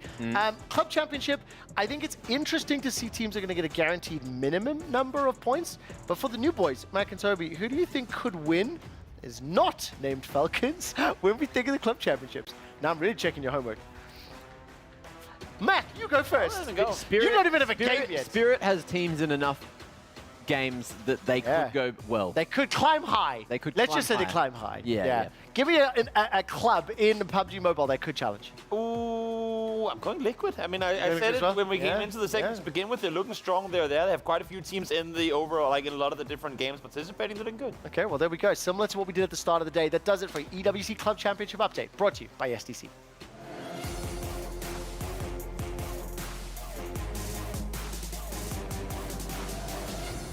And for the first time for Toby and Mac, we're going to be closing out the evening, and that means we need to look back at some of the best moments throughout the day. I have 3 clips for you, and we're going to count down to our Kidia play of the day, starting at number 3. The thing that's underneath my skin is Skulls. He kills 3 to get Furia to match point in the Resurrection Finals. Mac, what's your reaction watching this? It's a play of the day for all the Brazilian fans out there. It's, Pain for you. Hey, at least fake enthusiasm. Hey, I'm allowed to be biased. It's actually true. You're super allowed to be biased. Yeah, it's true. And there was one extra tidbit which the production didn't put in there. They rubbed it in Mac's face. Oh, goodbye, Mongols. I love you. I don't love Mac. Let's look at our second play of the day. Team Liquid's Anisha with the big play to steal the... what did you call it? The Tesseract? Tesseract! I've even forgotten. It's been a long day. He also gets to kill 2 Tundra players. He's freezing out their chances, basically closing the game for Liquid. Sunsfan, over to you. Yeah, I mean, he just comes in the right place, right time, and not only getting the kill on the 2 heroes, but you steal the Tormentor. That's a 1,400 net worth swing just on that alone, plus the 2 heroes. I mean, and this kind of just shut the game. They're already 22k up as well. Yeah, it's adding insult to injury. Yes, very much so. So very nicely done there. And of course, Team Liquids are still playing. We'll find out what the reaction is. And of course, counting down to our number 1 play of the day, your Kidia play of the day. It's Furia's Cello. He clutches the 1v2 to get Furia to 12 versus the Danish boys. And I'm going to make Toby talk about this one because your boys, they get smacked. I mean, they did indeed get absolutely high. That second shot coming through, and Andy goes over, gets the diffuse kit as well, and look at the timer. We're talking at most like a 1/5 of a second. The thing that I love so much about that, we actually were upstairs. It was just before we were going to get ready for the show. When we play this clip again, I don't want you to talk because I want everyone to listen to the crowd's reaction to the double. Okay, we literally just lost the audio. No! I don't know if it was on broadcast. It came. I think it just came in a little The bit. crucial Maybe thing, you guys heard it. the crucial thing about this play as well is the commentators were saying about it. He didn't have a kit. No. Yeah. He dropped down. There happened to be a CT corpse right next to him. Pick up the kit and still get the defuse. And it's out of default, like just run into it and take it. He looks down, picks it up, turns around, defuses. I mean, Beautiful, beautiful play. The timing is insane. And obviously, it's just great to hear that. I have to say, production missed a great opportunity to have a PUBG play of the day and just have a blank screen. Do you want to do a play of the day? Well, Conker's a sponsor one. Wait, can we put a camera on him? I am. Play of the day. And let's go to Toby. Let's go to Toby. Not me, yeah. Toby's PUBG. Toby, There you go. give us the play of the day. That's great. Right. Okay. Nice. We're obviously Good. picking on Toby. We will have 3 full days of PUBG Mobile and then another multiple days next week. I think it's all 4. By the time we come back. 2 weeks. I'm not in a hurry. You're here guys. for It's 2 all weeks. good. All right, what is still happening today? We've got several minutes left before we wrap up. I think it would be nice just to get the old boys to chime in one last time. And let's do another prediction game. I think it is fun. It looks like Team Liquid and Tundra are going into draft or onto the game. I don't know if draft is completed. Draft just finished. Great. So this is game 3. Winner of this plays Gaming Gladiators in the upper bracket finals. I think that Liquid are fated to win this. Fated to win this. Yes. That's strong words. If you want to find out whether the keys of fate, no, the pens of fate are in Well, Team they do Liquid's have hands. keys, right? They do have their own keys. That's why I had to change the pen. Twitch.tv /EWC _Dota 2. You've said that the fate is on their side. Are you on their side too? Yes. Fantastic. Let's look at the second stream that is still live and running right now. G2 is taking on Team Spirit. And if you would like to watch the conclusion of this series, there is still 2.5 maps to go. It is Twitch. Maybe 1.5. Twitch.tv. I'm saying 2.5. This feels like a 3 series to me. Twitch.tv /EWC _CS2. Toby, because you're the neutral party here, which one stream will you be watching when we leave? I have to go to Dota because you guys have been after me so hard for not knowing enough about Dota. So coming in tomorrow, I'm going to be an expert. Do you know what I love about this? He's bailed on his FPS community. He's bailed on his own game that he's here for, and he sold out his couchmate. Like PUBG Mobile is a third-person shooter. I'm gonna go home and watch Free Fire. See around the corners. Can you aim down sights in PUBG? Of course you That makes it first person. Get wrecked, bruh. Bit of both. Okay, just before we close, I'd like to do something a little bit different. I'm going to ask each of you to say something nice about the person sitting next to you. I'll start. Toby, it has been fantastic to have you here and be a supportive voice despite having 0 content and still being a joy to be around. Thank Say you. something nice about Mac, please. Mac, you are a phenomenal guy, and I love your taste in music. Even though we haven't got a chance to get into that, I'm sure that at some point we'll have to fill to an extent where he will get to share his insights on what music he listens to, because it's amazing. Thank you. Oh, my turn? Oh, I love that blueberry pastry that your people Bro, okay, we're going this way. We're going this way. You can go Sunspec. Oh. There's a thing of... I'll tell you you this. can say listen. Me, I mean, this is Listen. He is still in Australian time, okay? He's upside down and everything. Say something nice about Sunspec. We have a gap. Yeah. Suns fan, thanks for teaching me many things about Dota and stealing away. Not just today. Go way back. Not just today. When I started playing Dota. How many years ago? It was 2012. Don't age me, please. 12 years ago. Yep, there we go. Maths 12 years ago, you were watching Suns fan content. That was the inspiration for this thing. Can you say something nice about it? Trevor, I appreciate that you have admitted finally that Dota is better than League, and you have a great haircut today. I appreciate that. I actually like it too. I got one last gift. This one is explicitly for Suns fan. Yes. Yes. Free Fire, my favorite. Look at that. Look at the physics. Oh, beautiful. Thank you so much. Thank you for having fun with us. Reminder, Friday, Saturday, and Sunday, 7 till 11 local time. The Old Man's Club will be back. The EWC HQ broadcast. CS2 and Dota 2 are still ongoing. Thank you for watching. We love you. We miss you. We'll see you tomorrow. Good night, everybody.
Ready, set, go.